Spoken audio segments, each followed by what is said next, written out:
qualified from 24th through to 12th. That is customary, but this is a completely random draw, so we have people in here as high as Zora Agamirova, the 5th strongest performer in qualification. Those are the gymnasts that you'll be watching over the next few hours as they undertake 4 rotations of classical rhythmic gymnastics: the hoop, the ball, the clubs and the ribbon. Qualification is over. Marathon qualification sessions. Exhausting, grueling. I'm just talking about for you watching at home, let alone for the gymnasts. Hopefully they've had a good night's sleep. Hopefully you have had a good night's sleep as well, and you're ready for action. They're certainly ready for action, because the prize is the most enticing one on the continent: European all-around champion. My name's Ollie Hogben, and it is a pleasure to welcome you wherever in the world you call home, whether you're watching from within Europe or further afield. It is wonderful to have you with us. I'm joined by Blythe Lawrence. Blythe, qualification was thoroughly entertaining. When the dust settled, ultimately the majority of the favourites made it in, but not necessarily in the order that we expected. We definitely saw some surprises in the qualification round, and it's led us to question what we are going to see here today. More surprises are certainly in order. It's going to be very exciting, and it's also going to be a lot of fun to watch this unfold. And certainly there will be some famous firsts, because it always happens at a major competition like this. So who will it be? Will we see the first ever Italian to get on a European all-around podium? Will we see the first Bulgarian to be victorious since 1994? Will we see a Ukrainian back on the podium for the first time since 2016?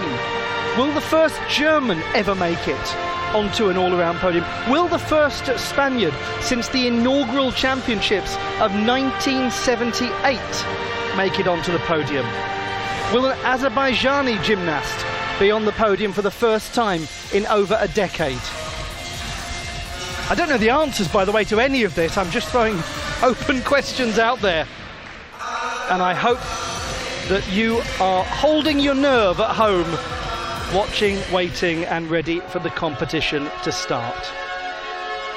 Just a little housekeeping on the rules of the all-around final as compared to qualification. All 4 routines count.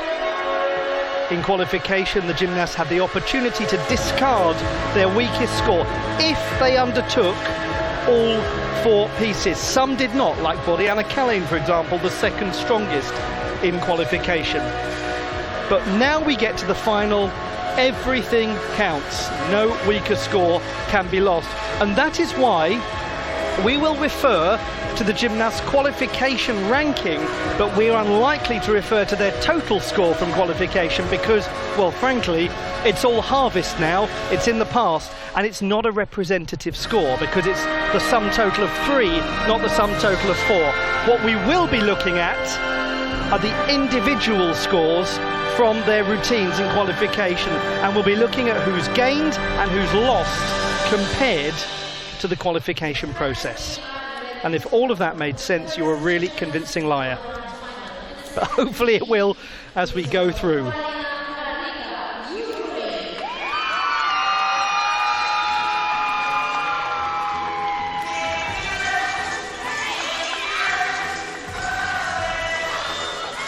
It is time to begin.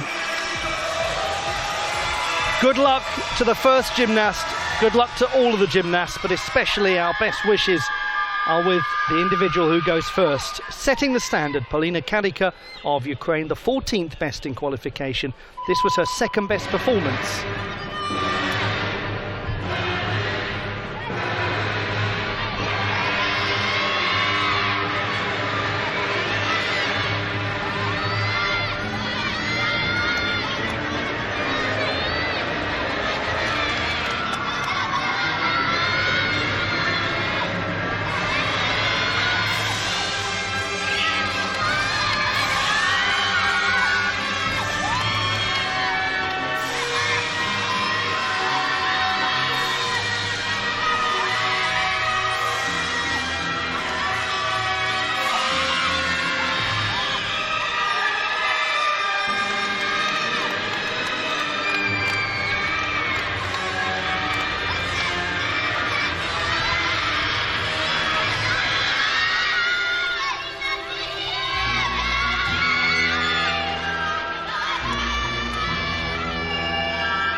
Polina Karika is a two-time junior European champion, and she has got this all-around final underway. And this after she made her World Championship debut last year. Scoring in rhythmic gymnastics is complicated to say the least, but suffice to say that what counts today are three basic things: body difficulties, turns, balances, apparatus difficulties, which are the manipulations of the apparatus themselves, and something called dynamic elements with rotation. We'll come back to that later.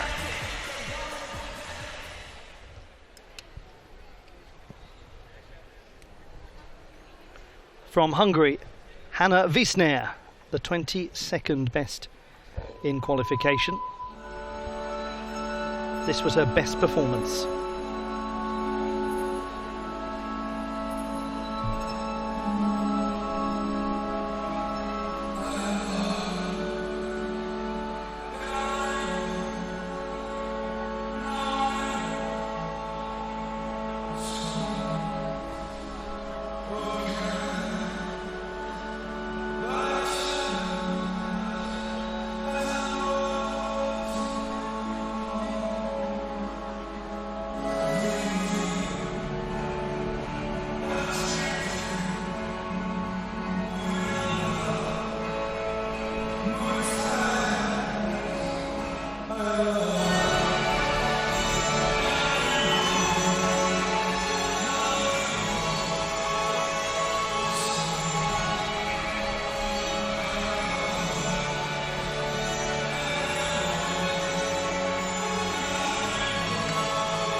What a delightful performance from Hanna Wiesner of Hungary. Blythe, is there a gymnast in the world who moves more smoothly into the side scale position than her? Goodness, the penché pivot to the side scale that she develops into the extension of her body. It's extraordinary, isn't it? You almost don't notice she's moved into side scale because it happens so organically. It is such a fluid, beautiful movement. And those of you who are new to watching rhythmic gymnastics, and I'm sure there are many of you out there, don't worry, we will do our very best as the day goes on to unpick the intricacies of how the sport is scored. And here is the first score of the day, 31.45 for Polina Karika. She has just gained 0.95 from qualification. What a super start that is.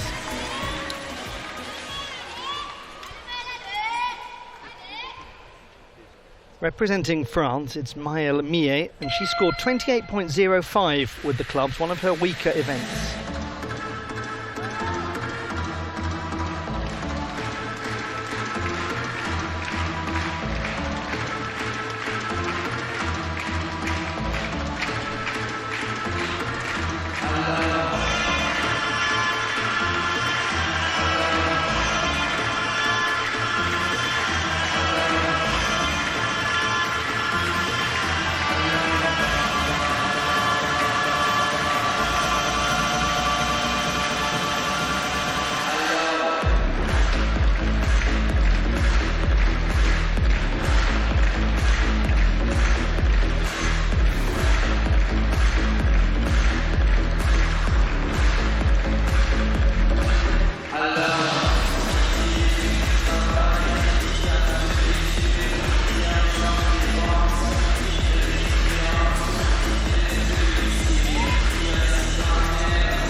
It is not easy to begin with one of your lowest scoring apparatus, especially not with the clubs. Credit to Maya Mia, that's a cracker of a start. 28.3 for Hannah Wiesner, so she's down by 1.6 from qualification.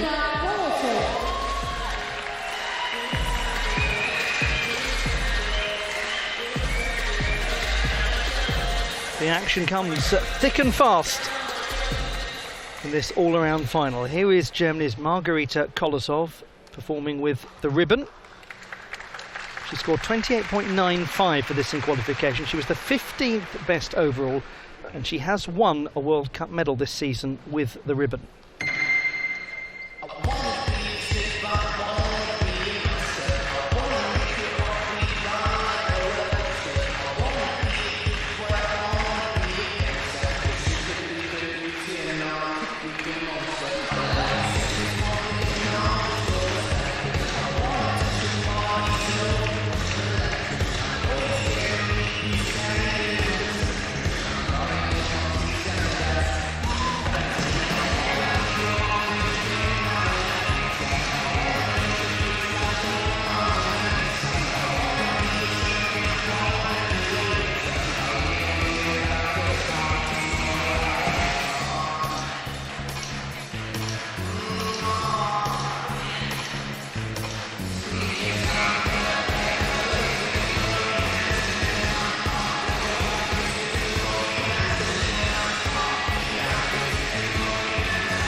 Tricky beginning, a tricky end, but Blythe, the lion's share of the routine was well performed. It absolutely was, but you're right, there are some evident deductions that the judges will certainly not fail to miss.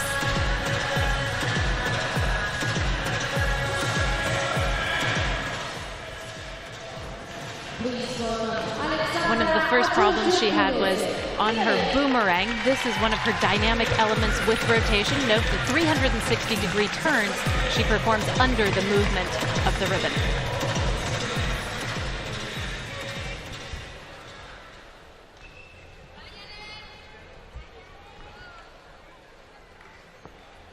First opportunity to see Alexandra Arjougou-Kalesi, the 17th best in qualification.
Alexandra Arjougou-Kalesi, she seemed to have a stability issue at the beginning and then got beyond it fast. It looked like in one of her backbends she really had to reach out and grab the hoop to keep it from getting away from her, but credit to her for dealing with that issue and not making it a major thing.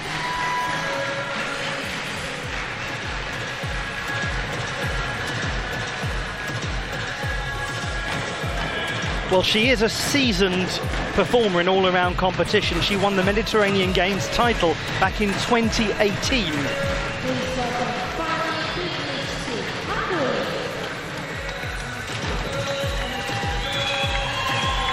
Such a stylish performer. You always know when it's her on the carpet. Her choreography choices and the way that she interacts with her music, her movements, all of it just so unique.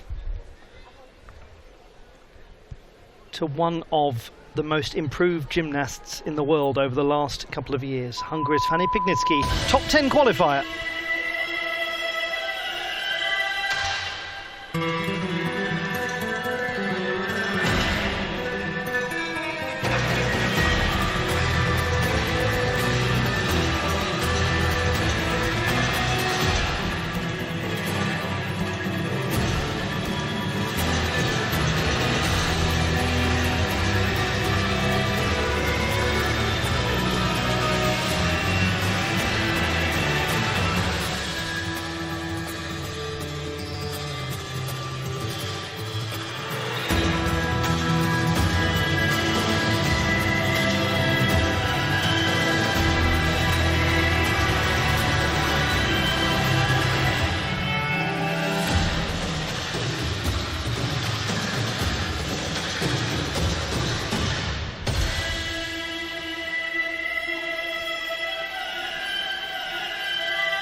Last year was the big breakthrough year for Fanny Pignitsky. 2 World Games medals, including with the ball, first World Cup medals.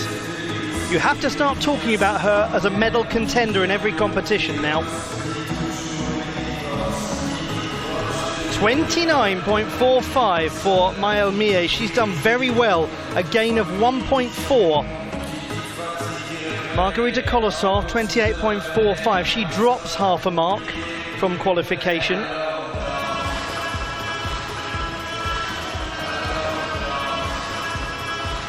The big gains so far have come from Polina Karika and Maëlle Millet. France has a pretty good track record of qualifying somebody lower down the order for an all-around final at the European level and then them doing much better in the real thing. 30.3 for Alexandra Giurgiu-Kalesi. That's an improvement of 2.5 tenths from qualification. So just a small gain. We look now at a gymnast who won 2 medals at her home championships. And that was in Israel last year, Adi Katz.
Adi Katz from Israel scored 29.3 in qualification.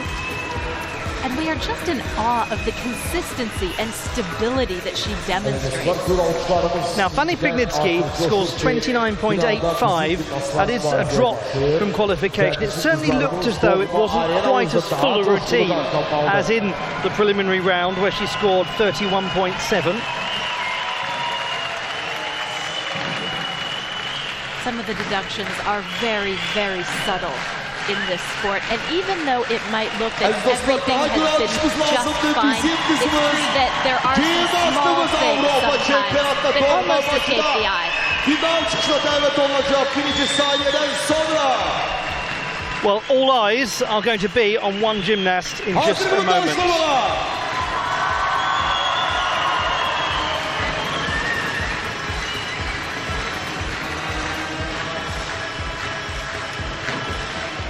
Eleysiz dostlar, gol almışlar Rıza. Karşıya davet olur. Zühre Anadirova, Azerbaycan. The last 2 days have been among the greatest rhythmic gymnastics that this individual has ever performed. Can she now replicate it in the final proper? The 5th best overall qualifier. Baku's own Zora Agamirova. She starts with the ribbon. This was the routine she discarded in qualification, 28.9.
For years she has carried Azerbaijani rhythmic gymnastics.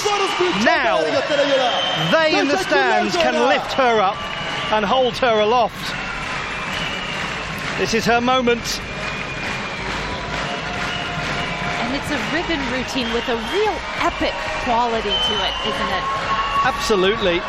And that's a score of 30.45 for Adi Katz. Is a pretty epic improvement from qualification by over a mark. The way that she held her balances, Katz, was just phenomenal.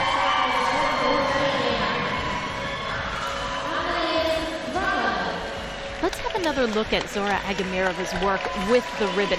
This is a new routine for this season, and it's just very bright and colorful and vibrant.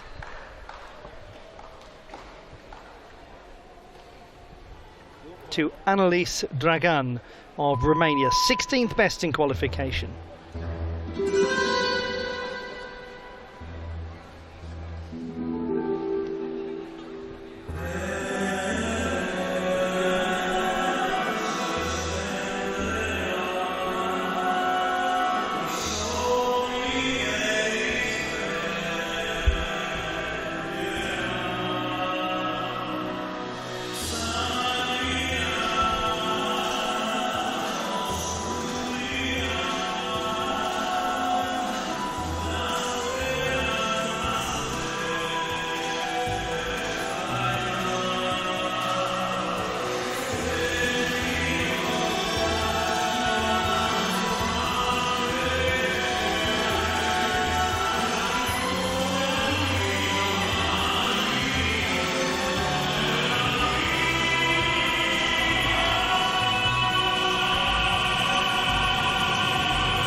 performance with an operatic sound from a gymnast who's definitely moved to the second act of her career.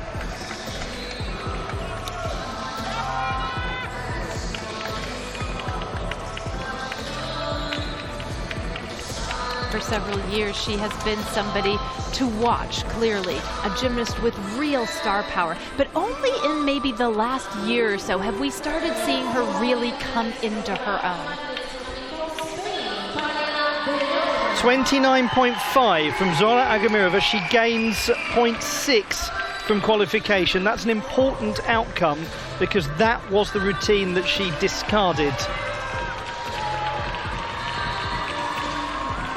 Now this is a really enjoyable piece of gymnastics from one of the great creative minds in the sport. Paulina Berezina of Spain. She scored 30.2 in qualification. The World Championships are coming up in her home country later this year.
Such a fascinating routine. She has elements of wushu, of Chinese martial arts in there. There's Tai Chi choreography. She begins with the traditional martial arts salute, the fist with the hand, the palm outstretched over it. It indicates self-control, discipline and respect. Well, if there is anyone that has self-control and discipline, and anyone we should respect in this sport, it is Paulina Berezina, who although a rhythmic gymnast, embodies the values of a martial artist. It's a cleverly constructed routine.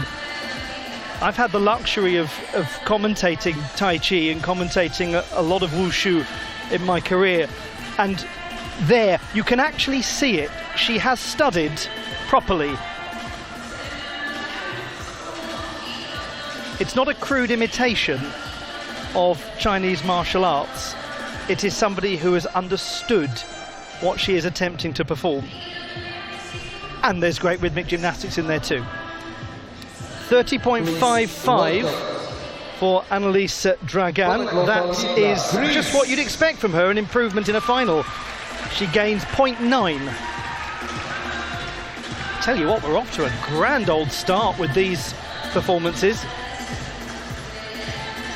And now we get Panayota Litra of Greece with the clubs, and surprisingly this was her lowest score in qualification, but she's capable of a much bigger number.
Greece's Panayota Litra. She did 99% of an excellent routine in the qualification round with the clubs, her best apparatus generally, but today she did 100% of a great routine. No mistake at the end. 30.3 for Polina Berezina. She gains a 10th from qualification. That was her second highest scoring apparatus. Yes, back to Litra, 10th in qualification, 10th last year in the final. Some gymnasts just display a real affinity for the clubs, and she is one. Other gymnasts think that they are amongst the most complicated of apparatus because there are 2 of them, and that gives you double the number of things to keep track of. But this is such a cleverly constructed routine, and she performs it so well. Please welcome Hélène Karbanov, France.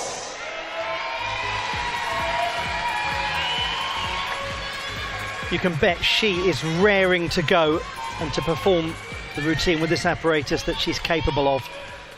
It might work very well for Hélène Karbanov of France to start with the ribbon, because this was her weakest in qualification. She was the 20th overall qualifier, but she's capable of a lot more.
Hélène Karbanov of France, the reigning world schools all-around champion. She won it last year in her home country. And overall, a far better performance than she gave with the ribbon yesterday. Now, you will not believe this, but there has been an inquiry submitted by the Azerbaijan delegation for the ribbon score of Zora Agamirova. Both apparatus and body difficulty are being challenged. Those of you who are new to watching rhythmic gymnastics, there is a slight trend for inquiries from some nations in the sport. Azerbaijan is very quick with its paperwork, let's put it that way.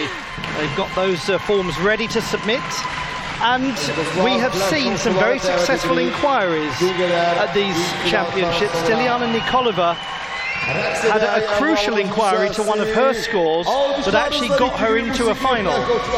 She would have missed out had she not inquired, so it's always worth it. We have another Baku tradition now, which is the mid-session dancing. And you are invited to join in at home should you wish, but please move the coffee table first.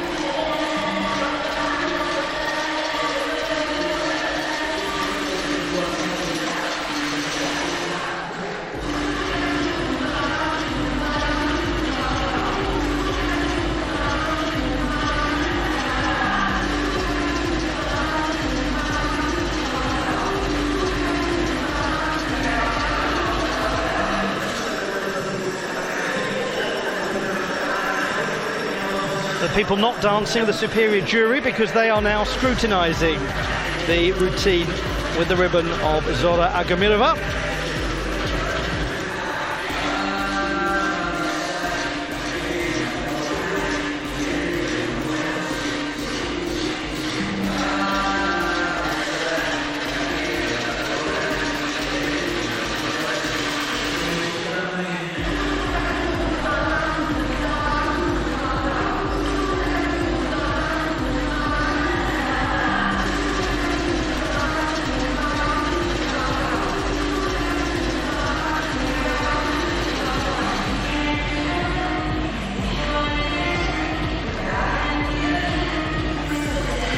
Goodness me, have we got some music blasting out in this arena.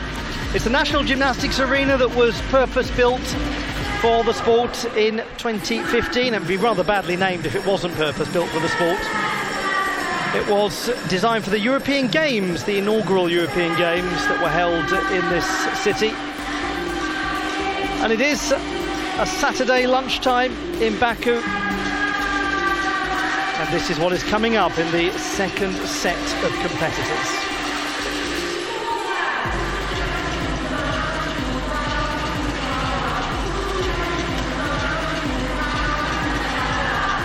I'll just correct myself, the second rotation in the first set of competitors.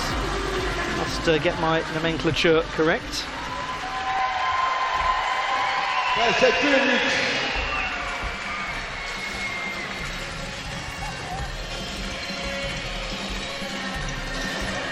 Well, the score has changed for Zora Agamirova. The apparatus difficulty was accepted. She's gained 3/10, so 29.8 is the new score.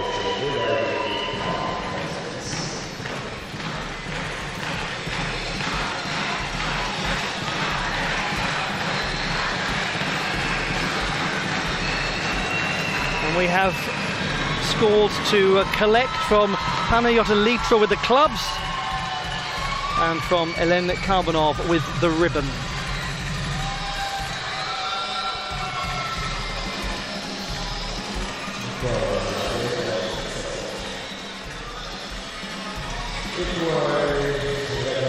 We also have a hoop inquiry. Annalise Dragan.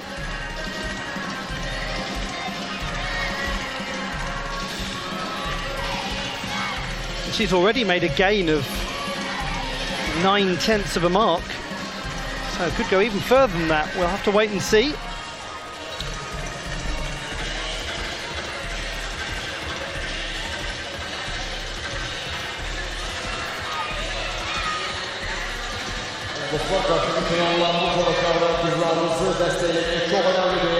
Her bir çıkış çok vacipti.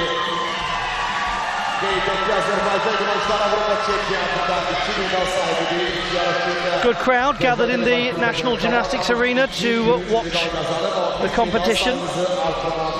There was a fine and celebratory atmosphere in Baku last night, a Friday night. It's a very vibrant city.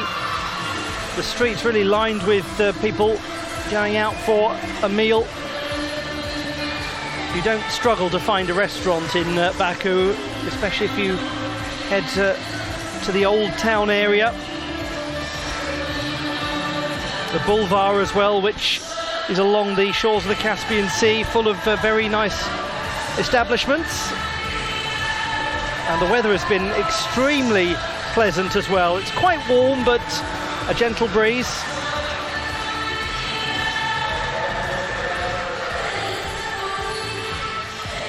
And in case you've been hiding under a rock for a long time and don't know who that is Luigi, the perennial mascot of European gymnastics.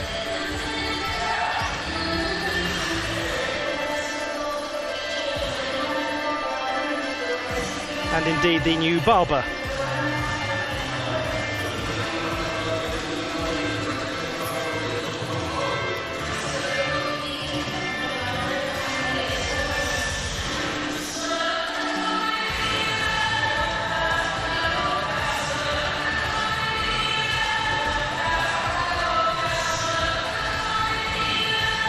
If you're just joining the action now, you've switched on your TV during inquiry time. We are waiting for a couple of... Actually, just the one now, because we've had the outcome for Zora Agamirova. We're waiting on the outcome of Annalise Dragan's hoop inquiry.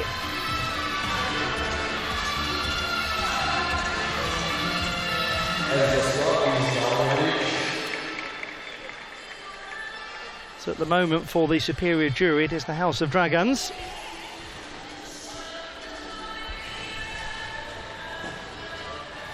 Please welcome Polina Tarika, Ukraine. Now we head back to the top of the order.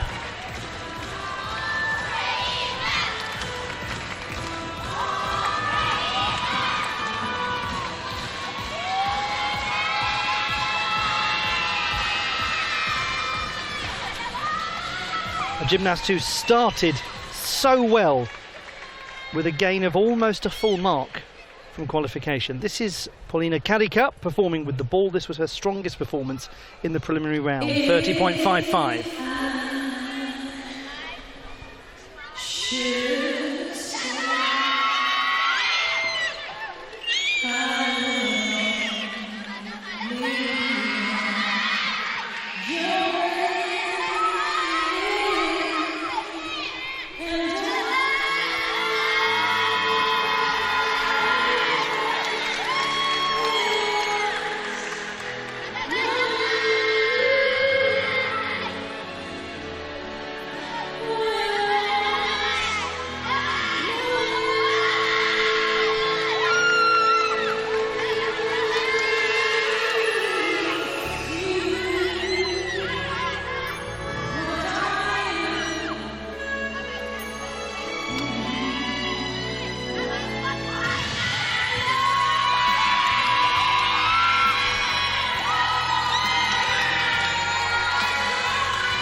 Performing to a song originally written by Dolly Parton, but with a more iconic version that everybody knows. Paulina Karika, she started so well. This was just exquisite, wasn't it? Absolutely. I think that's just the right word, Blythe. Now, in a real shock, Marina Nekrasova has entered the competition. Now, that was unexpected, what with her career as an artistic gymnast and a World University Games vault champion. Happy birthday! Not sure quite what happened there. That was fascinating. Shock news, Marina Nekrasova has entered the building. Full of surprises, this sport. I mean, it is a bold strategy, isn't it, to inquire when you're not even registered in the competition. Very bold. Original. Now, we will try to get you the correct inquiry outcomes. Maybe everyone's just fancied putting an inquiry in.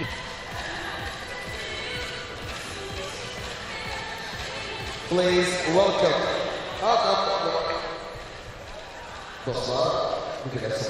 No change the score for Annalise Dragan, 30.55. That remains as it was. We don't now have any inquiries in progress.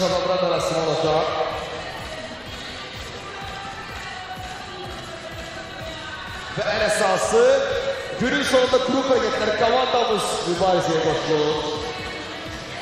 Sabah ise Avrupa Şampiyonası'nın tempereli son yarışıydı ve sabah da birinci destine sahibi kapacak.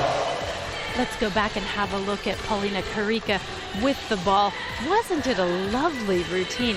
She gets right down to business with a dynamic element with rotation, the 3 forward rolls, and then trapping the ball while she is on the ground.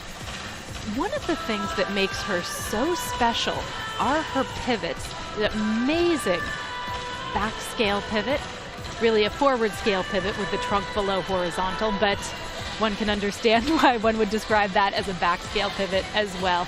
And the way that she handles the apparatus, at best rhythmic gymnastics apparatus are an extension of the body, and when you watch her work with the ball, you truly believe it. Also, her rolls are extraordinarily smooth, and she does a lot of them. They are important for her difficulty score. 30.85, the club score for Panayota Litra. We've got a few numbers to bring you. That's an improvement of a full mark for the Greek gymnast.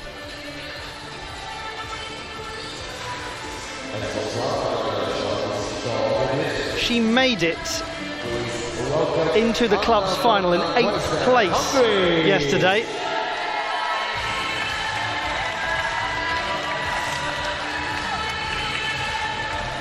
We're still awaiting a score for Ellen Karbonov, but we'll bring you that as soon as we have it. A second performance now for Hanna Wisner of Hungary. She scored 27.45 with the clubs yesterday.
I know we keep going on about it, but it is outrageously good, that side scale.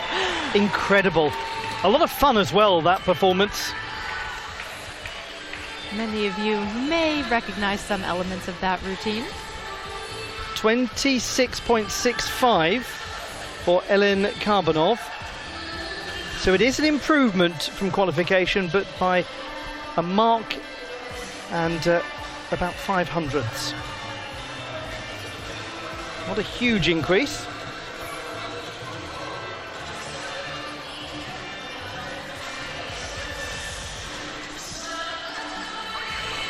The top performer after the first rotation, Polina Kalika of Ukraine. Just to remind you that we have got another full set of gymnasts to come. There's a lot to handle.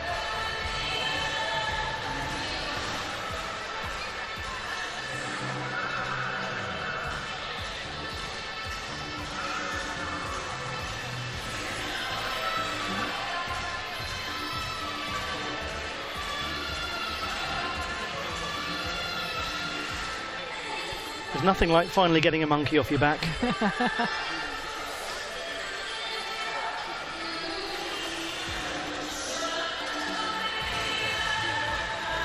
He's very agile.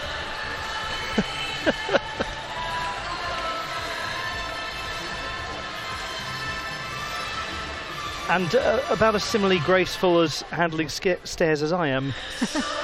Now, we look back at somebody who is graceful and agile, and this is Hanna Wisner.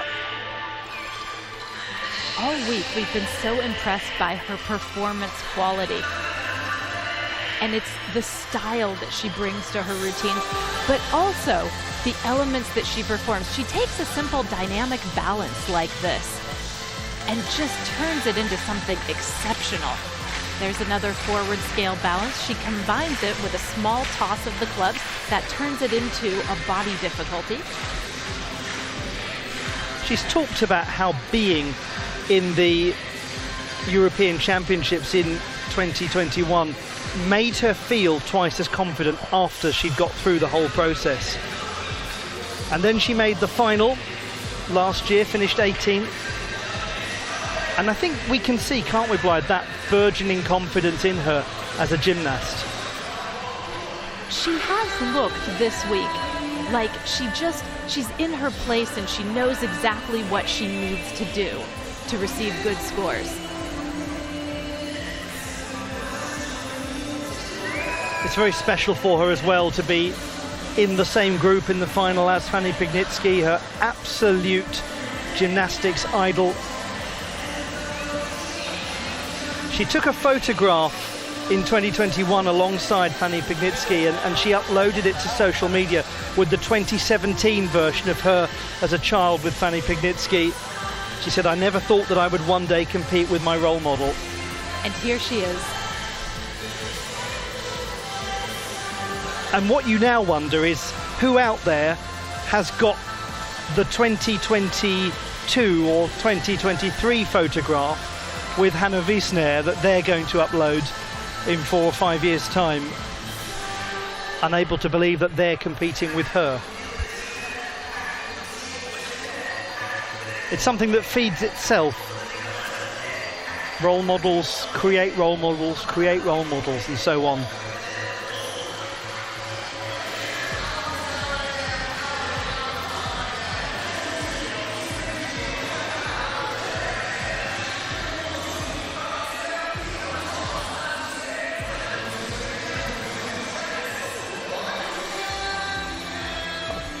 I'd be very careful there if I were you.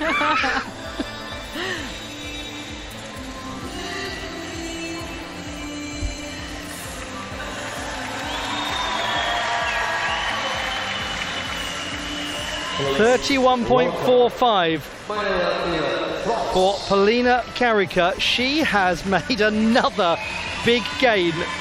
That's a full mark, 9/10 increase. 28.9 for Hannah Wiesner. That's an increase of about 1.5 marks. We're seeing some really strong performances. Maëlle Millet of France. This is the one she really needs a big gain in. She scored 26.7 in qualification with the ribbon.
Maëlle Millet of France, unfortunate there. She just had issue after issue with that routine.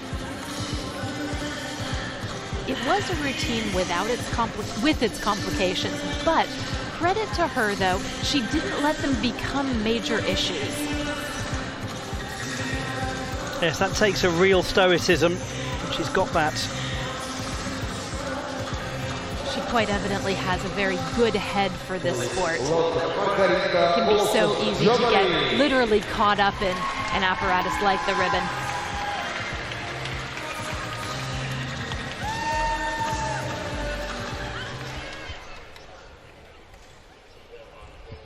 Germany's Margarita Kolosov, the first German gymnast ever to win a World Cup individual gold medal.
She is a gymnast who knows her way around that apparatus. The performances we've seen over the years from Margarita Kolosov with the hoop. Hoop is generally an apparatus where she can hit a routine really well, and this was no exception. She starts off with a combination that we're going to see a lot of today. 3 illusion turns combined with a throw and a catch. Very, very good for her difficulty score. And then this is one of her signatures, the turn in back attitude combined with an absolutely razor sharp forward scale turn. Nobody else does it like her, and nobody else combines those 2 elements. Her establishment of that high leg position is remarkable, and it shows the incredible power that rhythmic gymnasts have. An artistic gymnast once said to me that there is a totally different kind of muscle strength that a rhythmic gymnast has. She was observing that there's no way that as an artistic gymnast she would be able to get into that position that quickly and hold it for such a sustained amount of time. And it is an incredibly deep form of physical strength. And it speaks to the different kinds of training that there are in the different disciplines of gymnastics. Rhythmic gymnastics, it's a very different kind of sport, and that entails a different kind of application. Welcome, Alexandra. 26.55, the score for Maëlle Mie. It's actually down by a 10.5 from qualification. That, as I mentioned, was the one that she was really hoping for a big increase in. This was the best performance in qualification from this gymnast, and it is the apparatus that won her a World Championship bronze medal in 2018. Alexandra Ajurju-Kalezi.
In the song she has chosen, there is the line "E in faccia ai maligni e ai superbi il mio nome scintillerà."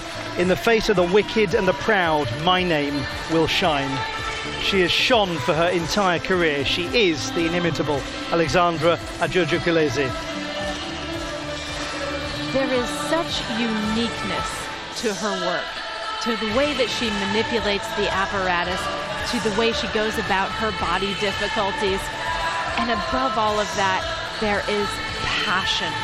Passion for the sport, passion for her work, and for everything that she does. This was a wonderful combination. The leap and then the catch in the midst of a rotation, a forward roll, not with her hands and unsighted. Now that will do, 31.95. Margarita Kolosov gains 6/10 from what was already her strongest score in qualification. She always has hope when she has a hoop.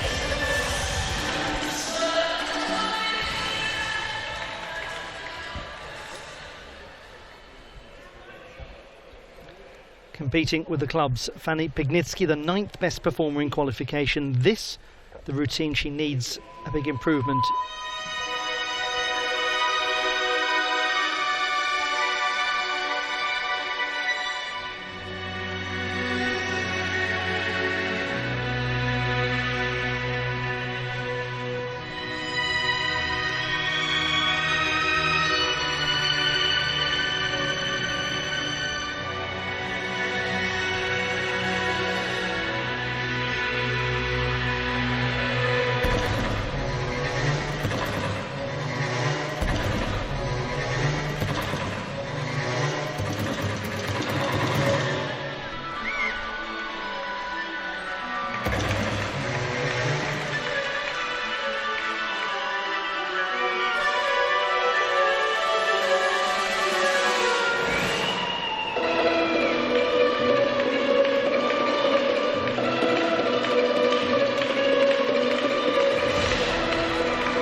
Not quite having her day today, Fanny Pignitsky. She has qualified for 2 apparatus finals though, and we'll see her in further action tomorrow. She's a real threat with hoop and ball.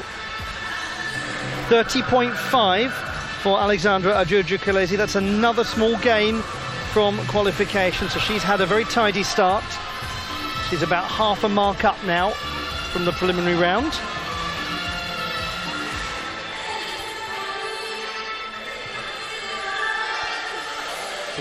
Welcome at the Asia Cups, Israel.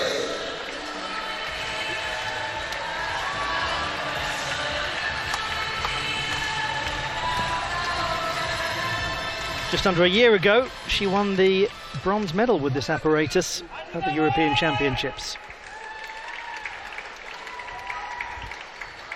With the ribbon, Adi Asiakats, 7th best in qualification, and she's already made a very good start.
It's a very big routine. It had some problems. The ribbon was unwieldy at times, but she gave it everything, just as she always does.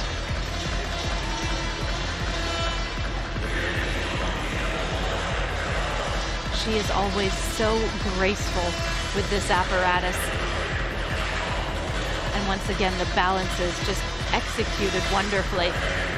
Of course, you're right. You can't ignore the one part where she did get rather wrapped up in the ribbon. It's going to hurt her execution score a little. It may also impact the difficulty score because of the elements that she was trying to do while the ribbon was wrapped around her. 27.35 Azerbaycan. for Fanny Pignitsky.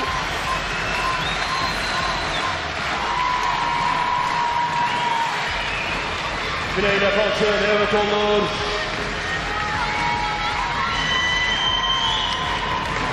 Zöhre Ağavirova, Azerbaycan.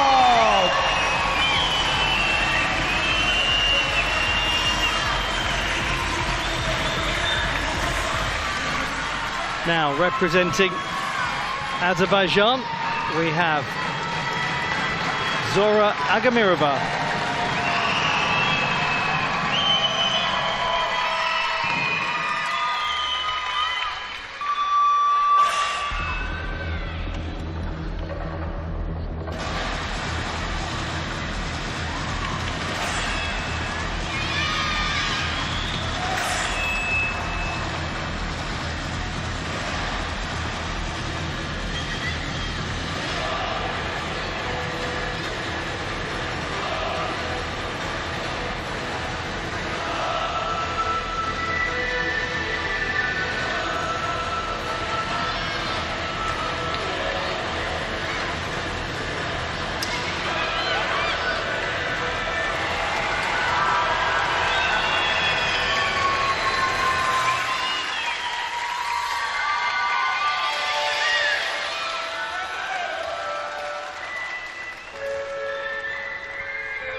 Goodness, right at the very conclusion of what seemed to be an absolutely spot-on display, the hoop escapes Zora Agamirova of Azerbaijan, and that is going to be of some consequence.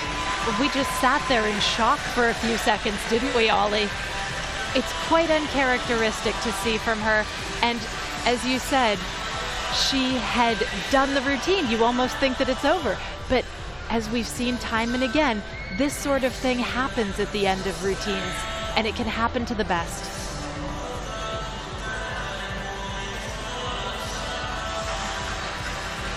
Well, let's have a look back at this display from Baku's own Zora Agamirova. Another thing that we're going to see an awful lot in this competition are sequences of turning split leaps. Hers are quite textbook, and she gets extra points for passing the hoop underneath her body while she does the split. 27.15 for Adi Katz. That is a substantial drop of almost 4 marks, actually, from qualification.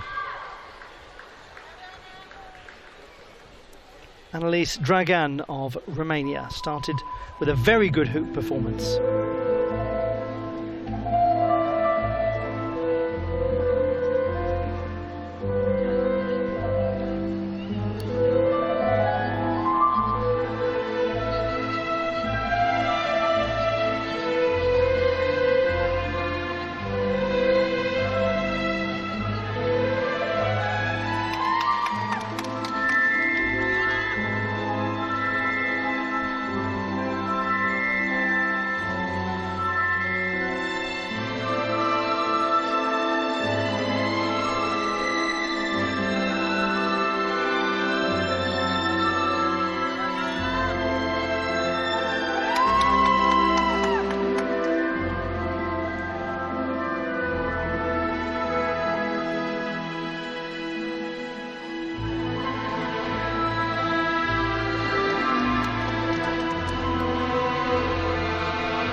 Last year, Annelise Dragan was 20th in the all-around final. She is poised to do significantly better if this keeps up.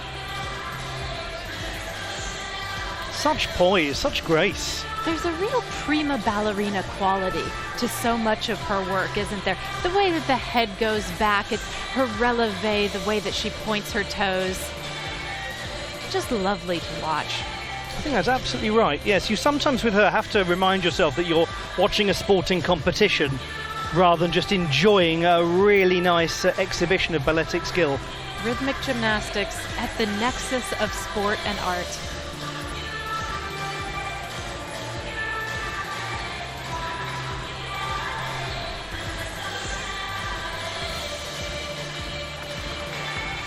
Now, she scored 31 for this in qualification. It was her best performance. And the other thing to bear in mind with Annelise Dragan is she's a great performer with clubs and ribbon as well. So she often has a stronger second half of the competition. Oh, this is rather interesting. 29.65 is the score for Zora Agamirova. And that is a drop of about 2.5 marks from qualification. The second performance from Paulina Berezina of Spain. She scored 29.5 with the clubs in qualification.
Well, she used a Kate Bush song, so to take the title of another, wow. Paulina Berezina of Spain. She's so versatile, isn't she? 29.5 for Annelise Dragan. That is not quite as strong as qualification, down by 1.5 marks. Just back to Paulina Berezina. Every routine, it's just exceptionally presented, isn't it?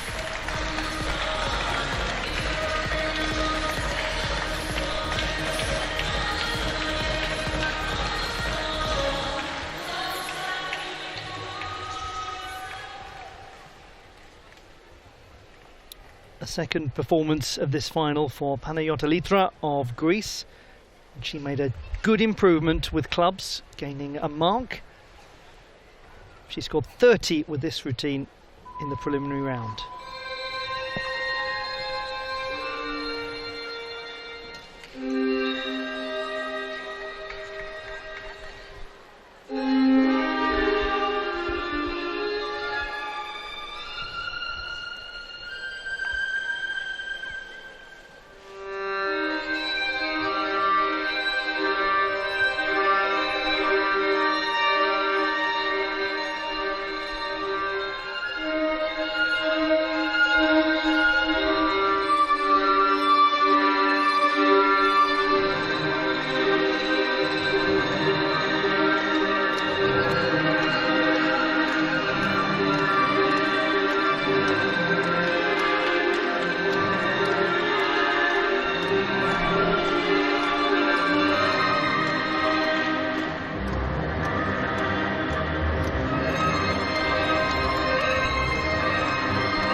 Very, very good work from Panayota Litra of Greece.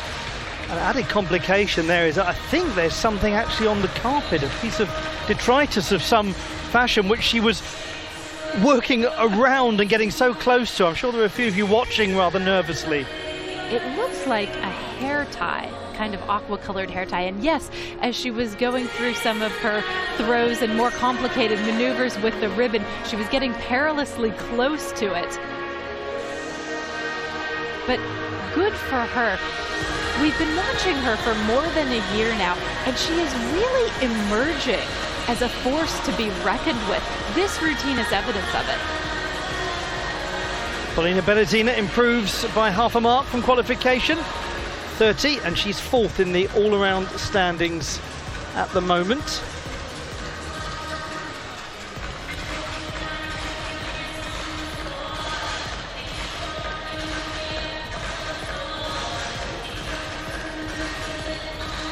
We'll give you an update after this next performance and the score has come in as to how things are looking at the halfway mark of this group.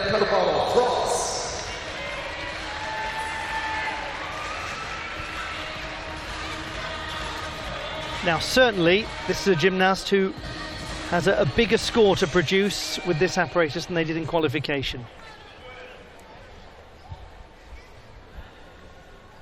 France's Hélène Carbonov with the hoop. She scored 27.25 2 days ago.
France's Hélène Carbonov brings to a close the first half of this first group of two.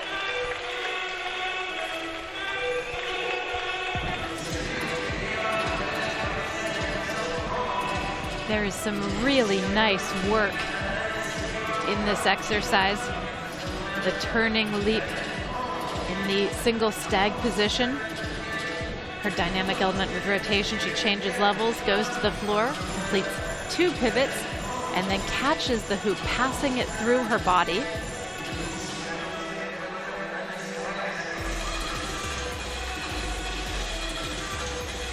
Oh, Fortuna, such a dramatic piece of music, and she brings it off very well. Also, you have to mention always with her fouettes with the legged horizontal to the side scale pivot that she does late in the routine. Not bad positioning on the switch leap either during the throw.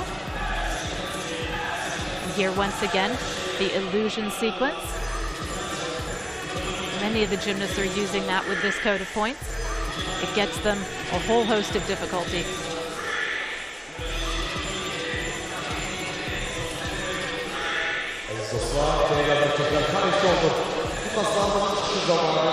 Siz telefonlarınızı start etmeyin. Çünkü bu ışıklar onların çıkışına mani olur. Teşekkür ederim. And that whole sequence, that's another example of a dynamic element with rotation. It always implicates a throw and a catch, but it's really what you do under the rotation of the apparatus that is important, as well as what you do during the throw, what you do during the catch. Questions to ask yourself include, is it done without the use of the hands? Is it done while doing an element with rotation? Just like that, she catches it in the midst of a back walkover. That is important. Those criteria are important.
We are just waiting for the score of Hélène Karbonov before we go round again for the third rotation of this first of two sets of gymnasts competing in the all-around final.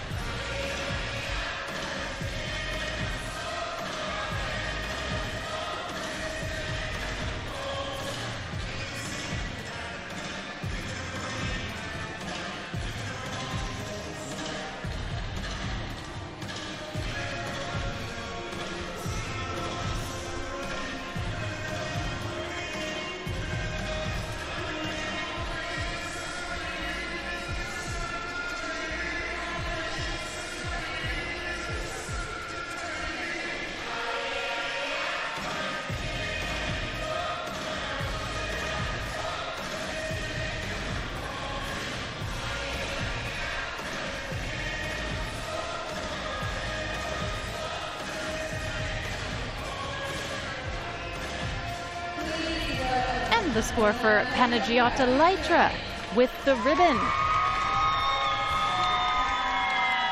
The number for Hélène Karbonov, 29.1 with the hoop. And as we begin the third of four rotations,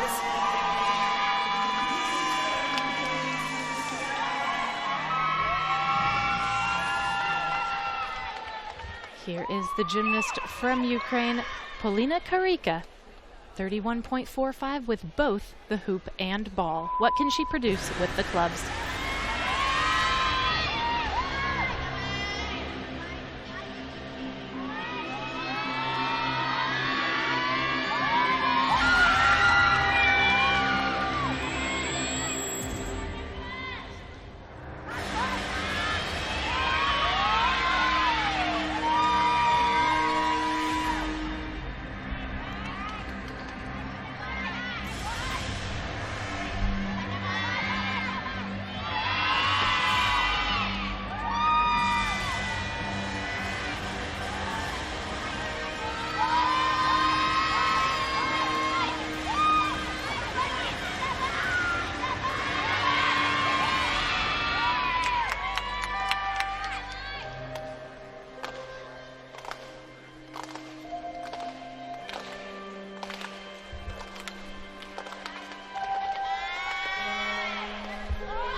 The gymnast leading this group, leading at the halfway mark of her competition.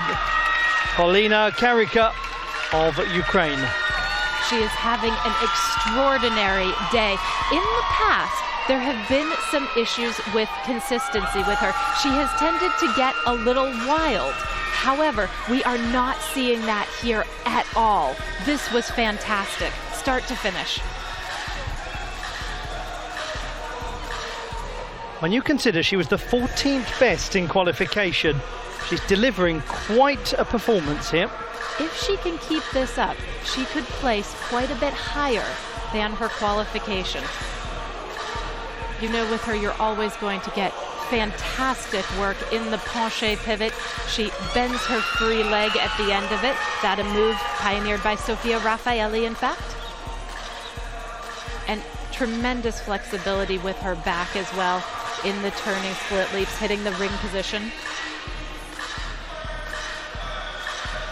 And going into yet another dynamic element with rotation.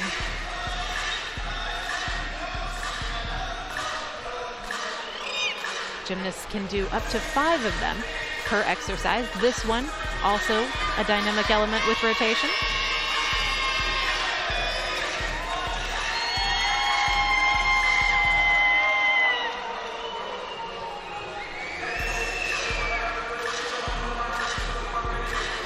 And one thing that's important to note is she doesn't have to modify her trajectory when she is under the apparatus that is flying in the air. That too is important, because if she does have to, it's a deduction, and sometimes a fairly significant one. But just the control she's displaying has been so impressive.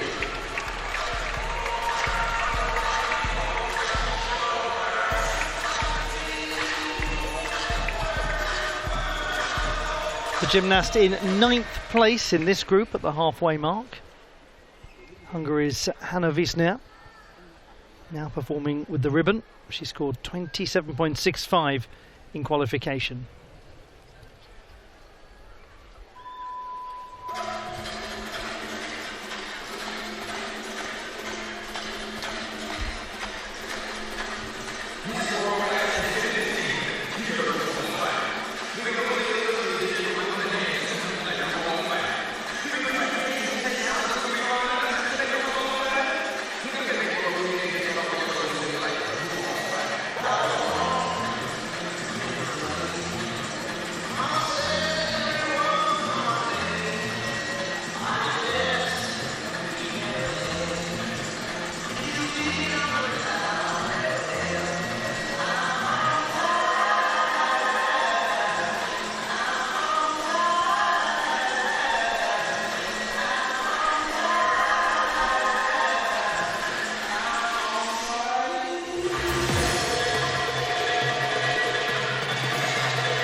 It's been a mixed first couple of performances in terms of the score for Hanna Wiesner. Down with the ball, up with the clubs. How will this be with the ribbon? It's full of intense but well-controlled energy. And there's a sense of fun to this exercise as well. She's such a chameleon in her work. She can do the serious, dramatic pieces. She can do the pieces that are a little bit more lighthearted, and this counts among them. But there's plenty of difficulty and plenty of risk in this, right down to the last element in the exercise, where she catches the ribbon stick unsighted between her legs. This is something that we spoke about, Blythe, wasn't it, during the qualification process, that the way that the code of points works nowadays and the way these routines are constructed, there's difficulty right up to the last split second. And what we saw in the qualifications was that gymnasts, they are so eager to get in all of their difficulty that sometimes they're going half a second over the music just to make sure they get that last catch. 30.65. Paulina Karika has made another improvement of 0.9 from qualification. She is far and away the best performer in this group. Now, 4 of the top 5 are in the next group from qualification. Zora Agamirova, the best placed here, so we haven't got a full picture yet. Maëlle Millet of France now performing with the hoop. She won a bronze medal with this last year at the Sofia World Cup.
France's Maëlle Millet from a beautiful Saint-Gaudens, very near the Spanish border, right in the south of the country.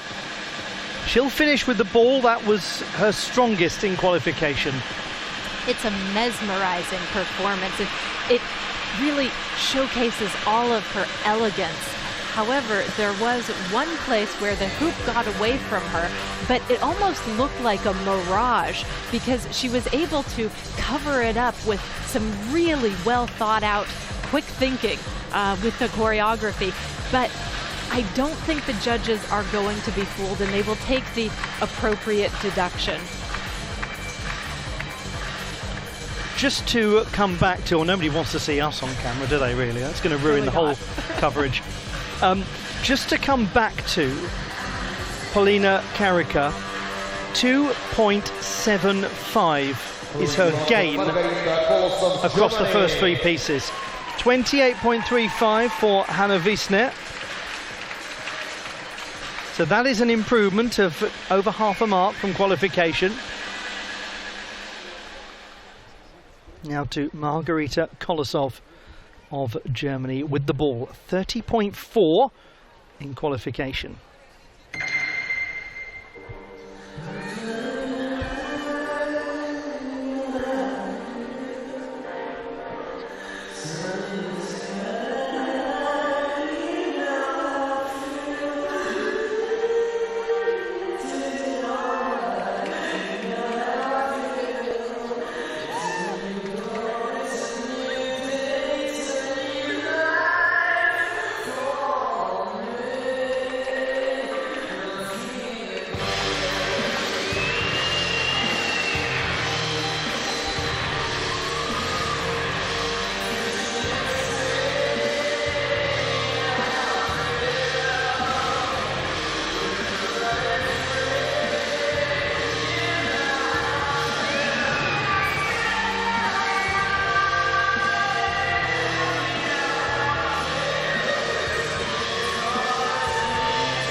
Third performance from Margarita Kolosov of Germany. She's such a popular and respected gymnast, isn't she? You've mentioned before, Blythe, walking around the training hall, you hear so much about her. Oh, yes. It's funny because as a junior, she was maybe not reputed to be a front runner in world competition as a senior. And yet, thanks to her own hard work, her incredible work ethic, and that's what everyone mentions when they discuss Margarita Kolosov, she has gotten to a phenomenal place, a world leader, and certainly a leader and an inspiration to young gymnasts everywhere, particularly in Germany, of course. But there are so many who look at her work and its precision and go, I want to do that. And I think I can do that. If she could do it, I can. Winner of 8 World Cup medals. 29.9 for Maëlle Millet. That's an improvement of 1.1 from qualification. That's a really good jump up for her. So overall, she's made some quite considerable gains as well. There's no question, though, at the moment, we've got an out-and-out leader in this group.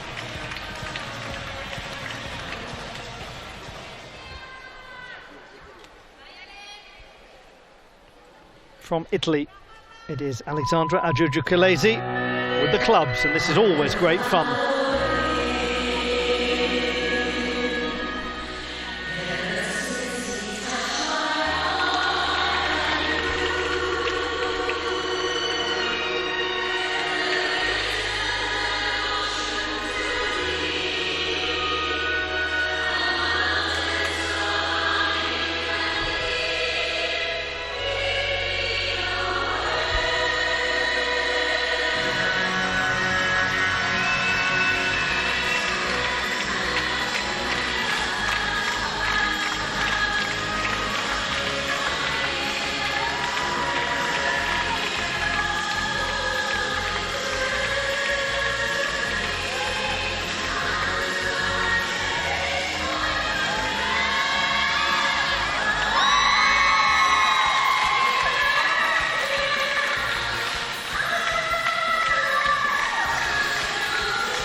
I will follow him from Sister Act for Alexandra Agiurgiukelesi. She's back in the habit, the winning habit, and she's thrilled to be back.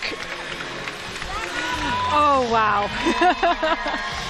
30.45 for Margarita Kolosov. That's an improvement by 0.5 tenth from the preliminary round.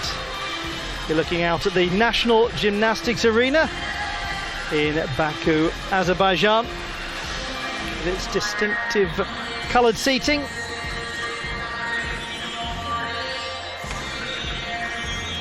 And it is a sunny Saturday afternoon on the shores of the Caspian Sea.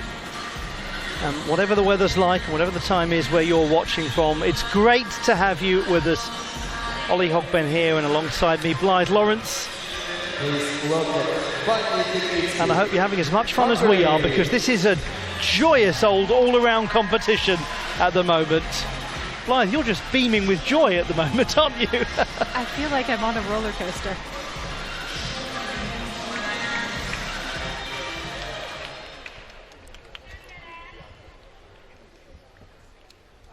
The third performance from Hungary's Fanny Pignitsky, a gymnast who won her first ever World Cup medal with this apparatus in Romania in September of last year.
Hungary's Fanny Pignitsky performing with the ribbon.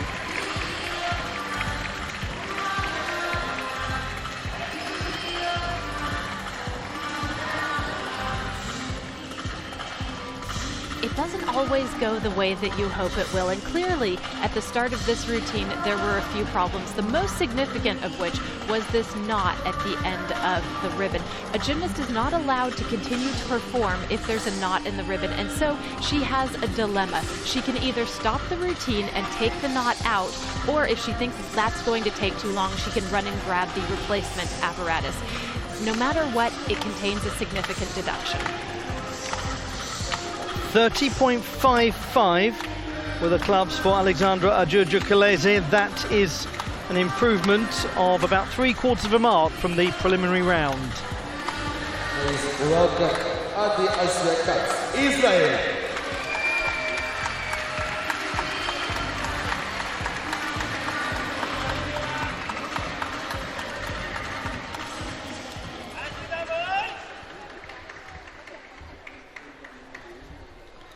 Adi Katz from Israel with the hoop. This was her best performance in qualification, 32.25.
Adi Katz, who scored 32.25 for that in qualification and earned a place in the hoop final. As a result, she was the World Challenge Cup hoop champion last year.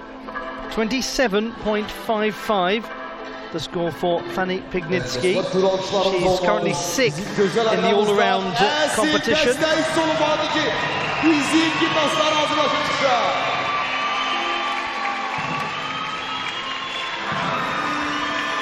5 more performances to come before we go back round for the last time in the first half of the competition. And just to remind you that we do have the top 4 from qualification to come in the second set of gymnasts.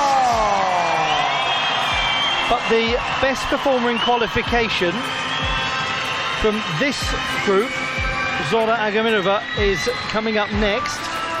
But as things currently stand, it's Polina Kalika who's the runaway leader in this group by 2.2 over Alexandra Agurju-Kaleze, who's also having a fantastic competition.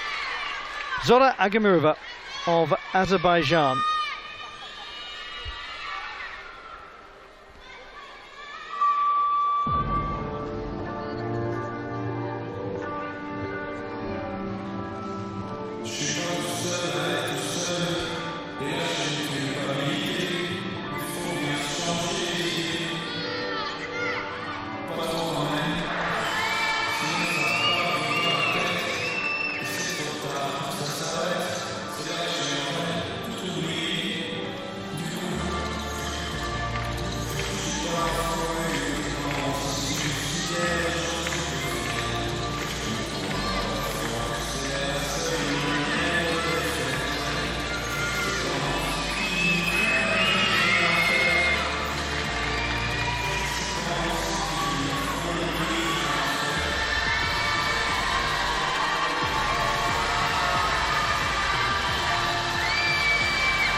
when we say that this is her home arena, it is a weighty thing to say.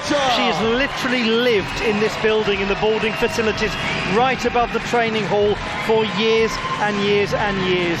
Zora Agamirova has given her heart to this sport.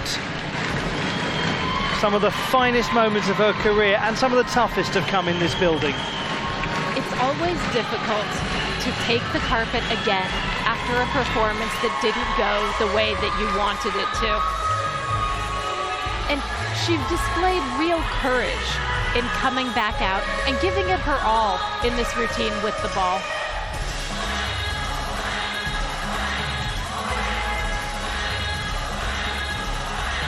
She does many of these rolls over 2 body segments. All of that gives her a lot of difficulty.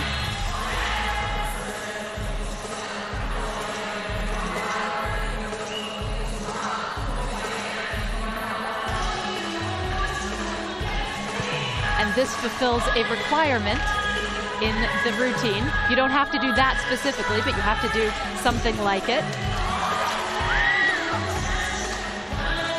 And sometimes it's the simple things that are among the most appreciated in a routine like this.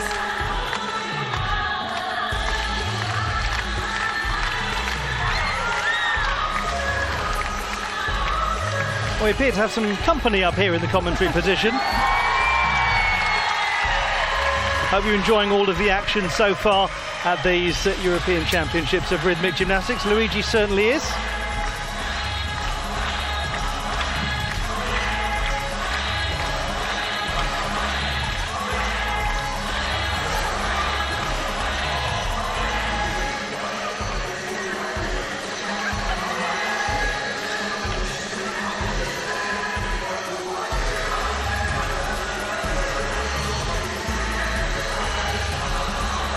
.33.5 for Adi Katz. Now that is a big number. That's a really big number. That is, I think, the highest score we've seen so far in the competition, and what it has done is pushed her up the standing. She's just behind Alexandra Adjurju-Kalezi, who herself is behind Polina Karika. Annelies Dragan of Romania with the clubs.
Annelies Dragan of Romania, former member of the United States junior team. She was born in Orange County in California, in Aliso Viejo, birthplace of Kyla Ross and Michaela Maroney, a couple of artistic gymnasts and Olympic champions. It's such good entertainment value, this exercise. She gets great lift on the turning split leaps. 31.3, Zora Agamirova. Now that is down by just over a mark from qualification. It was always going to be so difficult to meet the standard that she set over the last 48 hours.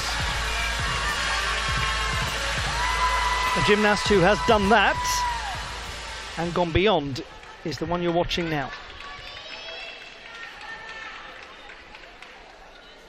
World Championship bronze medalist Polina Berezina.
Performing to music from Flashdance, Polina Berezina. You know, Flashdance, when it first came out, wasn't very highly regarded.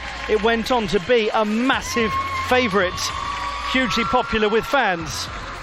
Seems a suitable metaphor for one of the hardest working gymnasts out there, Polina Berezina, who's gone through such a journey to get to this level. You could not have said that better, Ollie. She was a gymnast who was in the conversation to qualify as an individual for the Tokyo Olympic Games. It didn't quite happen for her, but it has only fueled her fire. And with the World Championships in her home country this autumn and the Paris Olympic Games on the horizon, well, the possibilities seem endless. 28.8 for Annalise Dragan. That's another improvement from qualification. She gains 0.6.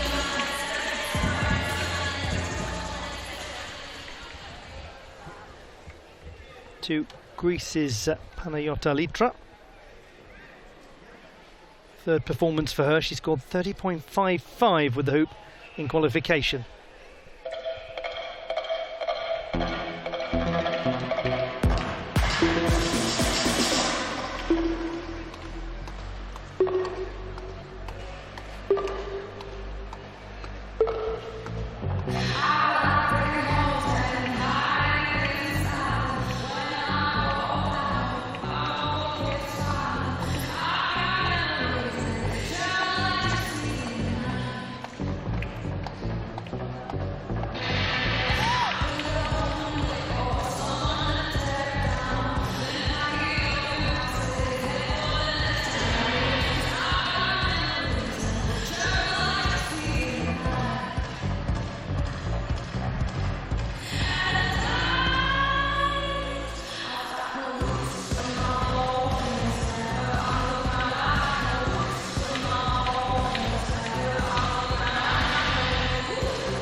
Greece's Panayota Litra, the 16-year-old from Marousi, who is the reigning national champion, seeking to improve upon her already highly impressive 10th place finish in Tel Aviv.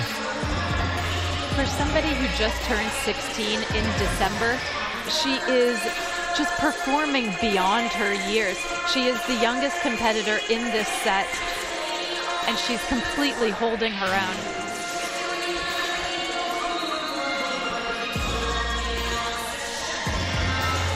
Please welcome 28.8 for Polina Berezina with the ribbon. That's down only by a couple of tenths from qualification. Not a great change.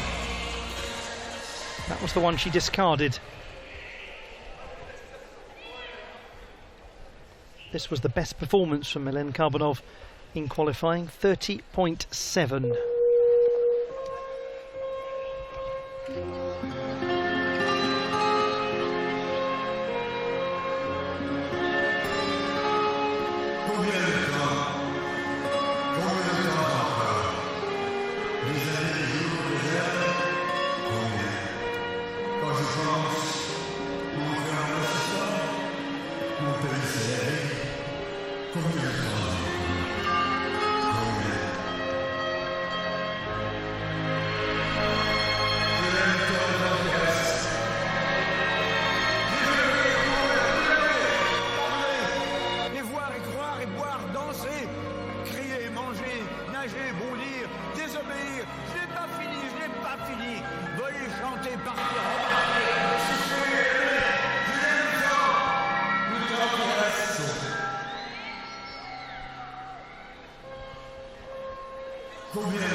Je ne sais pas où, je ne sais pas comment, mais je vais encore.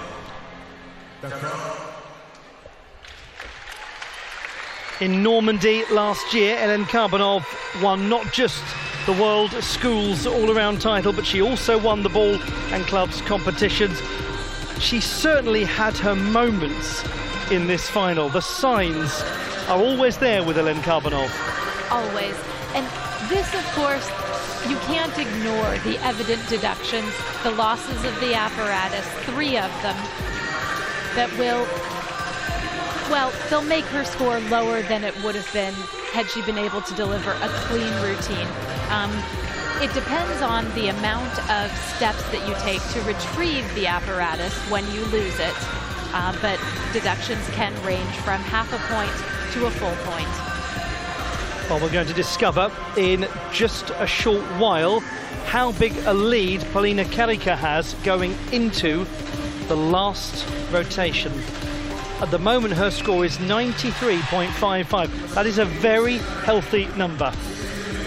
She has rocketed up the standings. And she's going to now compete with ribbon. And just to add a soupçon of drama to things, she didn't perform with the ribbon in qualification, so we do not have a comparison point to make.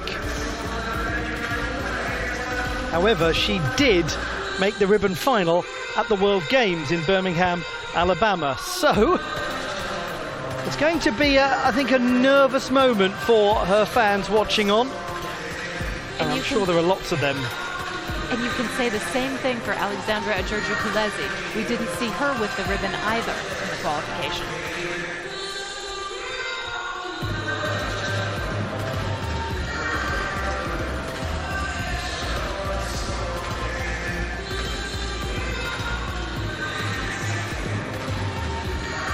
Well, it really is great to have your company wherever you're watching the action from. We are watching like hawks for this score to come in for Panayotta Litra. It's 29.45, so that is a drop of 1.1 from the preliminary round.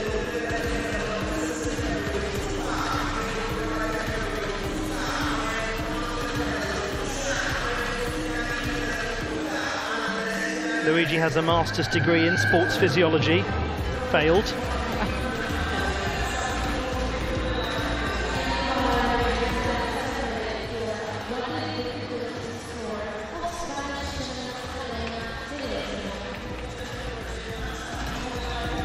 We're just hearing over the tannoy in the arena that Polina Berezina has elected to challenge her ribbon score.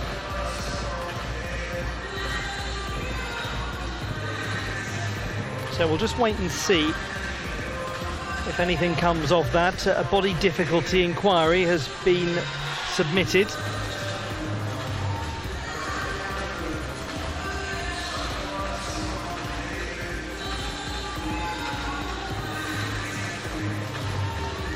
Still to come, we've got an entire different group of gymnasts to bring you. Set A, let's just remind ourselves who is in that group. We have Alba Bautista, Andrea Verdej. Oh, Andrea Verdej. How on earth did she make it into that group live? It was a remarkable comeback after a first day of qualification that, by her standards, was not very good. The second day she came out and she nailed both of her routines. And we should never be surprised when Andrea Verdej does that, because she is an absolute fighter in this sport. 29.2 with the ribbon.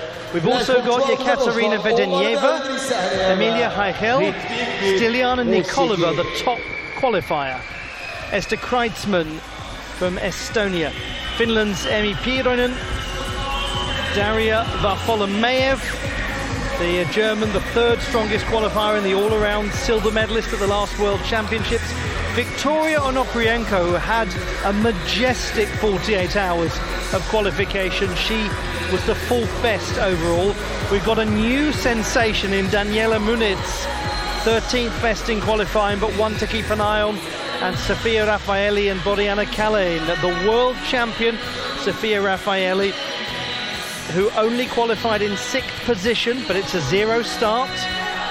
And then Boriana Kalin, the silver medalist from 2021 and 2022, the second best performer in qualification here. And then after all of that, we will have group rhythmic gymnastics, the all-around competition, which is also the qualification phase for the apparatus finals, which join these apparatus finals for individuals tomorrow. This is what's being scrutinised by the jury right now. Tell you what though, hasn't she got some tremendous leaps, Polina Berezina? Oh, beautiful amplitude and very nice positioning.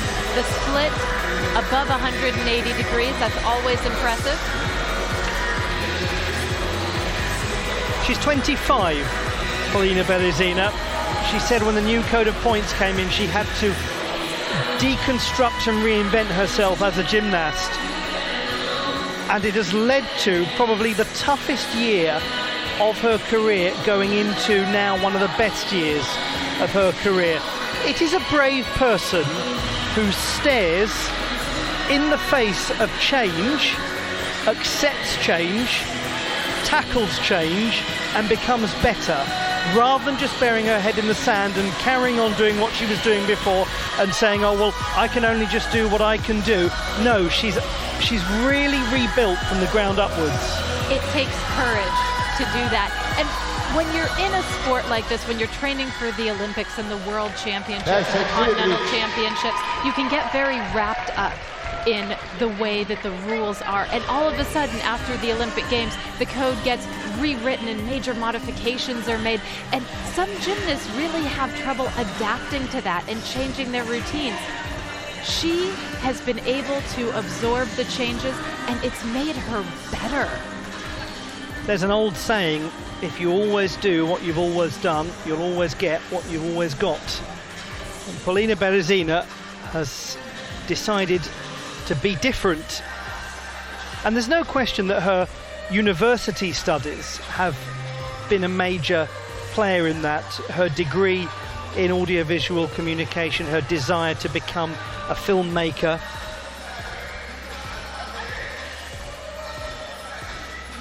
Yes, in the orchestration of her routines, you can actually see her using what she's studied, can't you, to tell a story.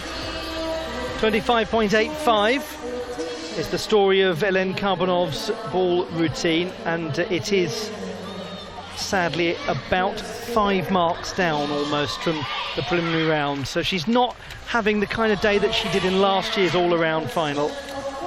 No change for Paulina Berezina.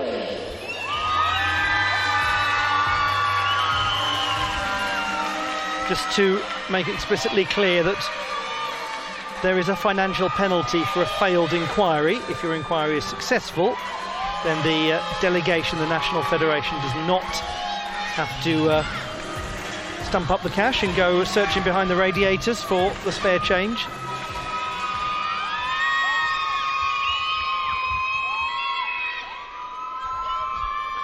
Paulina Karika of Ukraine, the leader thus far. She has had an exemplary day.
You cannot give more than she's given.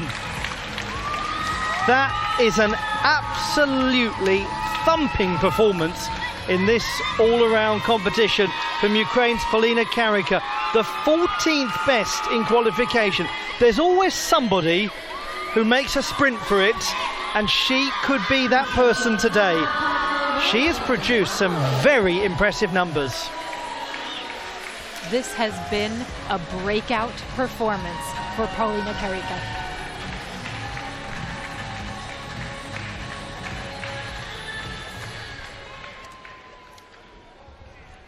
The last performance of this all-around competition for Hungary's Hanna Wiesner. She scored 26.3 with the hoop in qualifying. This was the one that she didn't count towards her qualification score.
Measure Hanna Wiesner by what you know, not solely by what you see. That's not representative of the quality of this gymnast. She's had a tough day, and it happens sometimes, and her great role model, Fanny Pignitsky, who's here with her, will know all about that and will probably be able to tell her a lot about that. One thing to take away really is her versatility as a performer. Never mind the obvious problems with the hoop, the drops, the having to use the replacement apparatus. That's not really who she is. It just happened in this performance. But she's given us so much style throughout the 4 apparatus, and she can really do it all, whether it's Wednesday, whether it's a lot of fun with the ribbon, whether it's a kind of superhero performance with the hoop. Now, talking of a superhero performance, Polina Karika, 30.25 with the ribbon. So 123.8. Polina Karika's total score. That is a brilliant display. She was the first to go as well. Talk about setting the standard. We'll take stock of it all later on. For now, Maëlle Millet of France.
Congratulations are in order for any gymnast who qualifies for a European all-around final, as Maëlle Millet has done.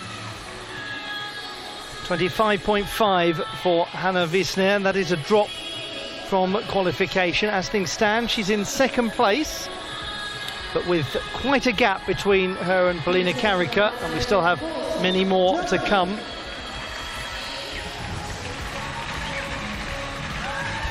It was an interesting routine to watch because it's a reminder that maybe we all need, that this is such a difficult sport, and for the most part, elite gymnasts make it look so easy, and it just isn't.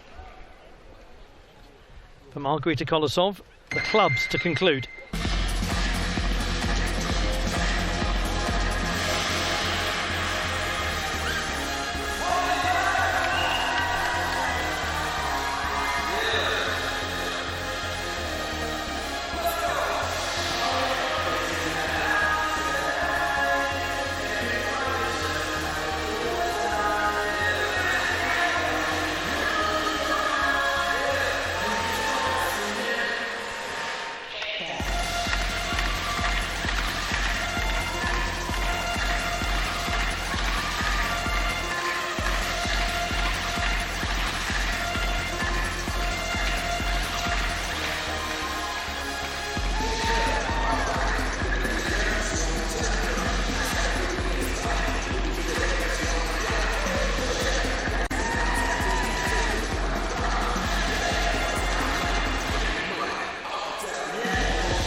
The Potsdam party rocker Margarita Kolosov concludes her competition, and she does it in the characteristically entertaining way she does everything in this sport. She lights up a competition. She really makes the contemporary cool. Her music choices, very modern, and her delivery, it's just a style all her own. And of course, we will not forget that wonderful spin combination that she does, the attitude derrière to the front scale with help. Oh, and that was just a wonderful demonstration of it.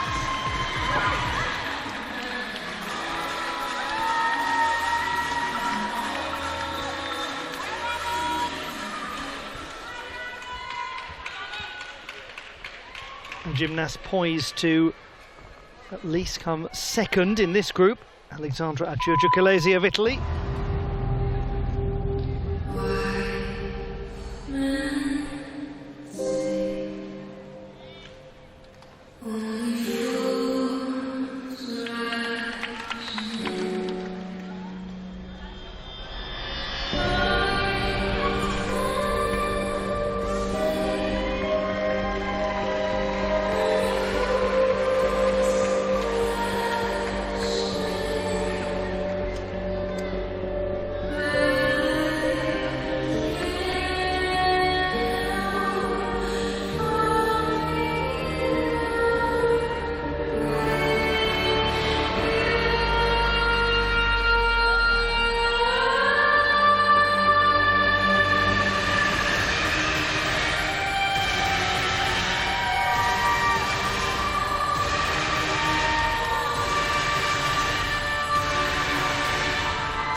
The most emotional of returns to the European stage for Alexandra Giurgiukelesi of Italy. Many wondered if they would ever see her again at this level. Thank goodness that we have done, thank goodness. She has come to Baku with something to prove. She wanted to demonstrate that she is still the gymnast that she was before and during the Tokyo Olympic Games. She's had a lot of changes in her life the last year or so.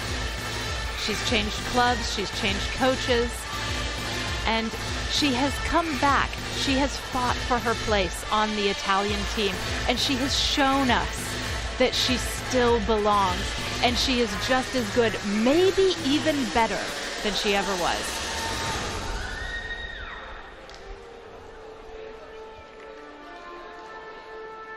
Very tidily performed attitude derrière. Very emotionally performed throughout the day. Whatever she does, she gives you something more than a mere demonstration of rhythmic gymnastics. It comes absolutely from the heart. Yes, she had a loss of the apparatus close to the beginning. It cannot be overlooked. But what we must scrutinize more than anything else is what she has demonstrated to get back here and to get back to this level. And when you think towards the future, it's very exciting. 29.8. Margarita Kolosov gains 0.9 from qualification. She goes into second place. That's just over 3 marks behind Polina Karika.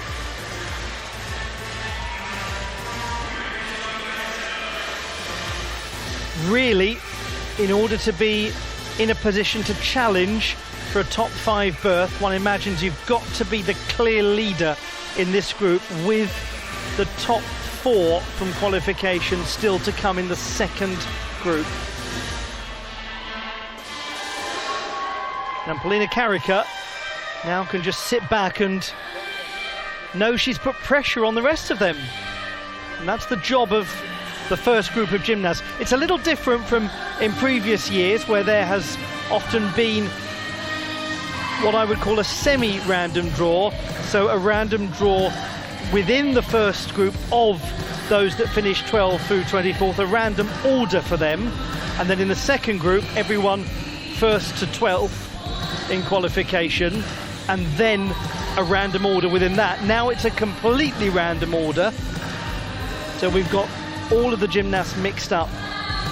And it just so happens that the draw has given us, in the second set of gymnasts, Sofia Raffaelli and Boriana Kalane to finish each rotation. We have in the first half of the rotation Stiliana Nikolova, and then we also have right at the end Victoria Onoprienko. So just to take stock of that.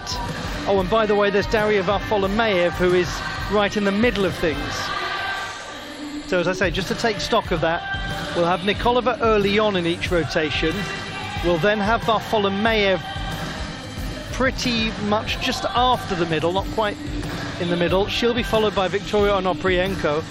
We'll then have Raffaelli and Kalane to finish. And in the middle of that, you've got Daniela Muniz, who's got to be regarded as something of a wild card there, because she could well perform higher than her qualification position based on what we've seen of her.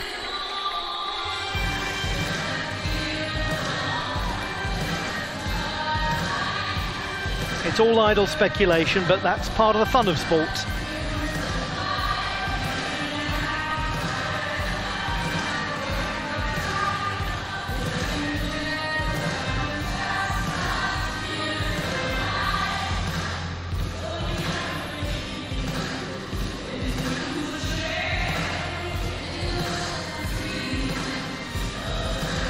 .27.15 for Maëlle Millet. And has her in third position at the moment. That is third place, though 7.5 marks behind the position of Margarita Kolosov. So certainly there'll be a change once the score comes in for Alexandra Georgiou-Kalese. She's bound to be top 3. 27.4, she is third.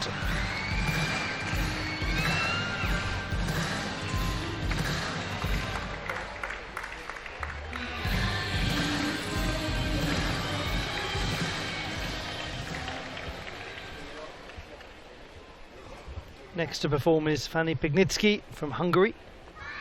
This was her best display in qualifying, 32.25.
That is such a great routine.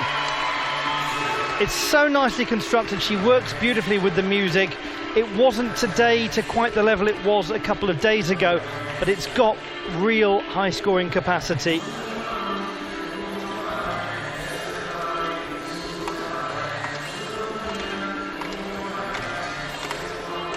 She did win a silver medal at the World Cup in Athens with that routine. The best ever result by a Hungarian rhythmic gymnast.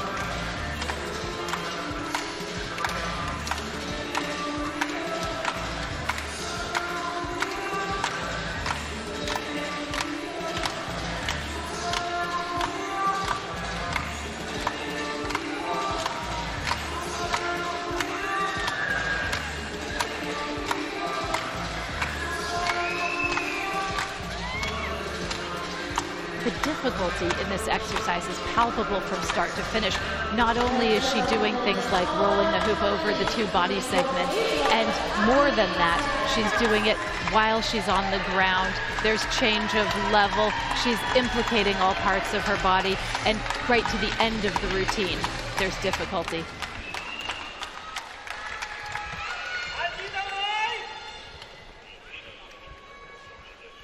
Adi Aziakats of Israel with her final performance. 31 in qualification.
Certainly another gymnast who is challenging to be the leader of this group, Adi Aziakats of Israel. We'll come back to that in a moment. Fanny Pignitsky scoring 30.85.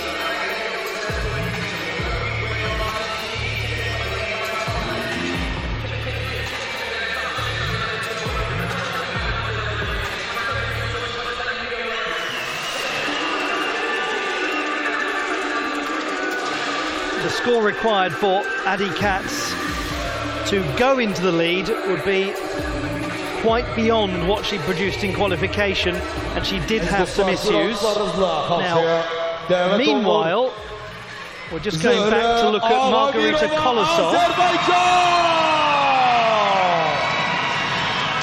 Apparatus difficulty inquiry submitted.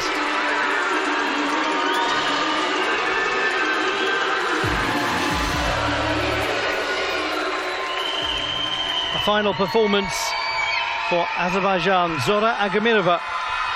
She won a silver medal with these at the World University Games back in 2019.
Zöhre Ağamirova, Azerbaycan. Teşekkürler Zöhre. Çok mükemmel hareketler getirdi. Just listen to that reaction for Zora Agamirova. Some of her finest results have come with the club. She's the reigning Islamic Solidarity Games Club's champion. She won the title in Turkey last year. Let's have a look back at this routine. And this is an enormously special routine. In the qualification, she did this brilliantly. And you remarked on it, Ollie, didn't you? That you've commentated her quite a lot, and you didn't think you'd ever seen her perform so well. Absolutely, and I think it was always going to be extremely challenging to match that for a third day in a row. She hasn't been a million miles away from that. And she is going to feature in tomorrow's finals as well. She's yet to win European honours. But she always puts on a show, and the way that she engages with her music is really something special.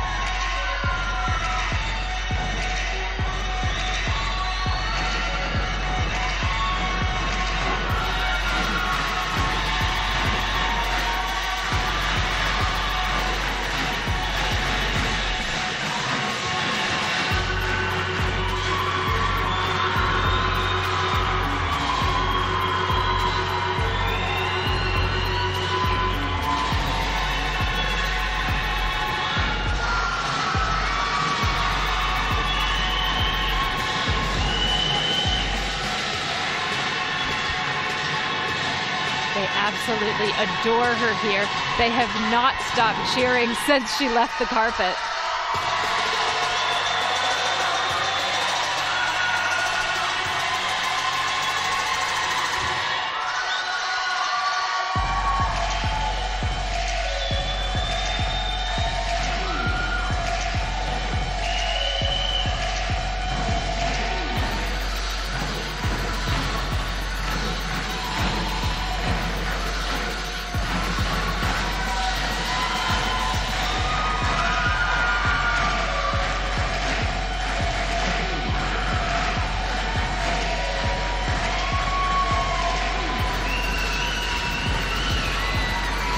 We still have 4 more performances to come in this first half of the competition. Then there will be a short break and a resumption in around about an hour's time.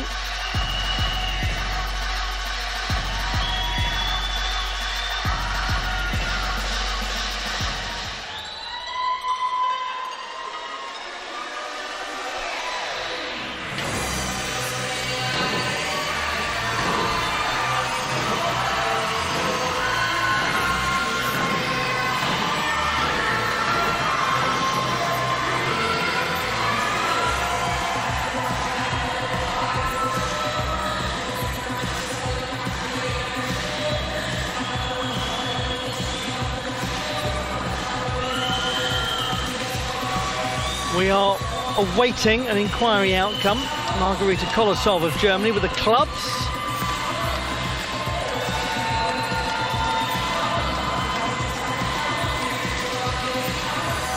There has been one successful inquiry today. That was Zora Agamilova's ribbon score.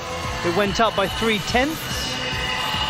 And every single tenth could count on a day like today.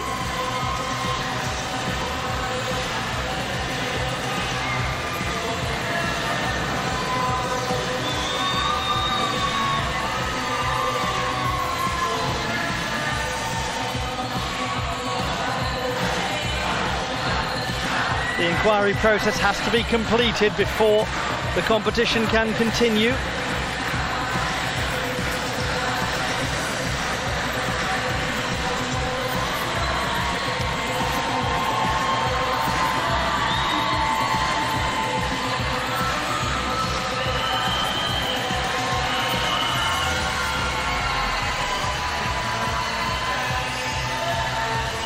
This is what is being looked at, and it has changed. Margarita Kolosov It was 29.8. It's gone up to 30.3. 5/10 missed by the judges initially.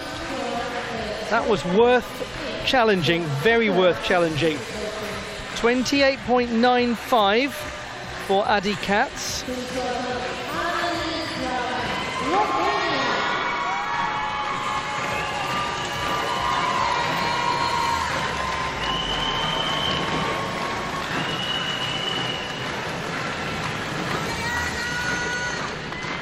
The final performance of a gymnast who produced a really impressive display in qualification with this piece. It is Annelies Dragan of Romania, first reserve for the ribbon final.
I reiterate what was said during the qualification campaign. Keep an eye on her. Don't let her out of your sight. She's going places. Annelies Dragan of Romania, a real one to watch. 31.65 is a great score for Zora Agamirova. She goes into second place in the all-around competition. Back to this gymnast. And let's just have another look at the spectacular ribbon work of Annelies Dragan. She's someone who can carry the big orchestration.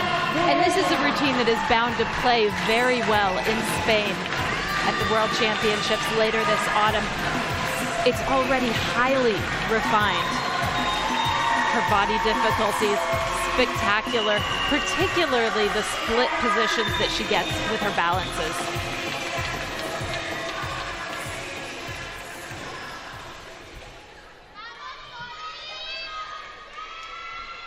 A final performance of this all-around competition for Polina Berezina of Spain. 31.95 in qualification.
for Polina Berezina.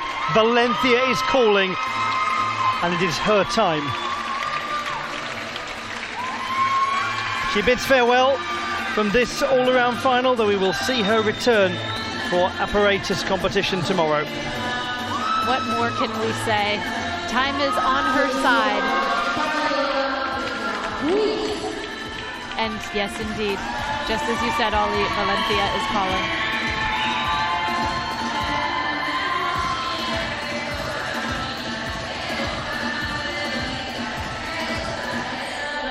.29.3. Annalise Dragan in 6th position. The leader at the moment, Polina Karika, then Zora Agamirova, then Margarita Kolosov. 2 performances to come. Panayota Litra of Greece. This was her best display in qualification, 31.6.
Another gymnast who is absolutely one to watch.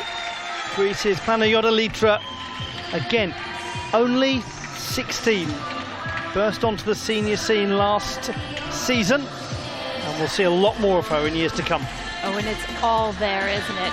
Technically and artistically, her execution is fantastic. And you just need to look at her do a relatively simple maneuver like rolling the ball over her shoulders, and you see how talented she is.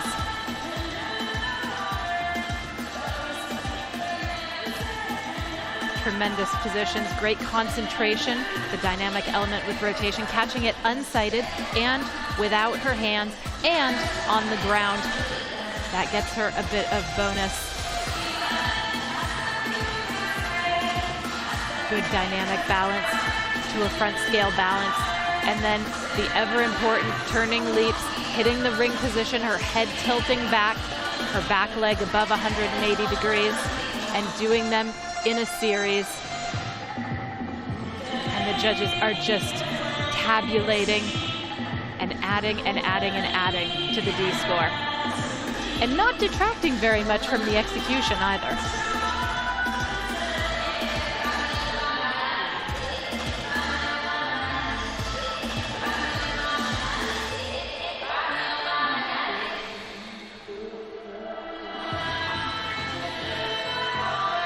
Very secure in the fouettes.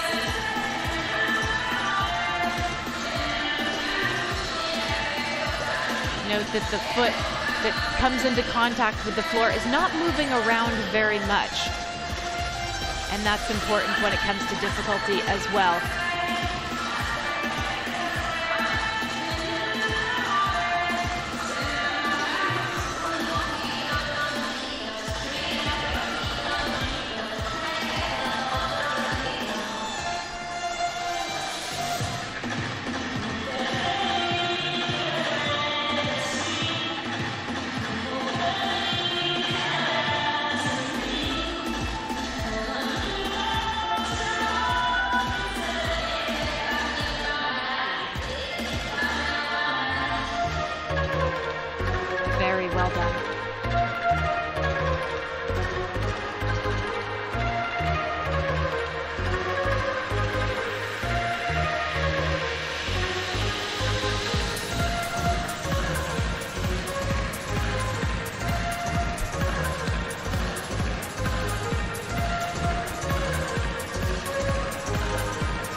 32.3 the score for Polina Berezina.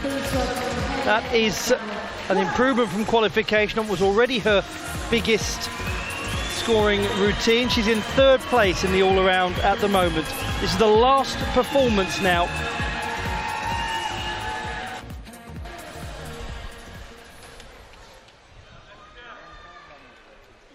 From France, Hélène Karbanov. She scored 28.35 in the preliminary round.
Courtesy of Hélène Karbanov, the first half of this all-around final at the European Championships of Rhythmic Gymnastics draws to a close. It draws to a close with a performance from the reigning World Schools champion with the clubs. It's been a tricky day for Hélène Karbanov, there's no denying that. Last year she was the talk of the town, having qualified in 22nd place and finished 13th, but elite sport is up and down like that. It's what happens.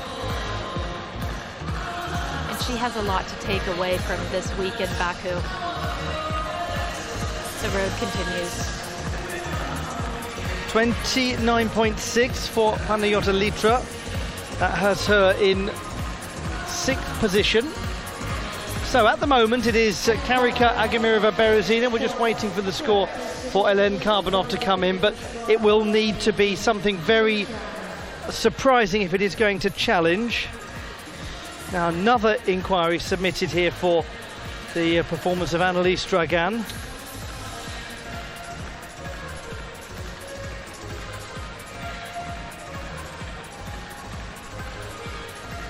I think actually that is... Yes, it's the second one that we've seen. Apparatus and body difficulty both being challenged.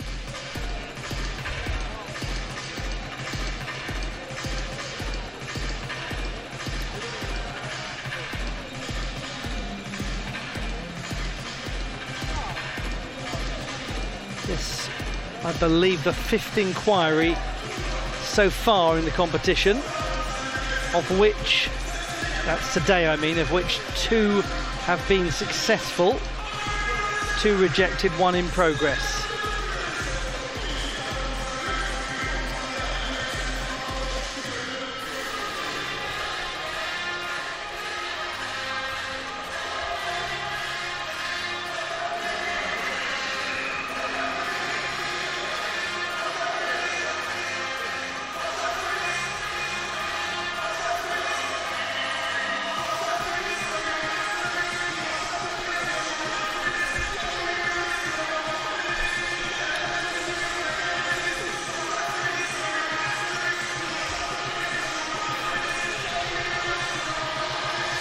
Apologies, we're running a little behind schedule. The competition was due to have concluded just over 15 minutes ago. So you'll have to take the dog for a slightly shorter walk before returning to rejoin the action in about 45 minutes time. But before you go, we have got these scores to bring you. Firstly for Elen Karbanov, and also the inquiry outcome for Annelies Dragan.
Once again, the inquiry for Annelies Dragan in progress.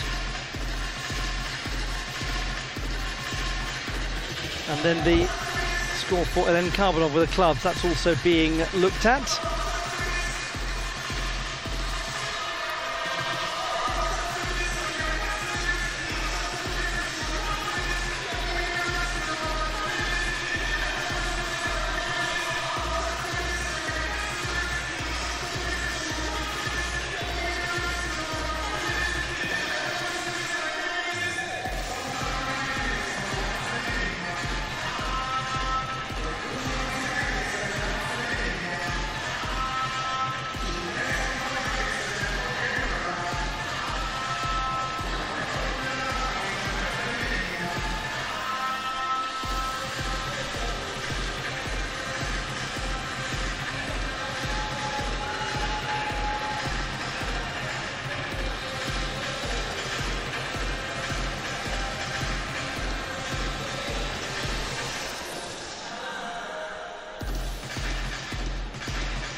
Seems to be clear on the big screen in the arena that nothing has changed.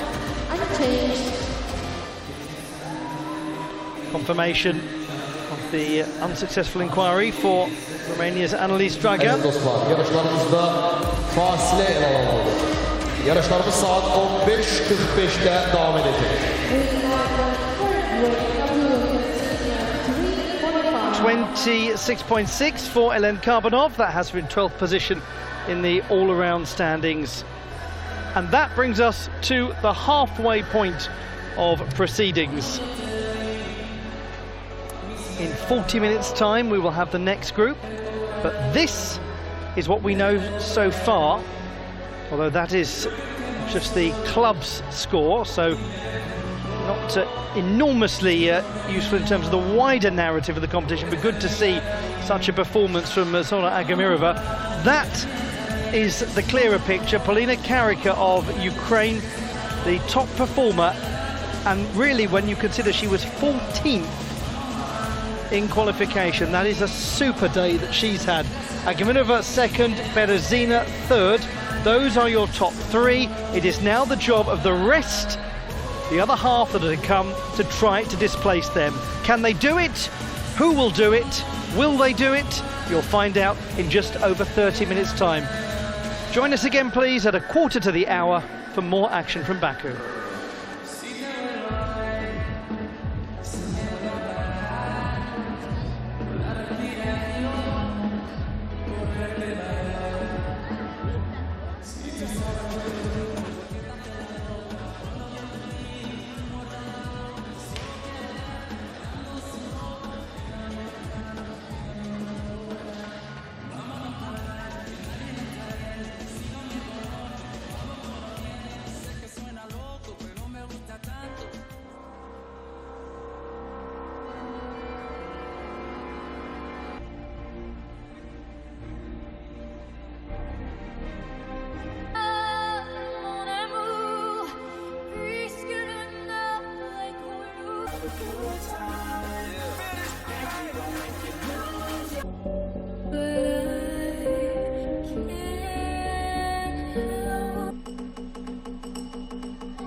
Now, at the moment, we have Polina Karika, Zora Agamirova and Polina Berezina 1, 2 and 3. The average score, and it's a little crude to talk about averages because all the apparatus are a little different and generally hoop and ball score more strongly than clubs and ribbon, but it is worth bearing in mind an average. Polina Berezina 30.95, Zora Agamirova 30.6 and Polina Berezina 30.35. Those are the averages. We have an exhibition performance to get us underway, so we'll let you enjoy that now.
What a moment to treasure for this young gymnast from Azerbaijan. Lovely performance, lovely way to get this all-around final back underway.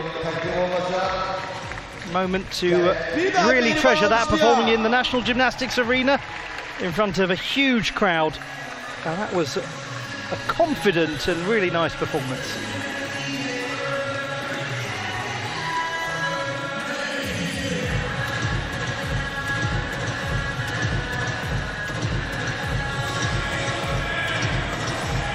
Now it is time for your main event, the continuation of the all-around competition. As I mentioned earlier, Polina Karika, well, she was the star of the show in the first half. As the 14th best in qualification, she's already guaranteed an improvement upon that based on what she's done in her all-around final. It was superb. Ollie Hochman here, and alongside me is Blythe Lawrence. And Blythe, I think it's fair to say Polina Karika was the gymnast that everyone was talking about in the mid-session interval.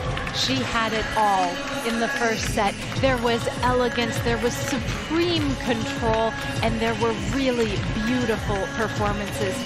A career-making for apparatus for her, potentially. I don't think that's any exaggeration at all. Zora Agamirova had a very good day, not quite as strong as the last couple of days, but nonetheless a compelling performance. Polina Berezina, excellent display from her. Polina Berezina is your gatekeeper of the moment to the medals. Bronze position, 121.4. It's her teammate who gets us underway in the second group. We welcome Alba Bautista, 11th best in qualification. She scored 31.45 with the hoop in qualification.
That's such a regrettable opening for Alba Bautista in what is a beautiful routine as well. The start and the end, unfortunately, beset with issues. It's not the Alba Bautista we saw yesterday, unfortunately. No, normally she gives such a competent and confident presentation with the hoop, but it's a big stage, there's a lot at stake in this final, and sometimes it does strange things to a gymnast. It's such a nice piece of orchestration and choreography, the use of the tango, the small buttoned accordion, the bandoneon from Argentina that dominates it musically. She puts some tango steps into there to marry the whole thing together very well. It's one of the hallmarks of Alba Bautista's gymnastics is she gets it to the heart of the music, but there is no disguising, even though those leaps are just lovely, no disguising that a lot of marks will sadly have been lost. Can happen to anyone.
Romania's Andreea Verdej came in as the 24th qualifier, and what a brilliant qualification place she earned.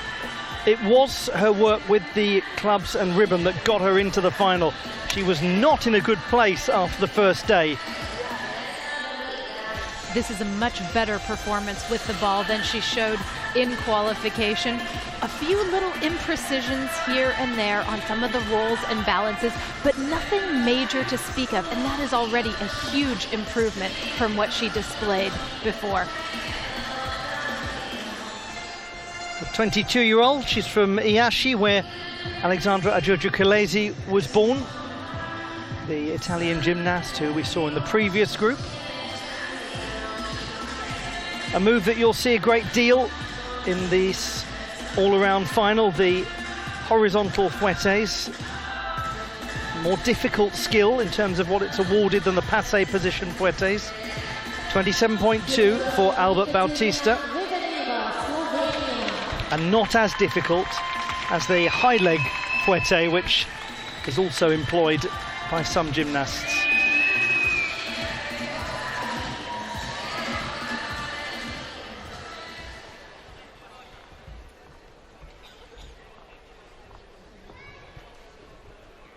To the World Games bronze medalist with the clubs, Yekaterina Vedenjeva of Slovenia, 8th best overall in qualification. The score for this was 30.2.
That's a fine opening from Yekaterina Vedenjeva of Slovenia, the gymnast who turns 29 next month and who competed at the Olympic Games in Tokyo.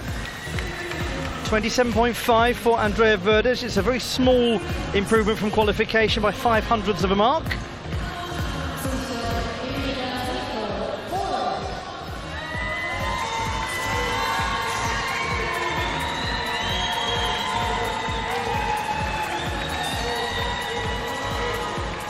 Now, a gymnast who had a very good qualification campaign, placing inside the top 20.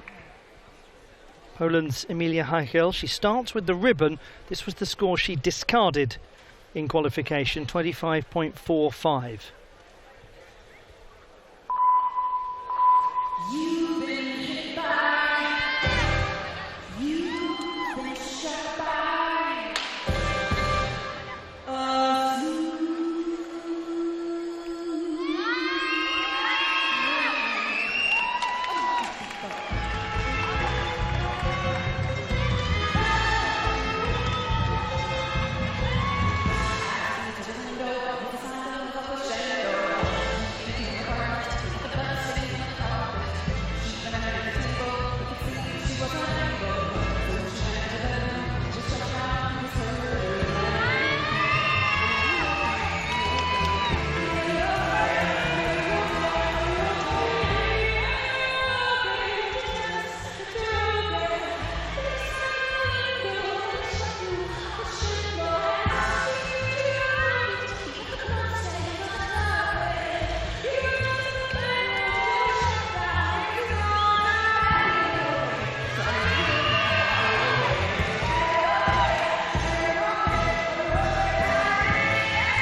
The first performance in this final from Emilia Hajel of Poland. She was 32nd in the all-round competition a year ago. Look at the journey she's been on. Did have a few little overreaches to deal with, but she handled them in a very composed fashion.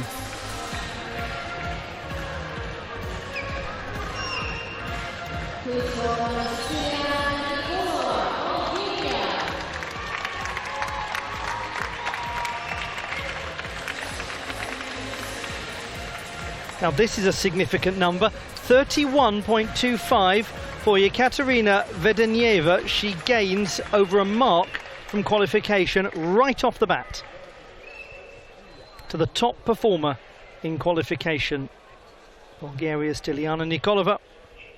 And she begins with a routine that scored 32.85.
Oh, what a start that was from Stiliana Nikolova, the top qualifier. The last Bulgarian winner was Maria Petrova in 1994 at continental level. She has looked so confident building up to this competition at the World Cups. There are elements, signatures of her routine, including the beautiful side scale pivot that she has improved greatly compared to 2022. And she's just looked comfortable as well. There was perhaps one catch at the very end of the routine that was a little questionable, but overall it was superb. All-around bronze medal, the European and World Championships, and that, Blythe, is the skill you're talking about, the incredible improvement in her balance and her power. Excellent releve. She holds the position so long. And then, of course, she goes into the illusion sequence, 3 in a row, toss and catch of the hoop.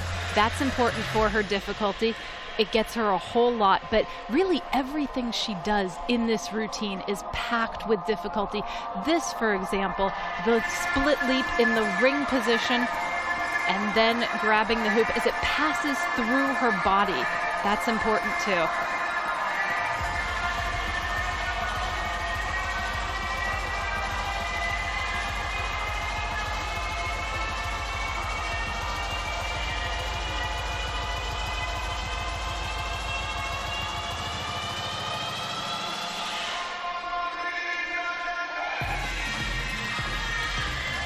Much improved, Emilia Hajel of Poland, 26.6. She's up by over a mark from qualification.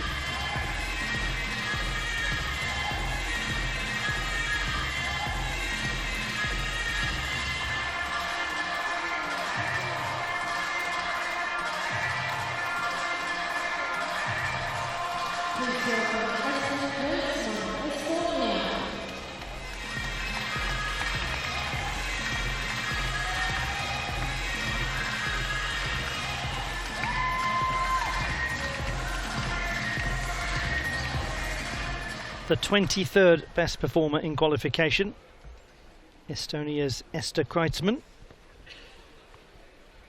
And this was her best performance in the preliminary round, 29.55. She's only 15, really bright prospect.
She may have just transgressed over the line right at the end there, Esther Kreitzmann. The depth in Estonian rhythmic gymnastics, so it's impressive. That is a whopping great score. 34.7 for Stiliana Nikolova to get her final started. A huge, huge number. When you consider that we were talking about 30.95 as the average mark, albeit a crude average for the leader, we've just seen 34.7. Emmi Piiroinen from Finland, she scored 26.6 with the clubs.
Finland's Emmi Piiroinen is the national champion in all-around competition.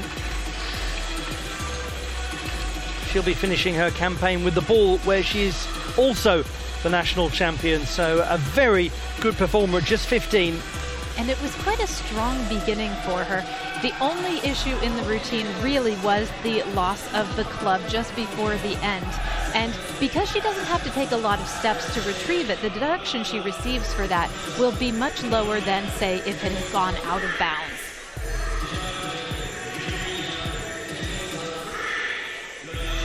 On the whole, she's quite an engaging performer. And considering how young she is, she's comported herself very, very well. She made 3 finals at the Junior European Championships in Tel Aviv last year. And a lot of people really sat up and took notice of her as a contender coming through to senior competition. And we've said it with Estonia, how much they're developing. Well, Finland, their neighbours just over the waters, again, a really improved and exciting rhythmic gymnastics nation. It was so interesting to watch them in the qualification round because the Finns and the Estonians were in the same set, and so you had them performing basically one after the other. And we were so just enthralled by the quality of the gymnastics.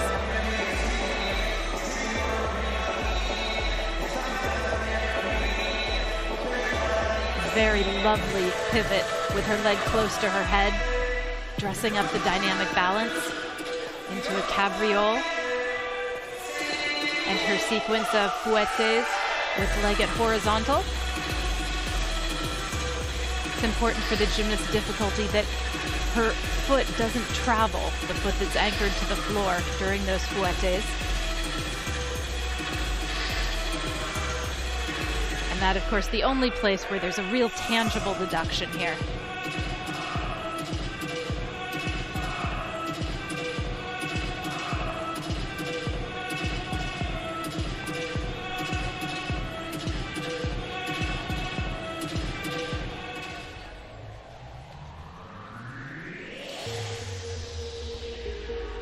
.96.95 the score for Emmi Piironen. So that's an improvement by 3.5 tenths from the preliminary round.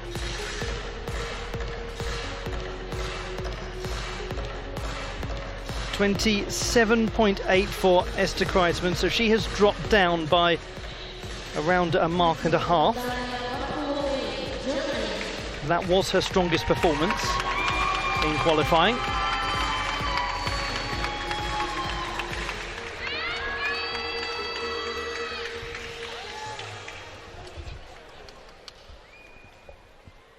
To the gymnast who won the silver medal in the all-around competition of the World Championships, Daria Varfolomeev, but no German has ever been on the continental all-around podium.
Germany's Daria Varfolomeev has got to be regarded as a major contender in this competition. There are major contenders everywhere you look. Some superb gymnasts will not get onto the podium.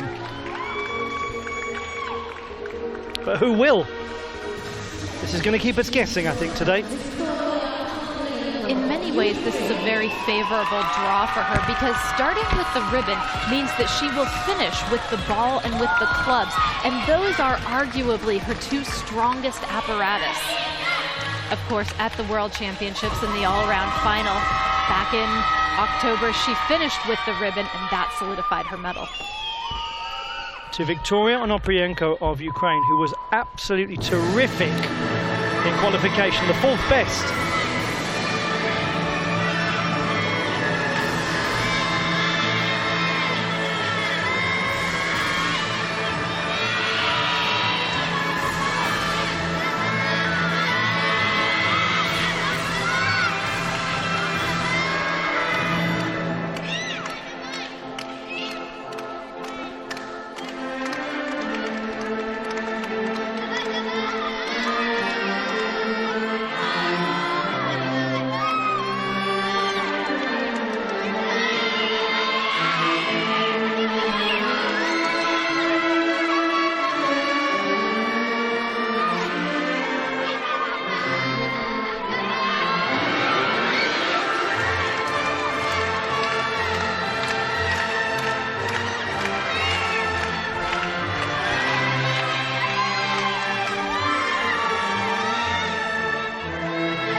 When you talk about gymnasts who understand music, who get how to bring a piece to life with their choreography, you've got to start with her at the heart of the discussion, Victoria Onoprienko.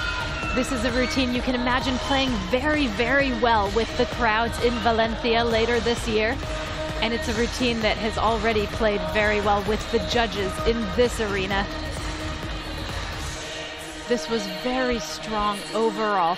And you get so caught up in her showmanship that it's easy to forget that this is another routine that's just loaded with difficulty. It never stops.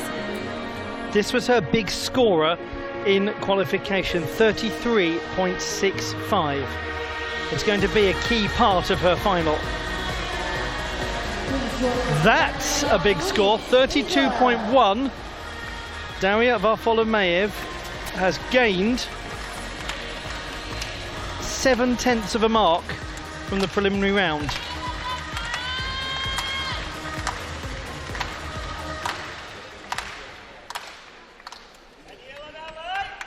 A gymnast who has emerged at senior level. Daniela Muniz of Israel, 13th in qualification.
A remarkably exciting young gymnast, Daniela Muniz of Israel. She scored 30.2 for that routine in qualification.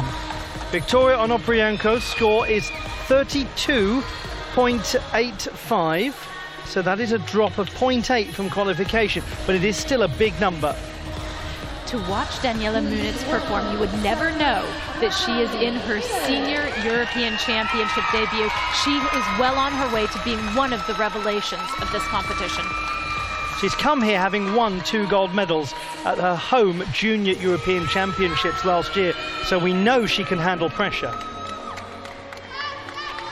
Now then, many questions. What will the answers be? Sofia Raffaelli is the all-around world champion. She finished 4th at the European Championships last year, and she comes into this as the 6th highest in qualification.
very, very interesting indeed. Sofia Raffaelli. That was a performance and a half. Oh my goodness, what a maximalist. There was a moment at the start, just as she set herself, where she seemed to flicker, and you wondered, what are we about to see? And then that happened. She had difficulty, just a little bit, holding her opening pose. But once the routine got going, well, there was really no problem at all. And it's such risky business, Sofia Raffaelli, with the clubs. And she handled it all masterfully today. And there have been moments in her career, even at the World Championships, where she has had difficulty with the clubs. But look at that. That sort of rebound is incredibly hard to get right. It is, as you say, Blythe, full of risk. But it's moments like that that are the reason why her difficulty score is always huge. We haven't seen a rebound like that from anyone else in this competition. And that's just one thing that she's doing here. Every half a second, there's something else that is done in a rotation or behind the back or under the leg. 30.65. Well done to Daniela Muniz. She gains 4.5 tenths from qualification. We go now to Boriana Kalin of Bulgaria, who did not perform with the ribbon in qualification. The gymnast who missed her home World Championships at the end of last season, but who has 2 consecutive all-around silver medals at continental level.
Boriana and Bonnie, a suitable combination, a very suitable combination to borrow from one of Bonnie Tyler's later songs. Maybe Boriana Kalin saying with that performance, believe in me.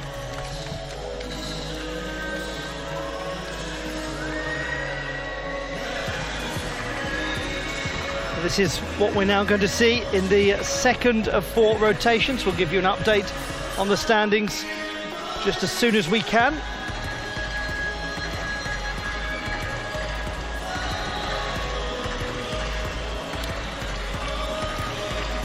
No question, though, whatever the number is for Sofia Raffaelli. Okay, well, that's big. 32.35. I was about to say, whatever the number, it's better than qualification. It's way better than qualification. She's gained over a mark and a half. That is significant. Now we look at Boriana Kalin. And she's really had such a journey to get to this European Championship. She was actually in the arena to perform in Sofia at the World Championships last autumn. She took ill and had to withdraw from the competition. This was the only place at the beginning where there was something significant to deduct from in this exercise. And notice how quickly she deals with it and gets right into her beautiful attitude turn, combining it with a side scale pivot. They're very good at the side scale pivots, the Bulgarians. And the rest of the routine, it was very clean. And that's been one of the things that has come over through her qualification process. She just seems to be taking it easy, doing her job, and minimizing any mistakes. She's looked very calm.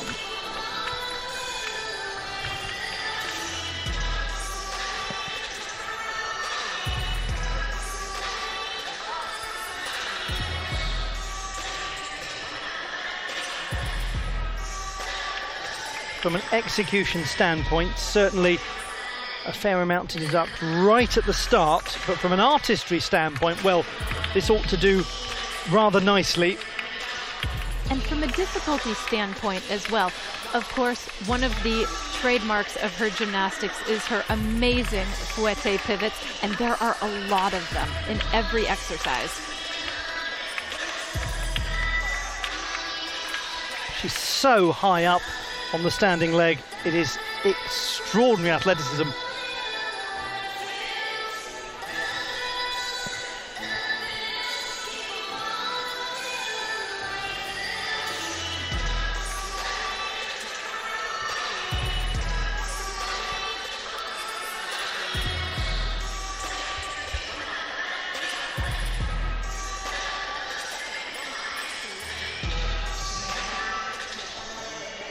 It's a routine that does seem to say, hey everyone, I'm back. She competed at the first World Cup of the season in Athens and won the bronze medal in the all-around, but then afterwards felt some fatigue and thought that she should take her foot off the gas for a little while, and she did, and since then, she has looked amazing. Will it be the sweet smell of success here in Baku for Bodiana Kalane? Certainly she's looking fresher, that is clear. And that's great to see. Yes, these pivots have been missed. And those are her classical balletic fouettes in the passé position that we have known and loved about her gymnastics for so long. Fouette, as I'm sure many of you know, French for whipped, and she does whip around in those like nobody's business.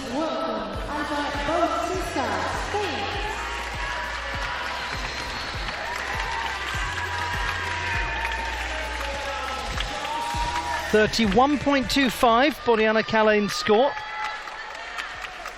Second best that we've seen with the ribbon. Now to Alba Bautista. Back we go to the top of the order already.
A gymnast who performs with such delightful elegance and musicality, Alba Bautista. We have been saying, Blythe, throughout this competition, the two Spanish gymnasts in individual competition are completely different and yet united by the same quality, which is that sense of artistry, that ability to find a meaningful connection with the music. They do it in different ways, don't they? But they do it. Both of them manage to create a universe and to pull you into that universe. Sometimes watching them, you almost feel a bit surprised when it comes to an end because you're so into the routine. But yes, stylistically, very different. I think that's really nicely put. That sense, actually, that when gymnasts like Alba Bautista finish performing, particularly with her ribbon routine, you almost feel rather irritated. You think, can we have a bit more of it, please? Can you just keep going for the next hour and a half? Please, we'll all sit there and enjoy it and watch. Gosh, the home crowd's going to go mad for them in Valencia. And we've got the Spanish group to come later as well.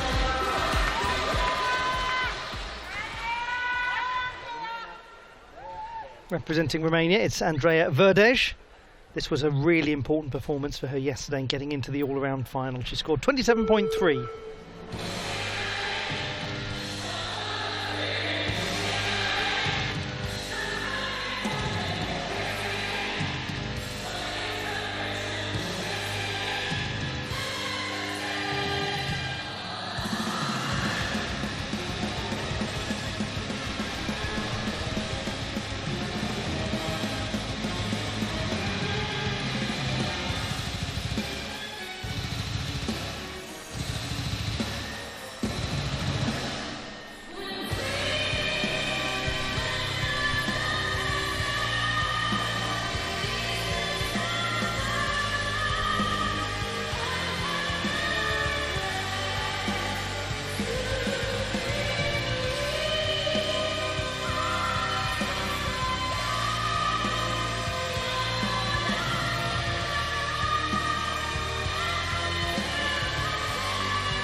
Away from her life as a competitive gymnast, Andreea Verdej is a master's degree student at the Alexandra Ioan Cuza University in Iași, her home city. University founded in 1640. And this is such a big, dramatic performance. She gets real height on her turning split leaps. Good extension of her head backwards as well. It's a nice over-split position. And notice, of course, that the clubs are always in motion. Please welcome 29.35 for Alba Bautista. At the conclusion of the first rotation, it was Stiliana Nikolova ahead of Victoria Onoprienko, ahead of Sofia Raffaeli. Those are your top three, but still some way to go.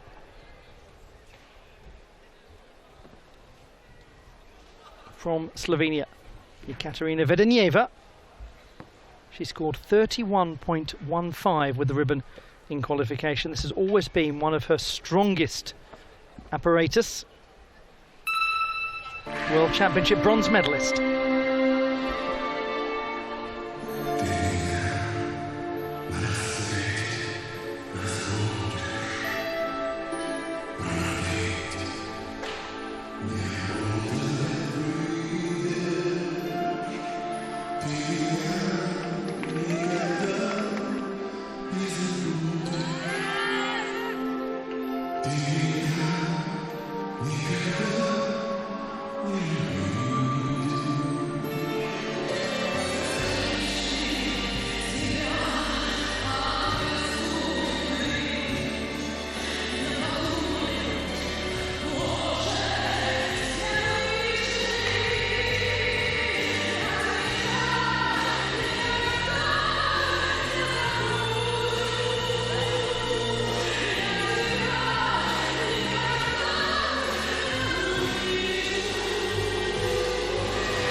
She's made quite a start to this all-around final. Ekaterina Vedenieva.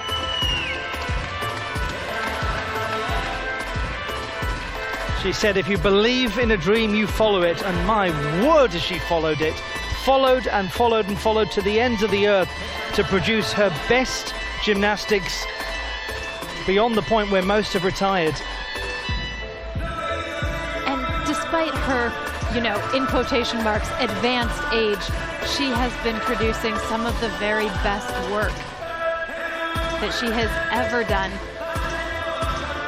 This is a routine that is veritably sprinkled with fairy dust.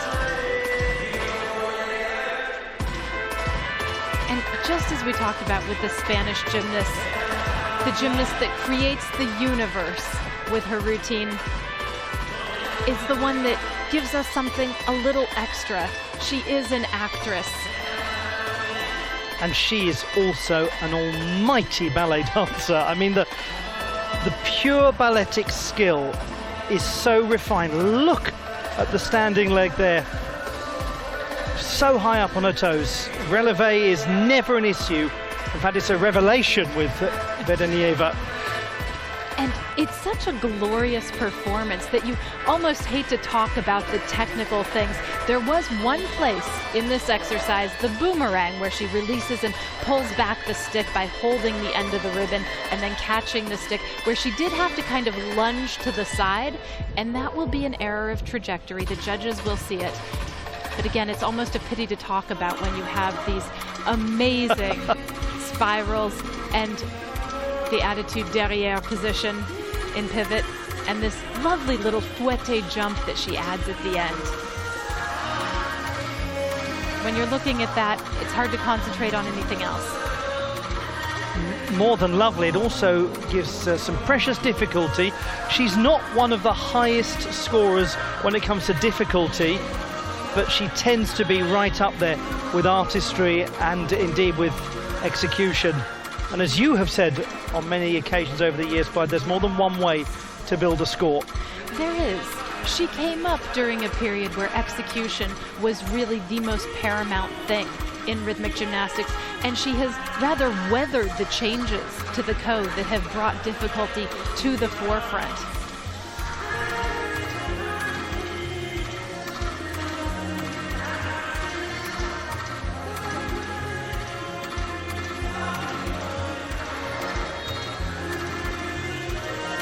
That is real power going into those leaps, putting in the back bend, head coming back. Again, that's not just a style decision, it's a difficulty decision. If the torso, the head remains straight, then you don't get anything like as much as if you flick the head back, and if you can really bend the trunk back as well, then more tense will follow. These are the Grand Battement inspired dynamic balances of rhythmic gymnastics. Lovely toe point going into side scale. And a note about the leaps, her amplitude is seriously impressive, especially when you take into consideration the fact that a rhythmic carpet is not a spring floor like we see in artistic gymnastics. There's just wood under the thin layer of carpet. In Tel Aviv at the European Championships last year, some acrobatic gymnasts came out to do a little demonstration in between one of the sessions, and they took one step on the floor and you could see them immediately going, we're going to have to change what we do here because this is not the kind of surface we were anticipating. There is a reason that some of the gymnasts even train with knee pads. A soft surface it isn't.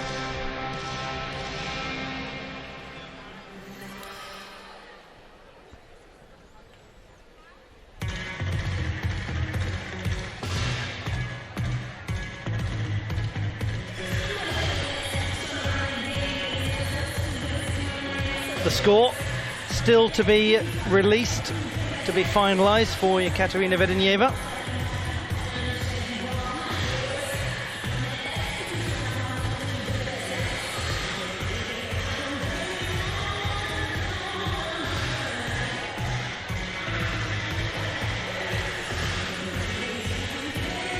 She started so impressively with that 31.25 with the clubs.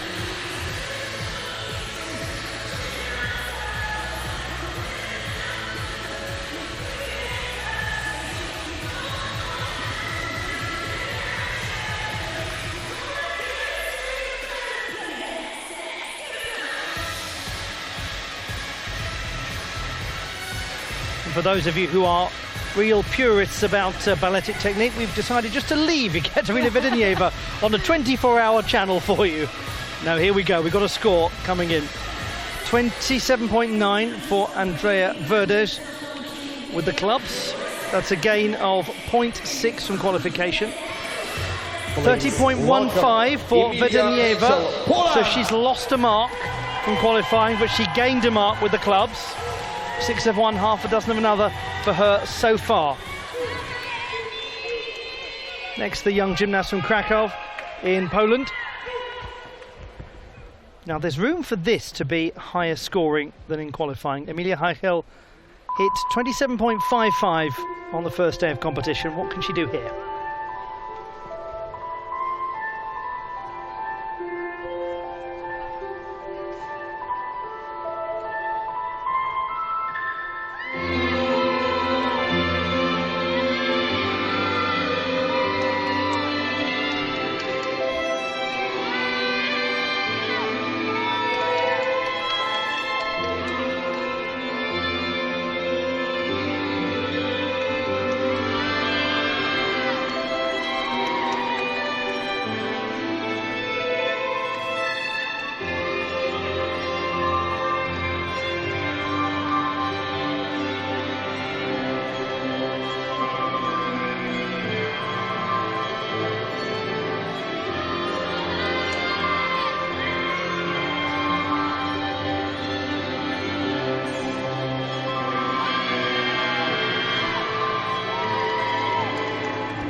Emilia Heichel of Poland, huge congratulations to her on winning her first senior all-around national championship this year.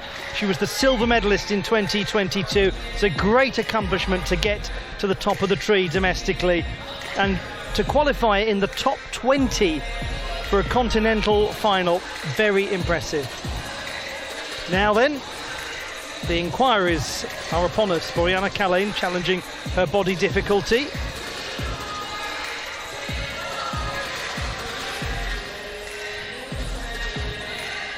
We go back to this exciting young athlete from Poland. She is at the forefront of a Polish generation that is one of the very strongest they have ever had. We are going to be hearing much more about Poland in the next couple of years. Based on their performances at the Junior European Championships last year in Tel Aviv, you are spot on.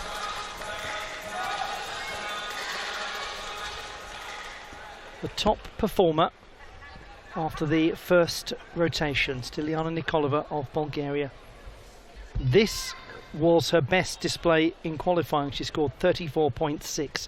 She could have a huge lead at the halfway point if all goes according to plan.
think she might possibly have come here to win this, you know. Stiliana Nikolova of Bulgaria is giving it everything. What a start. She has always had such a wonderful quality as a performer, but in her past few competitions, what has emerged is a kind of technical sharpness that it's looking like nobody can beat right now.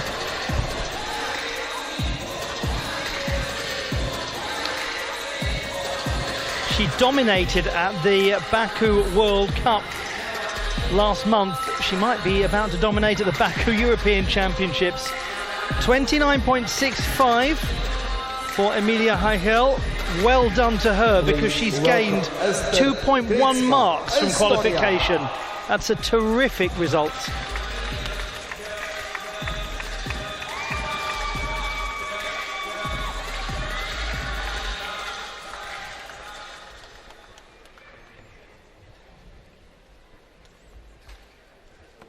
Back for a second time, Esther Kreutzmann, the gymnast from Tallinn.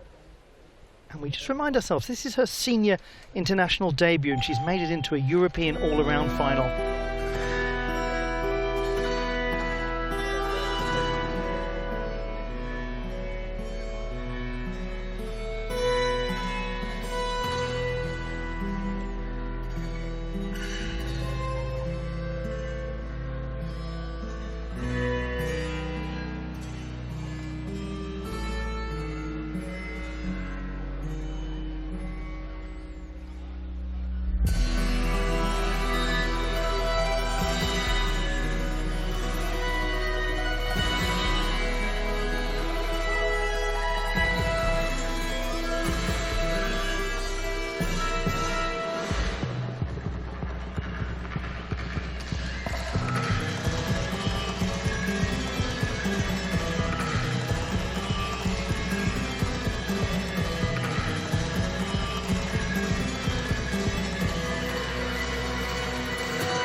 Lovely orchestration, that interpretation of the Moonlight Sonata. Much about that, including her vertical fouettes that were so good. Seemed to be one small moment with the clubs where the positioning wasn't quite right. It appeared that she might have meant to lock the clubs and make a single apparatus out of them, like we see some gymnasts do, and then actually had a slight problem, thought better of it, and just went on with her routine. Very subtle. But just as you said, Ollie, some lovely work. Great flexibility in her dynamic balance. Extends that into a front scale balance combined with a small throw. You trust her, don't you, when she goes into those balanced positions? Yes. Really demonstrating quite a cool head under pressure. There was one other small error that she is going to receive for an imprecise trajectory. And just to give you a sense of what the deduction is for that, if you need to modify your trajectory by 1 step, it's 0.1 out of your execution. By 2 steps, 0.3, 3 or more steps, half a point.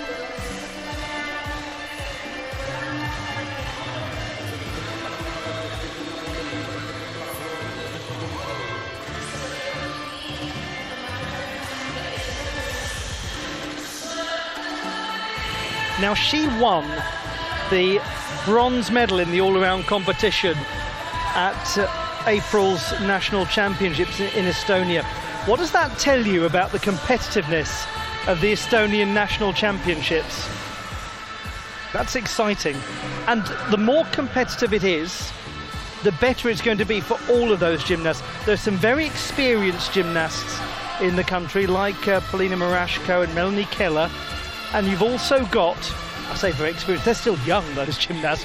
And then you've got the next wave coming through as well, like this gymnast, the reigning junior national champion, or rather she was the junior national champion last year. So it's going to be worth keeping your eyes on the Estonian national championship results in years to come.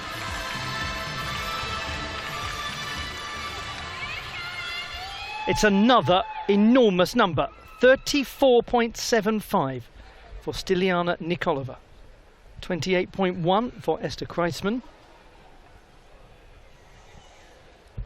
This is Emmi Piiroinen of Finland, her second performance, the 21st best in qualification.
Most unfortunate, right towards the end of the routine, a loss of the apparatus. That set her back from a time perspective as well.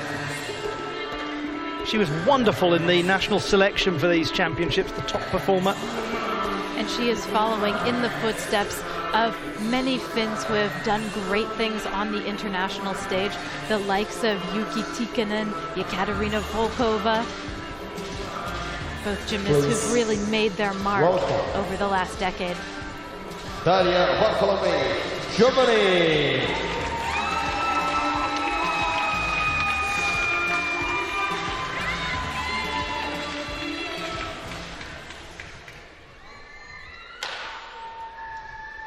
Third strongest in qualification, Daria Varfolomeev started with a really good display with the ribbon. Now a hoop routine that scored 30.6 in qualifying. This has room to be higher.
She gets so much height on her releases, her launches of the hoop, that the trajectory can sometimes be tough to judge. It's a bold display from Daria Varfolomeev. Nearly. Hoop has been the apparatus that has given her some trouble in the World Cups that she has competed at so far this season. And throughout this routine, we were kind of holding our breath. Yes, she made it. Yes, she made it.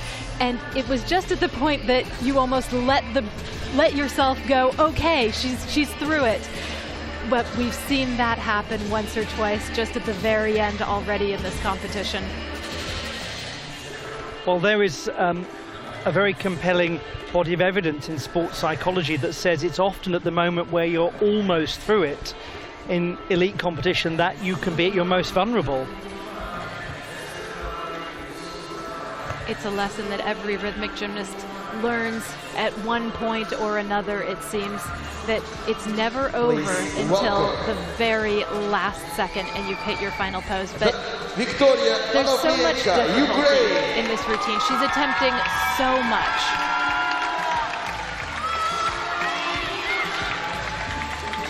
A gymnast who had a really good start.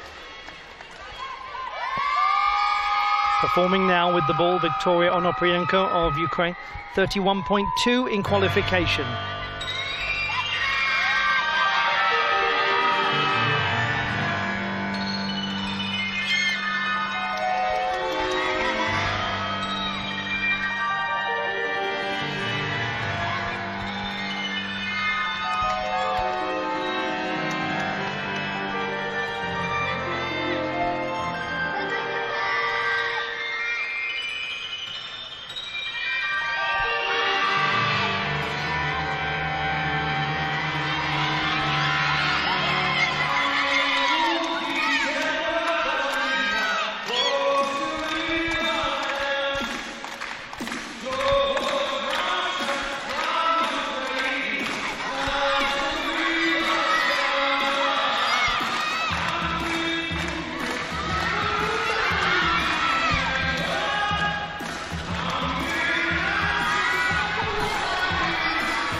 This is such a special piece of music for a gymnast who has endured and suffered so much of late. Circumstances that cannot be done justice to with mere words. She has been through an utterly torrid time. And the fact that she has qualified in 4th place to this final is nothing short of remarkable. And when you look at what it is that Victoria Onoprienko has endured, what her family has endured of late, it puts into context how one feels watching a sporting competition where things go right and things go wrong, but ultimately where life goes on. Whatever position she finishes in today, we stand and we raise a glass to her. 23.9 for Emmi Piiroinen. 31.15 for Daria Varfolomeev. So that still is an improvement of several tenths from qualification. Daniela Munitz next.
Sometimes when you purchase something, there's fine print attached to it.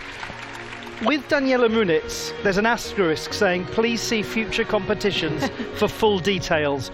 We're only getting a glimpse of what she's capable of, but there is a lot more to come. 26.65 for Victoria Onoprienko. No question that young gymnast from Israel is a name for the future. Next we have the name of the present, the world champion.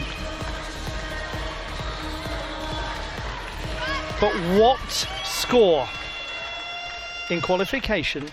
25.75. If she is to feature, if she is to win, this is going to be at the heart.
That's life. That's unrecognisable from yesterday. Sofia Raffaelli with a ribbon. And that might help her wrap up a medal. Frank Sinatra sings, I've been up and down and over and out. I just pick myself up and get back in the race. Welcome back, Sofia Raffaelli.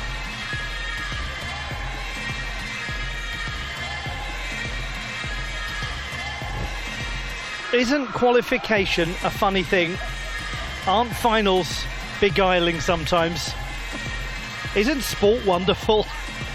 Takes you on all kinds of peculiar journeys. Isn't this side scale pivot with bent free leg wonderful? That is her own element.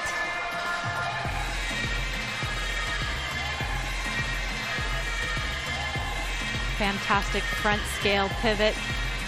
Her trunk fully extended into the back bend.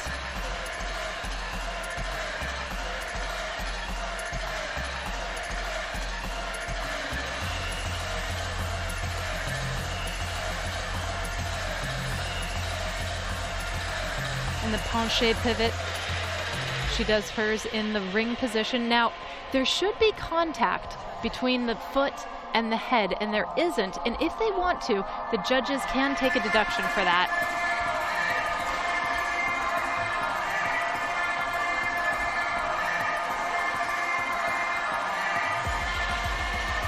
But to say that, that's nitpicking. The ensemble was fantastic. Please welcome, Boriana Kalei. Nitpicking is exactly what the judges are there to do. Well, yes.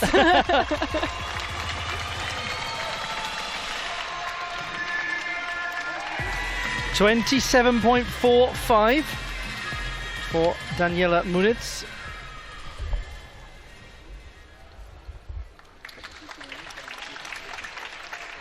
We've just seen a score of 31.5 coming for Sofia Raffaelli. More on that later. This is Boriana Kalei with the hoop. 33.45 in qualifying.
What a super all-around final we're watching here at the National Gymnastics Arena in Baku. Halfway point reached, courtesy of Boriana Kalin of Bulgaria. Halfway point for this group anyway, the previous group already completing their campaign. Let's look back at this display. And she is going to be right in the thick of things. Her turns are always sublime, but in this exercise, really perhaps particularly so, I counted 4 turns in fouette with the leg at horizontal at one point, but maybe there were even more. She is such a magician with those. It can be hard to tell.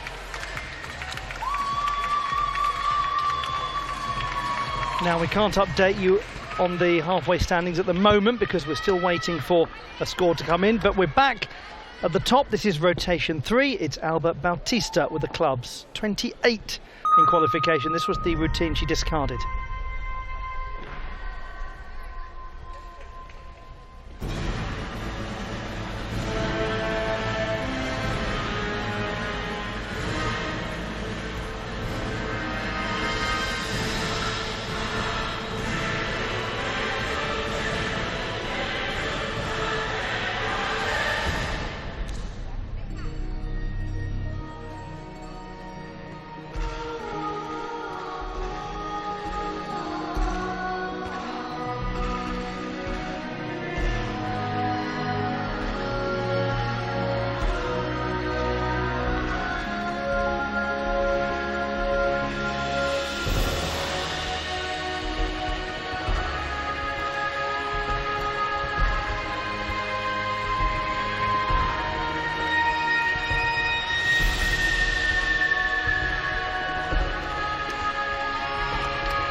From Spain, Alba Bautista, and how fitting it is that she will conclude her final with the ribbon, where she has absolutely made her name. If you've not seen her ribbon routine, you will be in for a treat.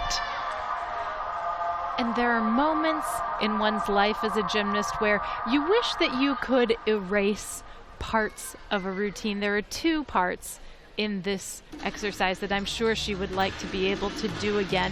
One came at the top, and then there was a second loss of the clubs later on. Both of those will be significantly deducted, but for the most part, it was a very solid performance with the clubs. And of course, what she is building towards is the World Championships in Valencia, and every experience teaches you something. And we're in a world of gymnastics now across all disciplines where, largely speaking, not always the case, but largely speaking, gone are the days when a gymnast could expect maybe to attend 1 or 2 major championships in their career.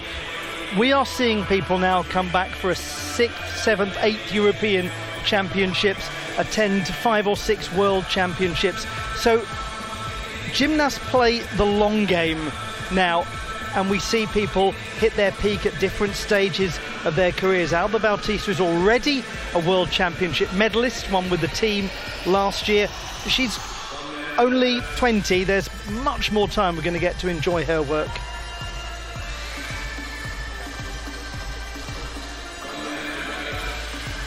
Well, this is just a confirmation of what we already knew, which was the inquiry in progress for Boriana Kalin.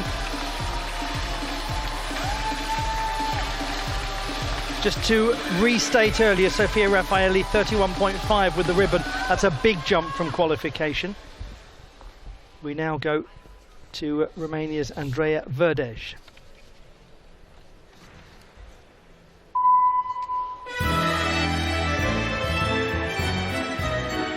Se dice que soy fea, que camino lo malero, que soy chueca, que me muevo con un aire compadre, que parezco un dinosaurio, mi nariz es puntiaguda, la figura no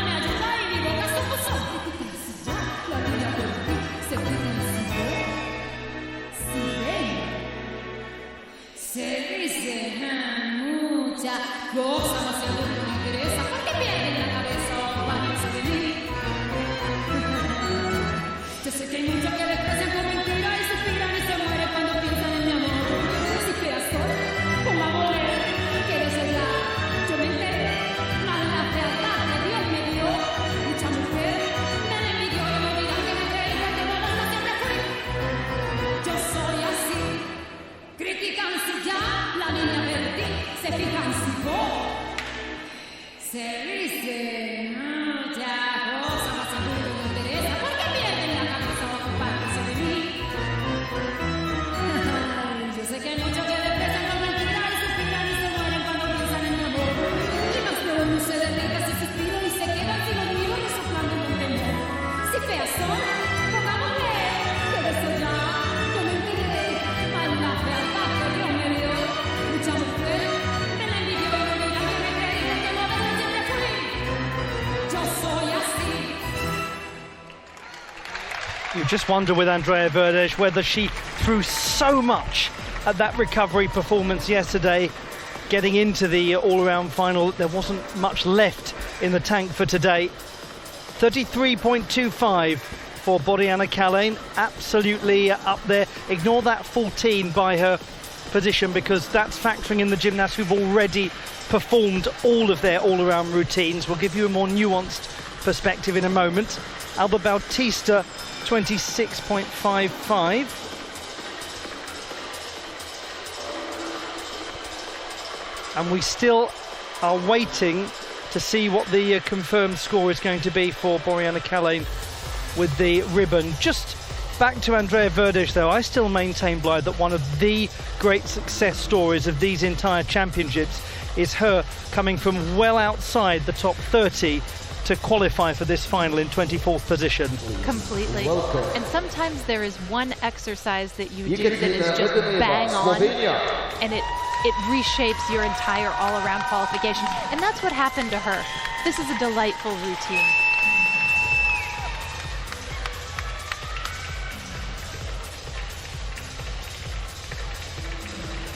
Always delightful with this apparatus is Yekaterina Vedenieva of Slovenia. Gymnast who has won so many World Cup medals.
Third performance from Yekaterina Vedenieva of Slovenia, who will be involved in apparatus finals as well tomorrow.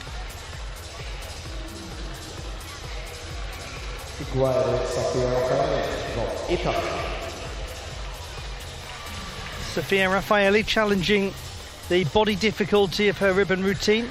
So we've got two inquiries now that are in progress. And what lovely work from Vedenieva with the hoop, as we've grown accustomed to. Emilia Heichel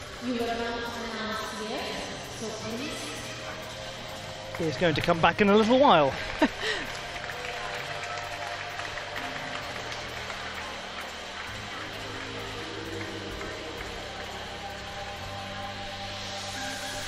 keen to get on with things, the 16-year-old. I think we have a momentary delay. And just a chance to extend our thanks to you for watching all of the action, wherever you are in Europe or beyond, and whatever time of day or night it is. It's just coming up to 5:30 in the afternoon, early evening at Baku time. A sunny Saturday on the shores of the Caspian Sea. And we still have a lot more to come on this day of competition, because the group all-around final is going to take place in our evening session. And if you'd forgotten about that, there's still plenty of time for you to call your friends and cancel whatever plans you had this evening and make some kind of feeble excuse.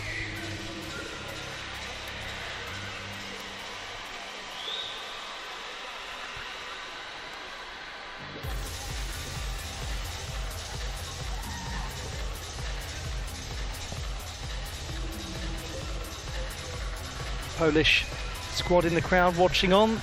They'll be really looking forward to seeing their group take to the competition floor. The Polish group, crikey, haven't they been exciting of late? Absolute history makers, gold medalists on the World Cup level. And so it's going to be so interesting to see what they are able to produce here.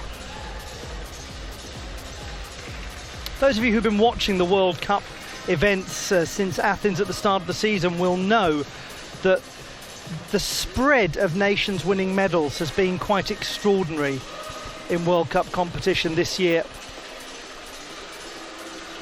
It's been thoroughly refreshing, very exciting to see. And huge thanks to all of you out there who do such a superb job in your various parts of the world in compiling all of those statistics, in helping people like me, for example, work out all of the history-making moments that have been achieved. It's a thankless job, and one that a lot of people do anonymously, just out of sheer love for the sport. Please welcome Emilia Hitcher. But you're very appreciated, and you know who you are.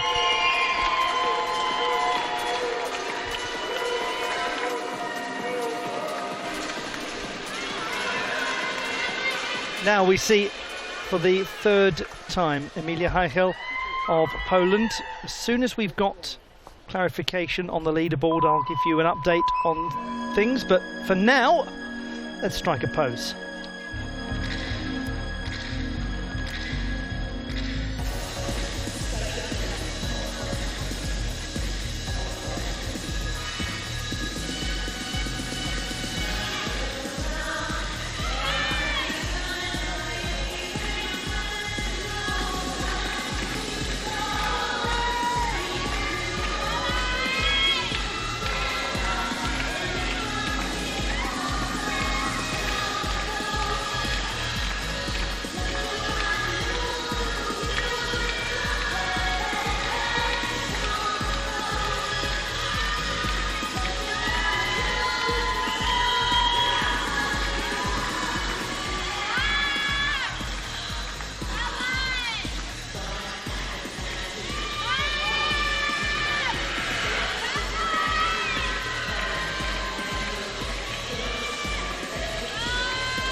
It's used to one side. One thing is clear.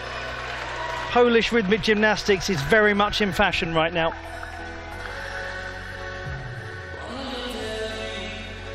.55. Andrea Verdej with the ribbon.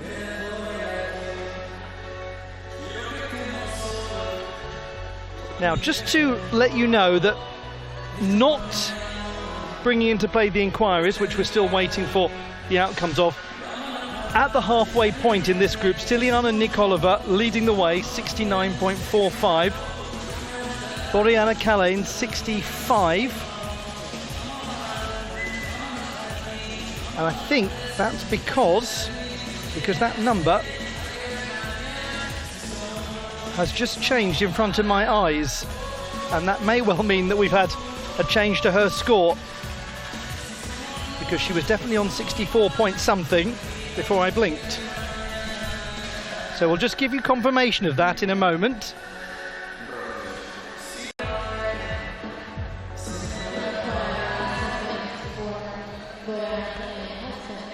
And here comes that confirmation. She has gained 0.5. She was on 64.5. And literally, as I was about to tell you the update, the number changed. So there we go. So Kalane, 65 in second place. Raffaeli, 63.85 third place. 63.25 Daria Varfolomeev, fourth position. And then there's some daylight between them and Ekaterina Vedenieva, who's next. But we've also got to factor in Polina Karika as well, who was such a strong performer with that average of 30.95. So she'll be up in that top group as well. But at least that gives you an idea of where we are at this stage of the competition, halfway for these top qualifiers. Now, the clubs for Styliana Nikolova. This is what she discarded in qualification. Her score was 29.75.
Now, Styliana Nikolova accumulated quite a cushion with her first two routines. Some of that will have been used up there with a few issues, but probably not as much as the total accumulated margin for error. To sum up, one small drop of a club and one almighty chase to make sure that she doesn't drop another one. The bigger issue probably came at the top of the routine on her first dynamic element with rotation, where she had to take about 3 big steps in order to retrieve the club. All of that being said, yes, there are palpable errors, but there were palpable errors in qualification as well. And it might be said that this routine was actually stronger despite those errors. And the key thing is, if you, coming out of a dynamic element with rotation, get hold of the apparatus rather than dropping it, then the difficulty will be with you. Yes, and if she had lost the club in the dynamic element with rotation, she would not have gotten all of the difficulty that she had accumulated in throwing it, in doing the rotations under the throw, and in catching it. So it's really, if you want to look at it that way, an incredible save. And it's also confirmation that she has a career as a 100-meter sprinter waiting for her at the conclusion of her rhythmic gymnastics career. We saw it yesterday, didn't we? Here it is. She does so well actually to keep balance and then just rebounds into the choreography as though nothing had happened at all. And to keep herself out of bounds as well. 30.65 for Vedenieva with the hoop, and that is a drop of 0.9 from qualification. 25.35 with the ball for Emilia Heichel.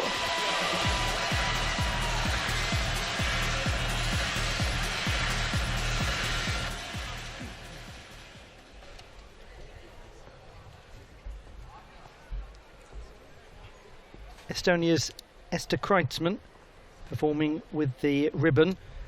It's with this apparatus that she won her first senior national title just last month. Huge congratulations to the 15-year-old.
The third performance from Esther Kreitzmann, the national champion with the ribbon. Again, she's one, I think, about whom we say we'll watch her over the next few years and see her development with great interest. 32.3 for Stiliana Nikolova, 16.6 for difficulty. Again, we just think of that big lunging catch and what she has saved in difficulty through making that connection with the apparatus. And we actually saw much the same problem from Esther Kreitzmann as we did from Stiliana Nikolova, where a dynamic element with rotation went a bit wrong and she had to go chasing after the apparatus. But she too scored something of a victory in the fact that she didn't go out of bounds and that she was able to retrieve the ribbon. We've often said, and I stand by it, that it can so often come down to what you save, not what you give away in an all-around competition.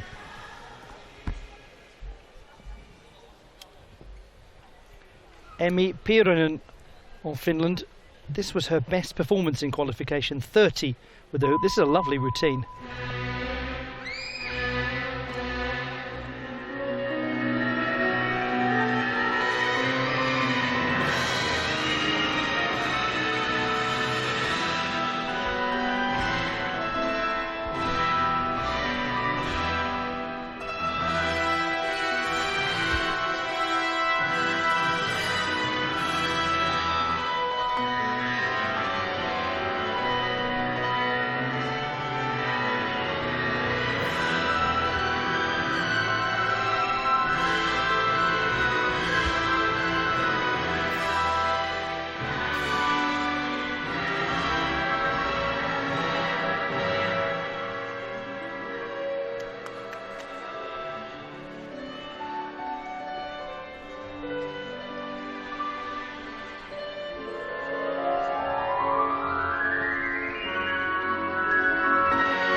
The New World Concerto, certainly a new part of the rhythmic gymnastics world. Finland and Emmi Piirainen, wonderful to see.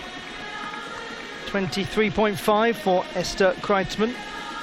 It's a good step up from qualification of over 2 marks. This the other inquiry that was in progress. No change to Sofia Raffaele's score. It remains 31.5.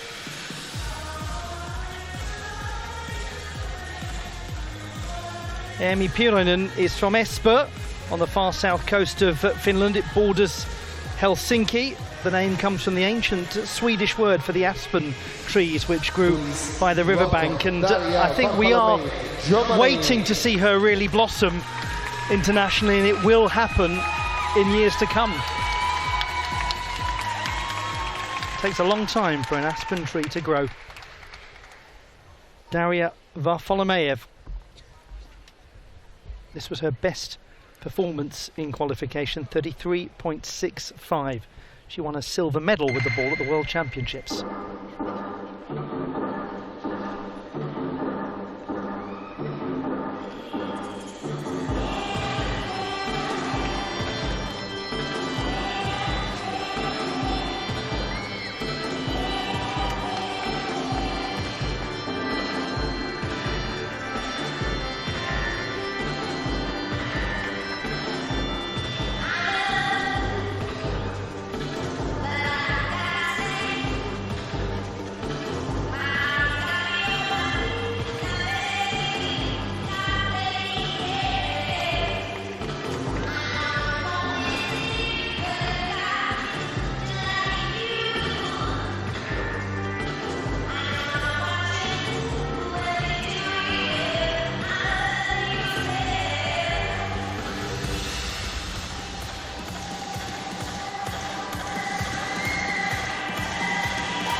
One thing to watch in that routine is how often does Daria Varfolomeev ever actually see the ball?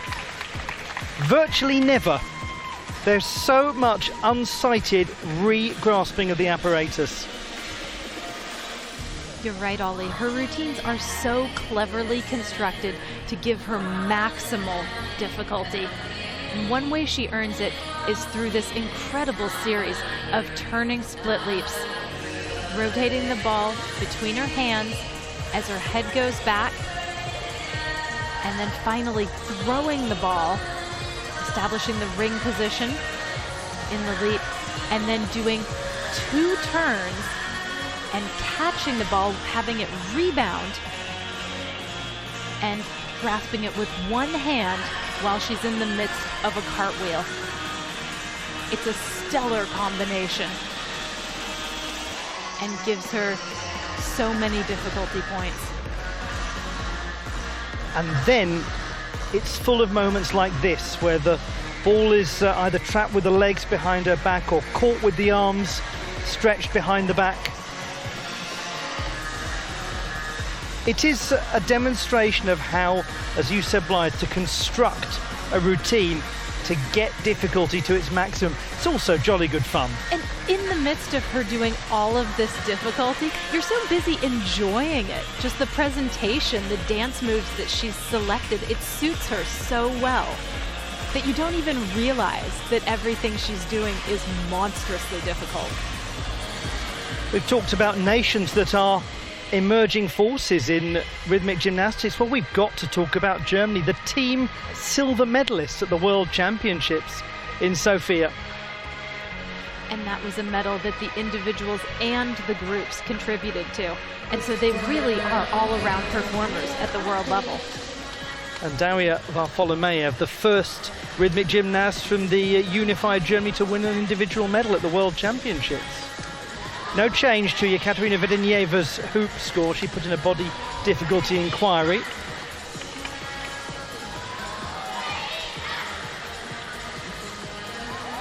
I can't believe that we are almost at the point where we're going to go back round for the last time. It's flown by, this all-around competition.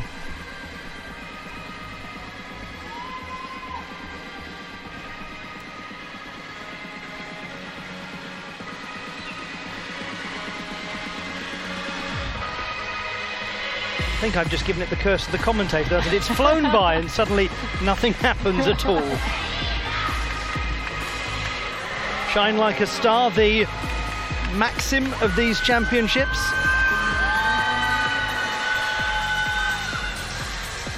And submit inquiries like a pro. Also, that should be the secondary motto. Juggling the paperwork, the unofficial fifth apparatus.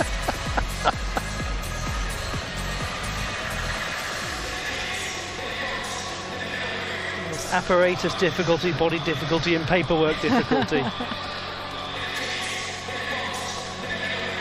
There could be bonus for the kind of pen you use. Presumably, you could use two at a time, couldn't you, like the clubs? Writing with both hands. They say that handwriting is very much a declining skill because of the increased reliance on computer technology. I am evidence that it's a declining skill. I try to look back at my own notes, and this is why I do everything electronically.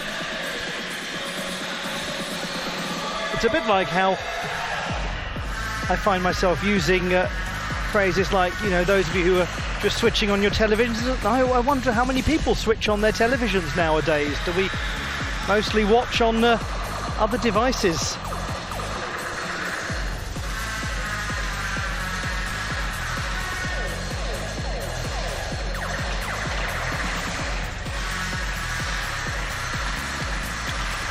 I said it yesterday and I'll say it again. It's all part of the good-natured fun of championships that one pokes light-hearted fun at the pokes light-hearted fun at the mascots, but the individuals in these outfits have done some very poignant and important things in their lives. They've been really inspirational figures, often working with unwell children, supporting their families. They've got a really impressive story. So she.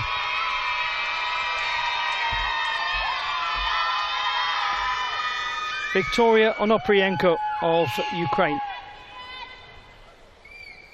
Third performance from her.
There is no way to soothe the fact that it's been a really tricky competition for Victoria Onoprienko today.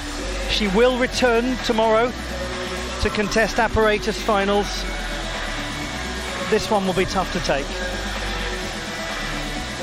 Doesn't change the fact that she's a brilliant young gymnast, doesn't change the fact that she's one of the most improved athletes in the sport over recent years, doesn't change the fact that she's a serious contender for honours tomorrow.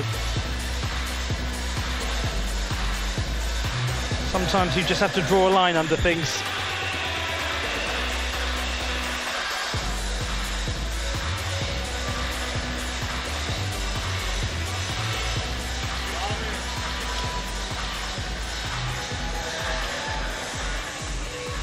And regardless of where she finishes in the rankings today, she is so appreciated and one of the most beloved athletes on the international scene. Well said, Blythe, yeah.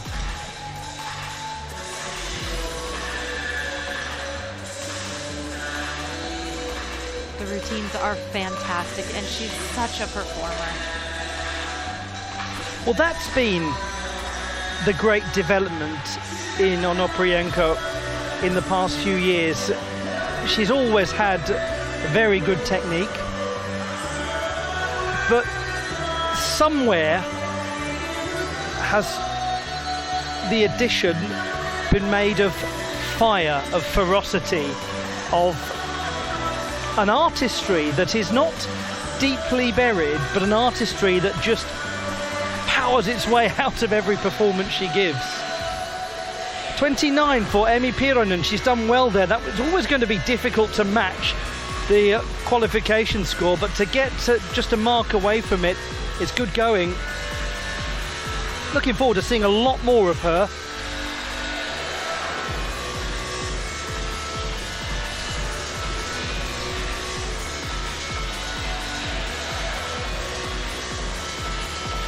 Nice that somebody's able to use my dance moves.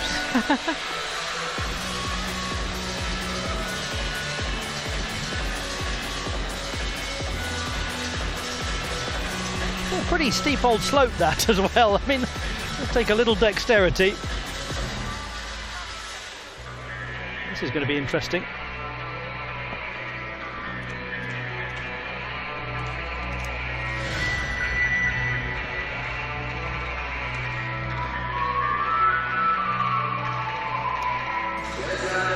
Don't worry, they haven't called the fire brigade to come and get him from up there.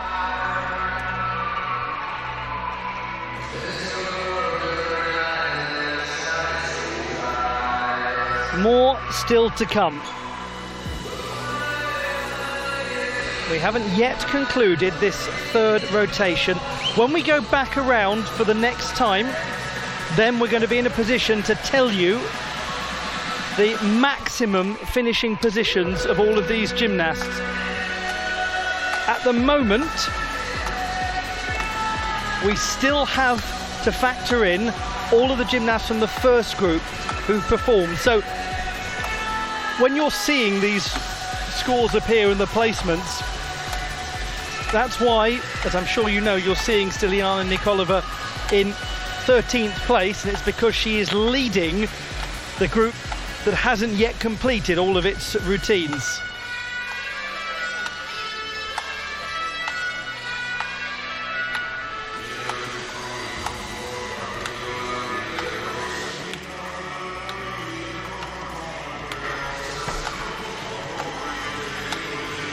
The nations of the European Championships of 2023, the 39th of their kind.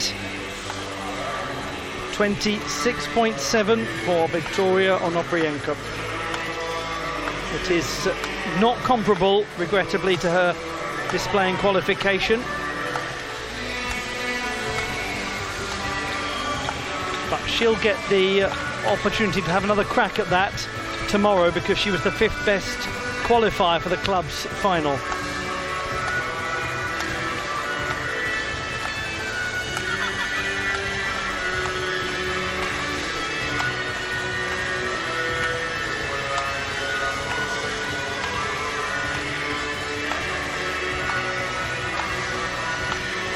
We're waiting for a confirmed score for Daria Varfolomeev with the ball. We still have 3 performers to go in this third rotation. including Sofia Raffaelli and Boriana Kalin.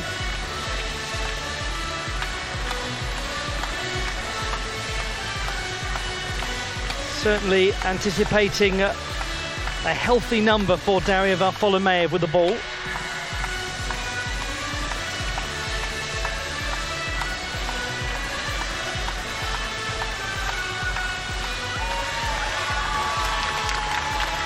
Well, the gymnasts who've already completed their campaigns, like Alexandra Giurgiu-Kalesi, sitting and watching on now. Lovely for her to be back at the scene of her last appearance at the European Championships in 2019.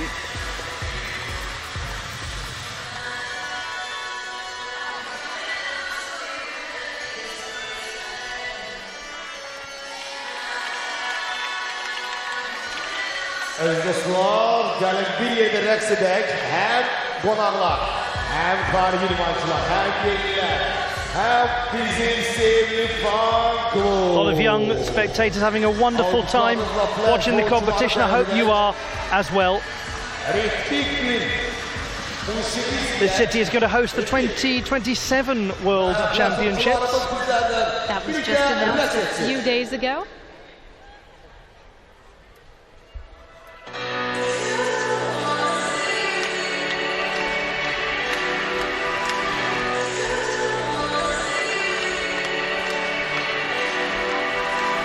Well done to these youngsters as well, who've performed with indefatigable energy. They often come from the local sports clubs here in Baku. The largest of which is the Ochak Sports Club, which actually is based at the National Gymnastics Arena. We also really were thrilled to have a display at the start of competition in this second session from the Special Olympics rhythmic gymnastics movement.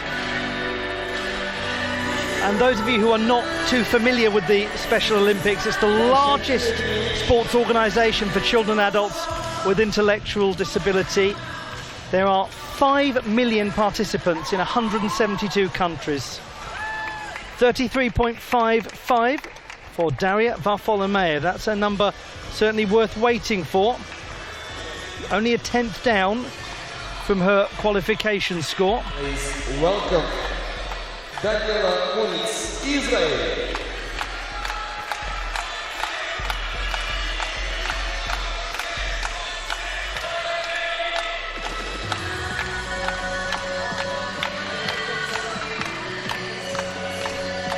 Daria Varfolomeev in second place at the moment in this group, but we've still got more performances to come, 3 of them, including from this gymnast, Israel's Daniela Muniz, the reigning junior European champion with the ribbon.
It's always really a nice thing to see a junior European champion making the move up to senior level, and she won the title in front of her home fans in Tel Aviv. It was a remarkable atmosphere. Her twin sister Michelle, the reigning junior European champion with the ball. I mean, that's quite a rhythmic gymnastics family that we're seeing emerge there in Israel. But you never quite know how the transition from junior to senior is going to go. But for her, it seems to be going very well, particularly with an apparatus like the ribbon, where the ribbon requirement for juniors is only 5 meters. For seniors, it's 6 meters. It becomes a lot more complicated once you add that extra meter. But throughout this competition, in spite of the problems with the clubs, she has demonstrated flashes of greatness.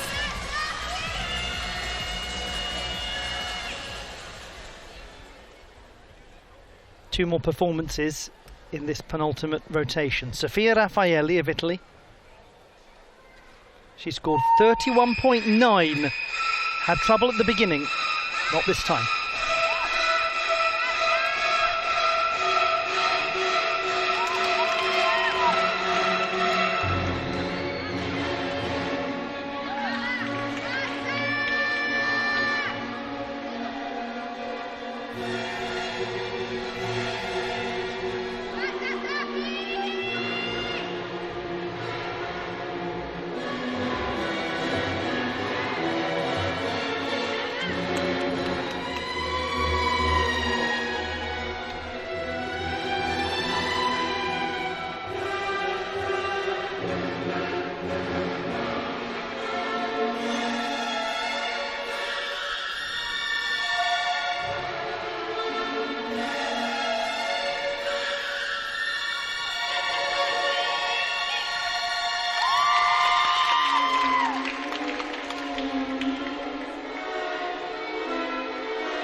It is such a horrible piece of music, and it works so well. I mean, Sofia Raffaelli using the soundtrack as if you needed reminding from the film Psycho, the principal theme. And this was a lot better than the qualification campaign. This was the element that she had difficulty with in the qualification round. As you pointed out, Ollie, none here today. This routine is so memorable. Alfred Hitchcock's 1960 thriller Psycho, an exploration of madness and murder. It's an unlikely scenario to base a rhythmic gymnastics routine off of, but there is this artistic quality to Raffaelli's work, and it's a routine that is deliberately creepy. 28.05. Daniela Munitz's score.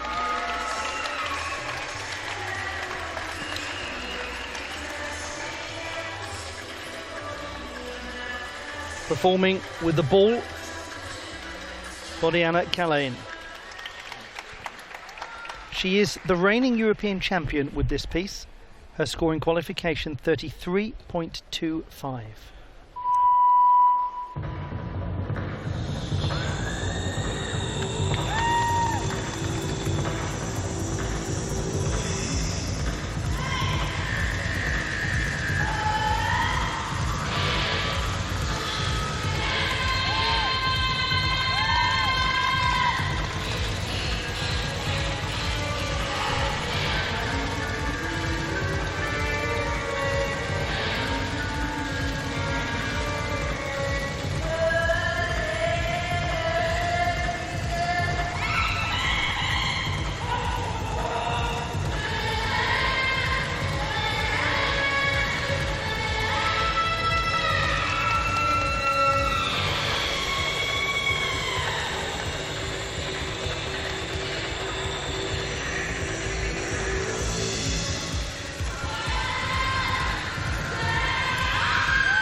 performing to the music storm, but with evidence that the clouds may be parting for Boriana Calais. A very impressive display she's produced in this all-around final. Is she going to be on the podium once more? We'll know soon, because it's time for the last rotation in Baku. Hold on to your hats, because we're going around again for the very last time.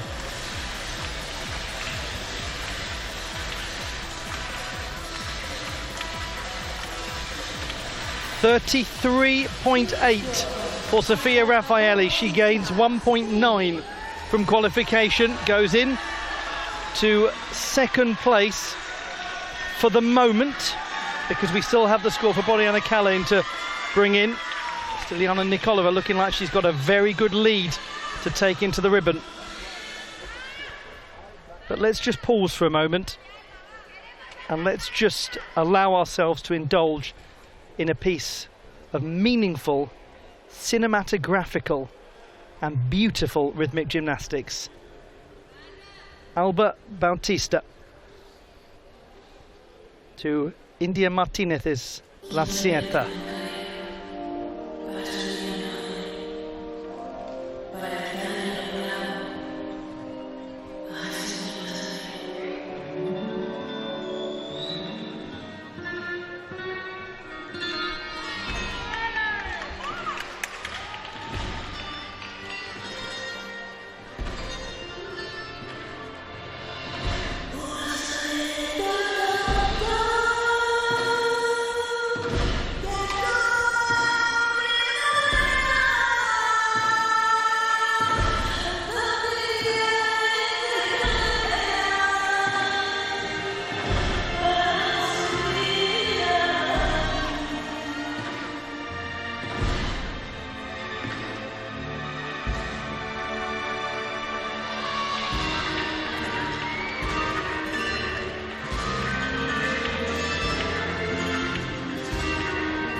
As the great Federico Garcia Lorca would have put it, Alba Bautista, tienes duende.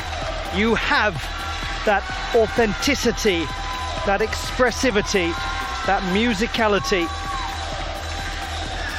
33.1 for Boriana Calais, as we look back at somebody who just embodies the heart of Spanish theatricality and musicality in Alba Bautista. Oh yes, expressivity and passion. It's palpable in every move that she makes with this apparatus.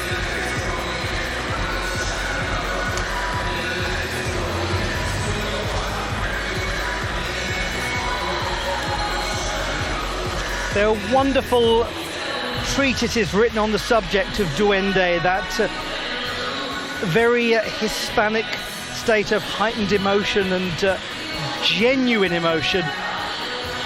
And I think Alba Bautista is the best embodiment of it in a gymnastic sense, because everything she does is really so located in Spanishness.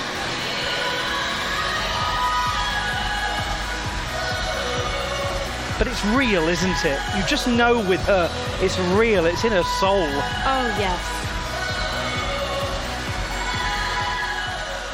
There's so much authenticity to what she does, particularly in this routine, which is very close to her heart.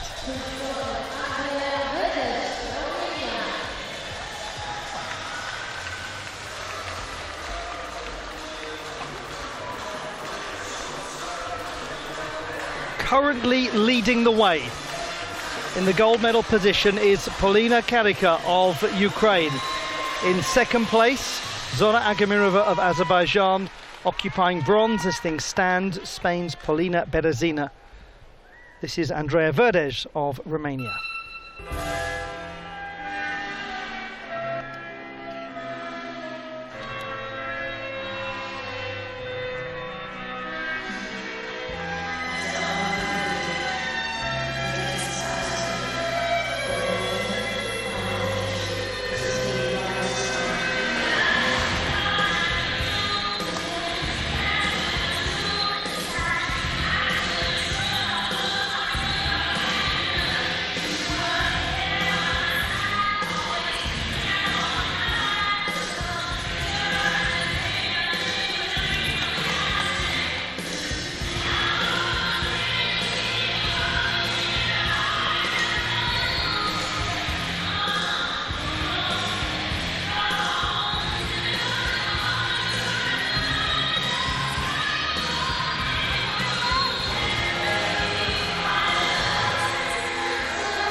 Not quite today for Andrea Verdej, but I'm going to keep banging the drum on this. The fact that she even made it here tells you what you need to about her.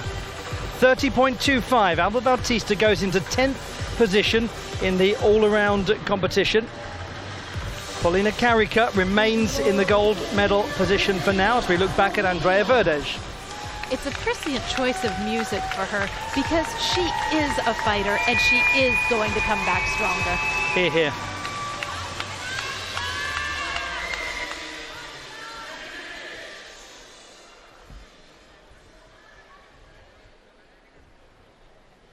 .4 in qualification for Yekaterina Vedenjeva of Slovenia.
Slovenia's Yekaterina Vedenjeva draws to a close her all-around final.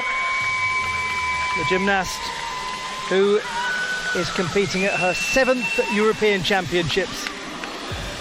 Well, viva Vedenjeva and viva this lovely back attitude position, which they will be talking about 40 years from now in rhythmic gymnastics. I think you're quite right, actually. It is technical excellence.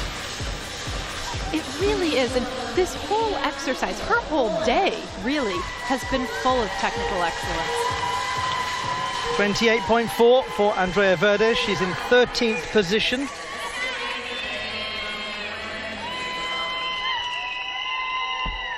Good finish for her. So there we have confirmation. Polina Karika still leads, then Zora Agamirova, then Polina Berezina. Here is Emilia Heichel of Poland.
In the setting of her senior international debut just over a year ago, Emilia Heichel, a gymnast who is absolutely on the rise.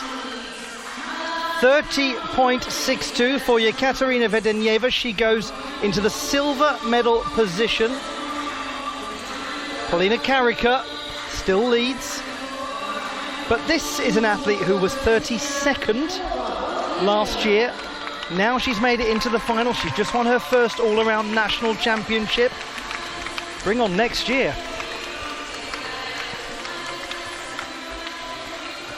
We anticipate a change in the standings.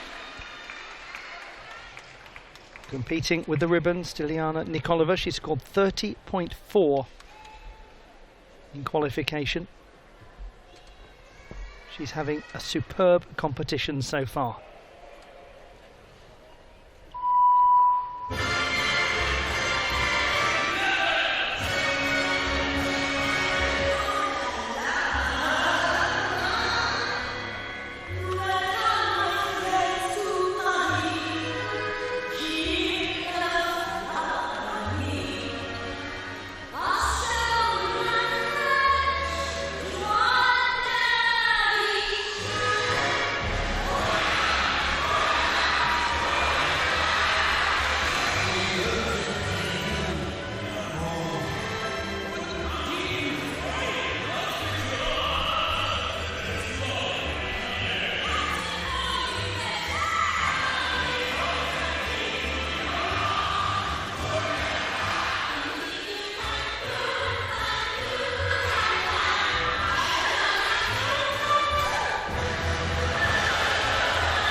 The last time a Bulgarian won the European all-around title was 1994.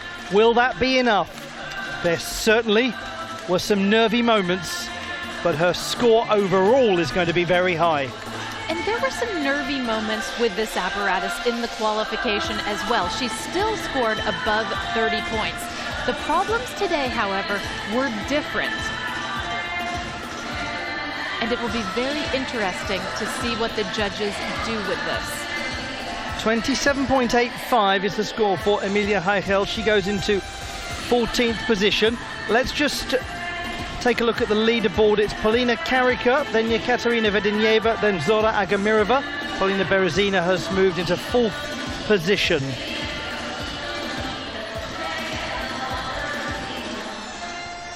And as you said before she did the clubs, Ollie, Nikolova, she had a cushion. And we thought she used up some of it with the clubs, but maybe not as much as we initially felt.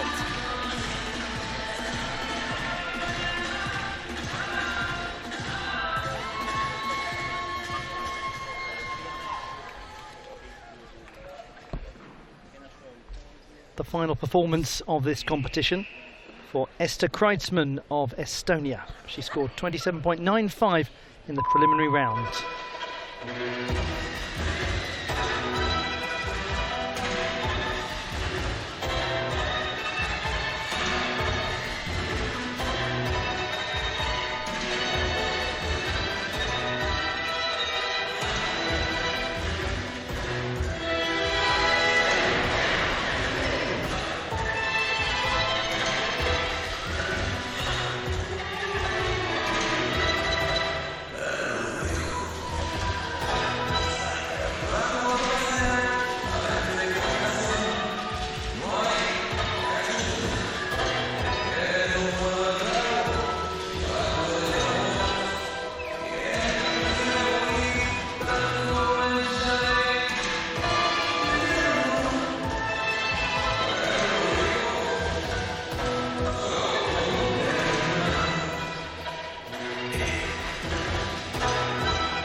Esther Kreitzmann completing her debut in the European all-around final. Huge congratulations to her. 27.75. Blythe, you alluded to different sorts of problems, and the difficulty was much, much lower. And 2 rather costly problems. Obviously, she took quite a hit to her difficulty as well as to her execution. Now we'll look at what all of that means in just a moment or two. We also have this to throw a spanner into the works. Yekaterina Vedenieva wants to keep the superior jury busy.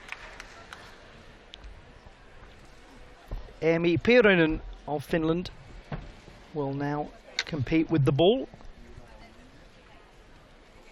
28.5 in qualification. She's the reigning national champion. This is a really nice routine, just like her hoop.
Emmy Pyronen of Finland. Another 15-year-old, another Senior European Championship debutant, another hope for the future. There is an artistic sensibility to her work already, which is astonishing when you consider that she is only 15 years old. Her future in this sport looks very bright indeed.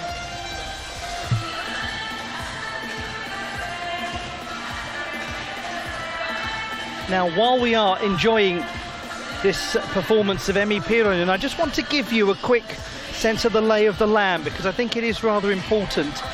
We've got a chasing pack here going for this title. Styliana Nikolova is on a score of 129.5. The first to go for that is going to be Daria Varfolomeev with the clubs. She happens to be the reigning world champion. She needs 32.7 to go beyond that. That's doable for her. Sofia Raffaelli, no change to Vedenieva's score in the meantime, is going to compete with the ball, and she needs a score in excess of 31.85. Also extremely doable. Boriana Kalin is going to compete with the clubs and needs a score of 31.4. And she got 31.15 in the qualification. Well, I would suggest you don't go anywhere for the next little while. These are the standings. Nikolova, Karika, Vedenieva, but chasing something in excess of 32.7 is the reigning world champion with this apparatus, Daria Varfolomeev. Oh my.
We're still guessing. We still are not sure. It is going to go down to the last routine this final. 28.6 for Emmy Pyronen. Concludes her campaign with an improvement from qualification. Back to Daria Varfolomeev. So, 31.9 was her score in the qualification round. But this time, she does drop a club, and she has to take, in my estimation, 1 to 2 steps to retrieve it. That will be a loss of at least 0.7 of a point. So make of that what you will.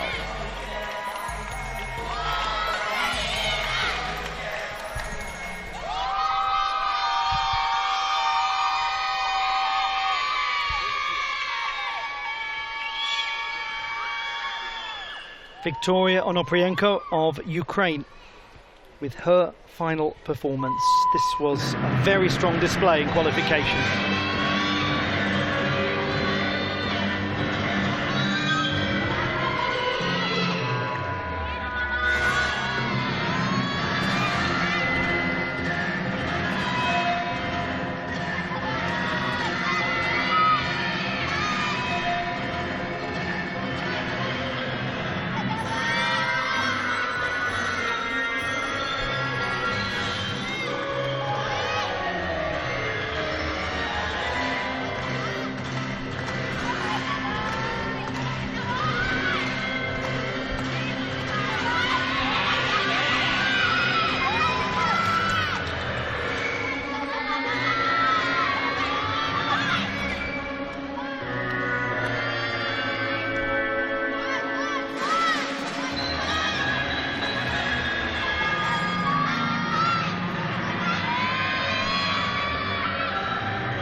I bet you are looking forward to seeing that in the ribbon final tomorrow.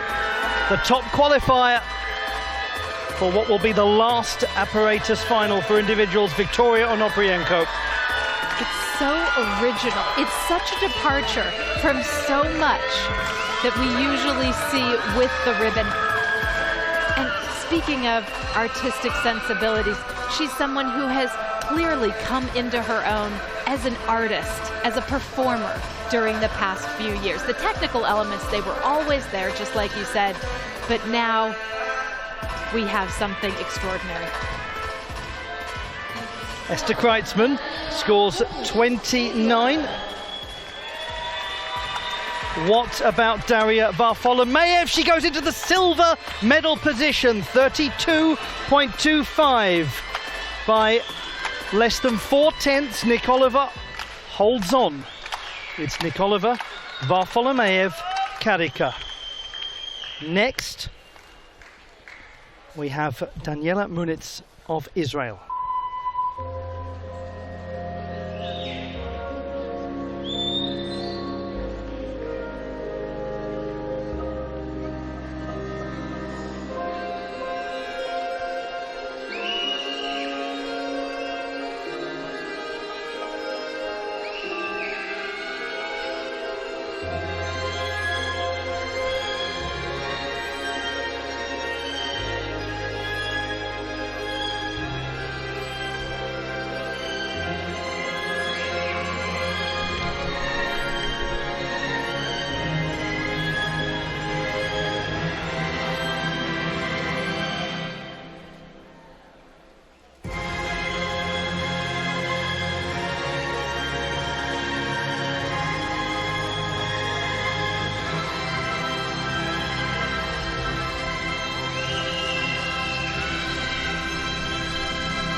Hugely well done to the 13th strongest qualifier, Daniela Munitz of Israel. Very impressive. 31.75 for Victoria Onoprienko. That bodes well for tomorrow. She's in 12th place. Can we just say a word quickly as well on Polina Karika, who is still in the bronze medal position with 2 gymnasts to go. She's looking like a top 4, top 5 performer, having been the 14th best in qualification. Remarkable.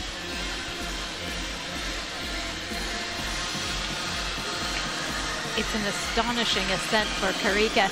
And speaking of astonishing ascents, it is going to be so interesting to watch this young gymnast develop over the next little while. Please welcome Sofia Raffaelli, Italy.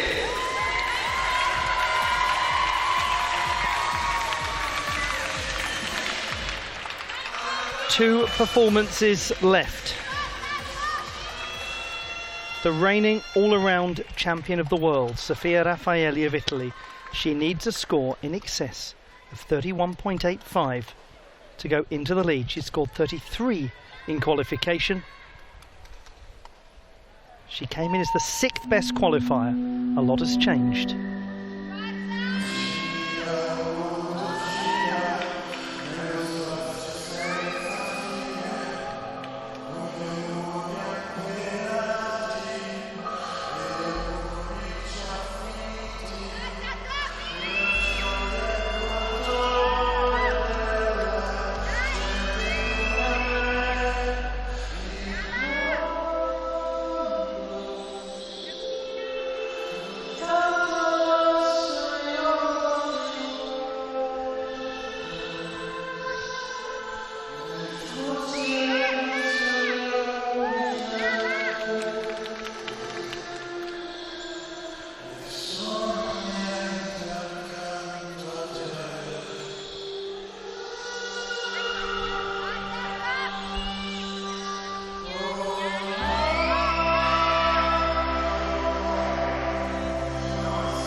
Tomorrow truly is another day. This is a different Sofia Raffaelli from the one that we saw over the 2 days of qualification. Wherever she finishes, and she's going to finish up there, it's way beyond the 6th place that we witnessed from her in qualifying. Intriguingly, it was with the ball at some of the World Cup events that she did earlier this season that she had problems. And she may have modified her routine a little to give her some breathing room with the sequence she was having trouble with. There was one small place in this routine where it looked like she had to make an adjustment in order to keep hold of the ball. But for the most part, it was typical Sofia Raffaelli excellence. No Italian has ever been on a European Championship all-around podium. That is so hard to believe considering all that she has accomplished, but she was 4th last time.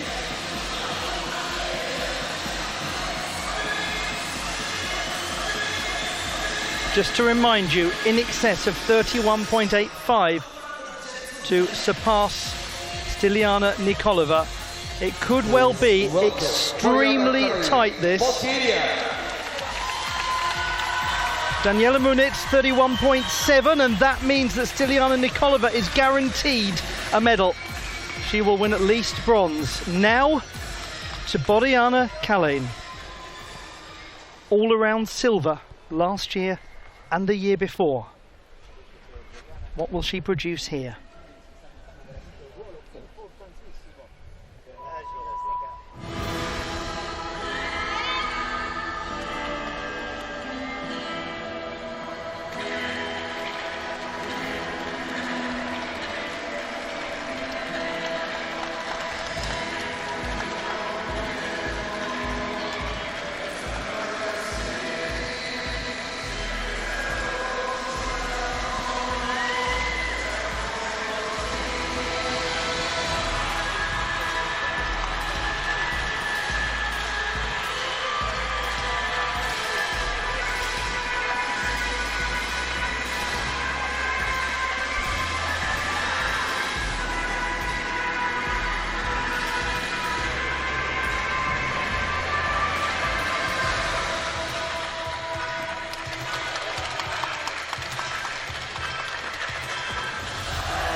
Outstanding! What a final this has been. What drama the whole way through. It's going to go down to the last seconds. Boriana Kalin is in contention. Now, what's this score going to be? We don't know yet. Just to play a little more trickery with you. Back to this performance from Boriana Kalin Blythe. She's had a terrific final. Oh, it's been wonderful to watch her return, and what a return in force for Boriana Kalin. Regardless of where she ends up today, this has been a victorious performance.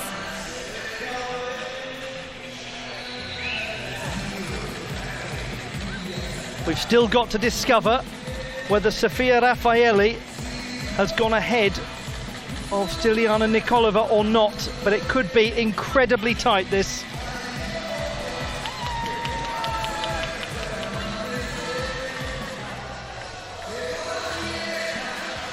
Oh, she's gone into the lead by 500ths. 31.9. Raffaelli goes into the gold medal position. Nikolova in second place, Varfolomeev in bronze. That means that Boriana Kalin needs in excess of 31.45, so a 0.3 increase from qualification to take the gold. I don't know how you're doing watching this at home. We're absolute nervous wrecks here.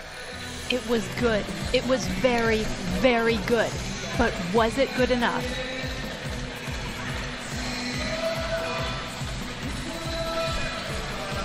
The weight is on.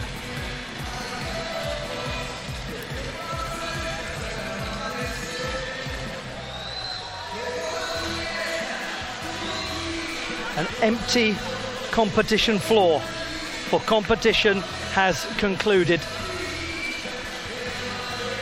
What suspense. Either way, a worthy winner.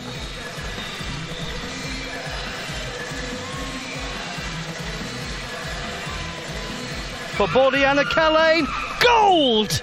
Gold, gold and gold! She's done it! Like a phoenix from the ashes, Bordiana Kalane spreads her wings and flies into the sky. Bordiana Kalane is the champion of Europe. It is Kalane reborn in Baku. Sofia Raffaelli becomes the first Italian ever to get on the podium in an all-around competition at the European Championships, and Stiliana Nikolova has won the bronze medal again.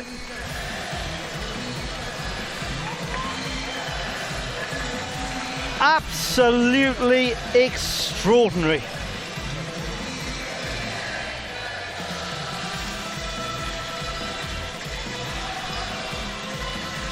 One can only imagine what's going through the mind of Bordiana Kalane at the moment. Well, and that, as they say, is that for the first time ever, Bordiana Kalane is an international all-around champion at continental level. She finished 4th at 2 World Championships, silver in 2021, silver in 2022. And she's won it this time.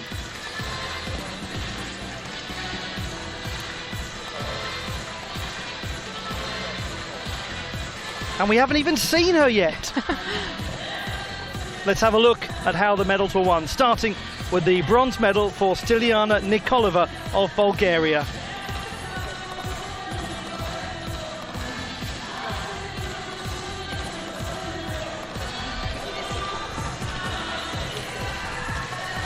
Sofia Raffaelli making history, winning the silver medal for Italy. And for Bordiana Kalane of Bulgaria, it is a return to Bulgaria being at the top of Europe for the first time since 1994, a Bulgarian champion. And there was a Bulgarian all-around champion every year from 1980 through to 1994. Just the first edition in 1978 that was not the case. Bulgaria is golden, and its name is Bordiana Kalane.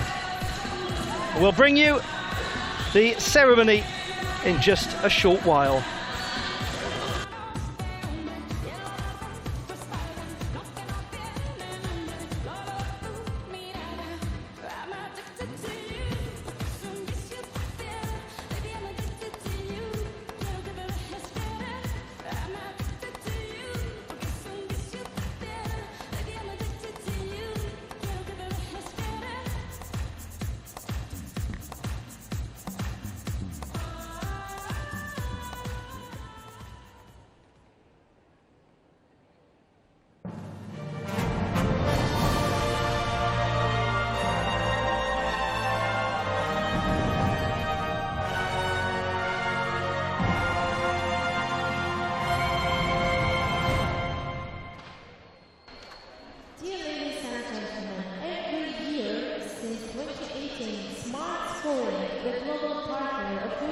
Now we have the presentation of a special award.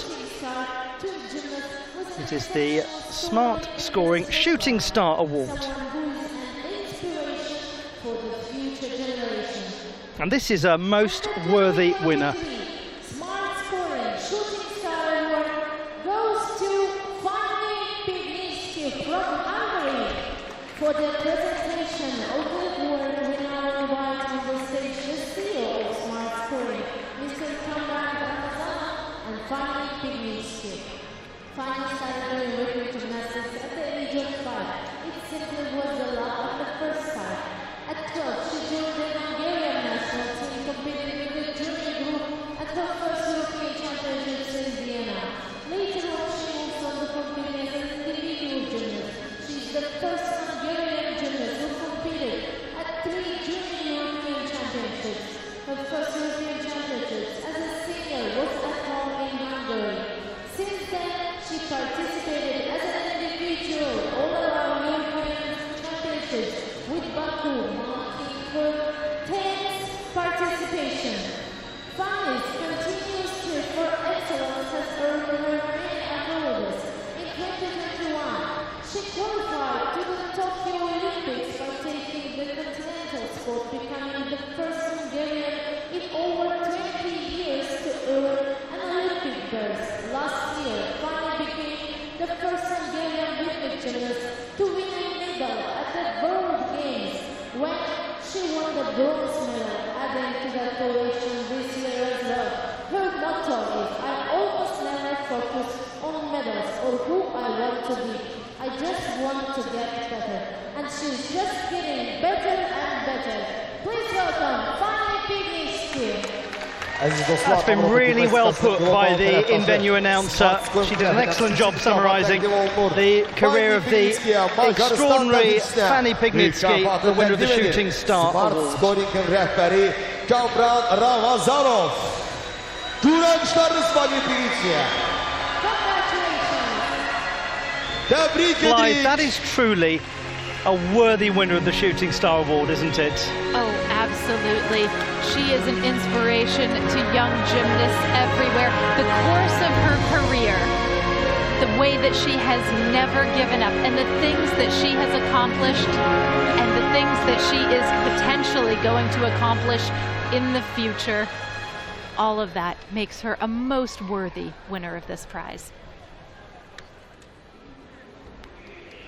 And in just a moment or two, we will have, in fact, right now, the ceremony you've all been waiting for at the conclusion of the all-around final.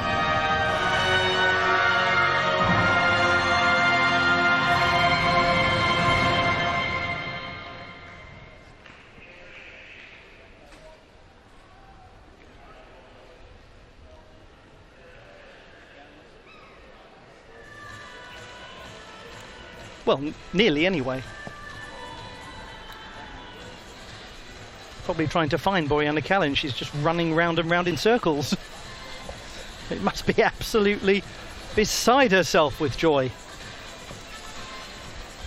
There is a Bulgarian contingent in this arena that is absolutely losing their minds at the moment.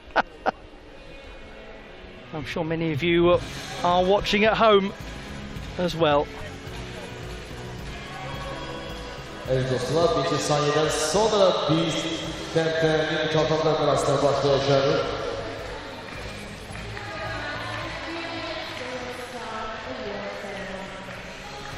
The award ceremony not quite with us yet, and we have only just a few minutes until the start of the group competition as well.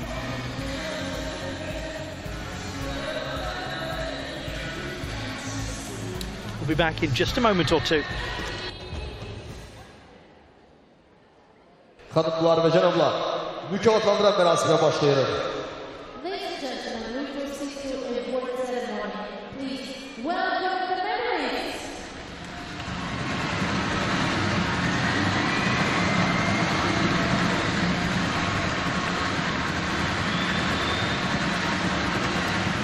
It's now time for the victory ceremony for the individual all-around competition at the 2023 Rhythmic Gymnastics European Championships in Baku, Azerbaijan.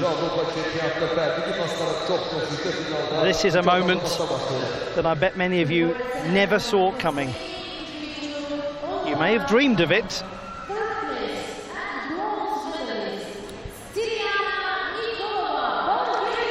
Stiliana Nikolova of Bulgaria still absolutely on the rise and very nearly made it into top spots. Sofia Raffaelli becomes the first Italian ever to win a European Championship individual all-around medal. But on this occasion, the world champion has to take second place. The gymnast victorious missed the World Championships in her home city. This time, she didn't miss a beat. She didn't miss a step. She is reborn in Baku. The phoenix has risen. Her name is Boriana Kalem.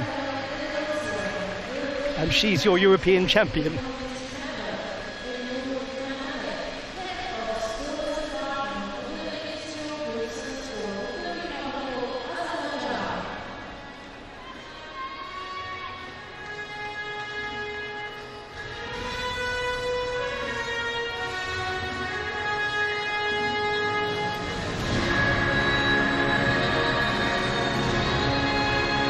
What a triumph this is for Bulgarian rhythmic gymnastics. What a triumph. Two gymnasts on the European Championship podium. It is like a dream for them. From 1980 to 1994, you couldn't keep them off the podium.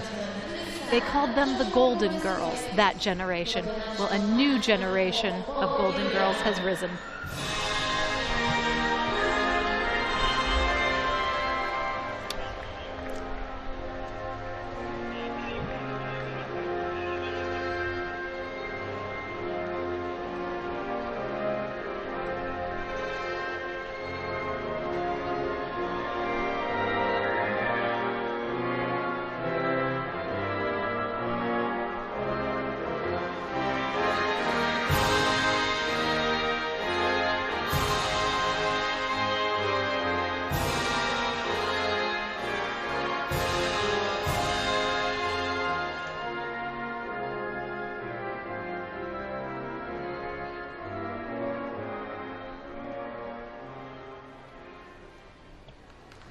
Tebrik edirik.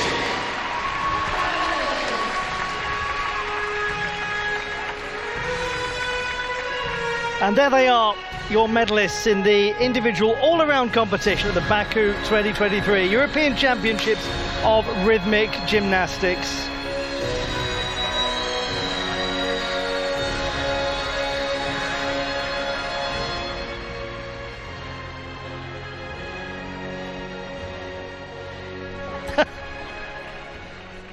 The wrong thing to hold in the air there. I'd go for the gold medal personally.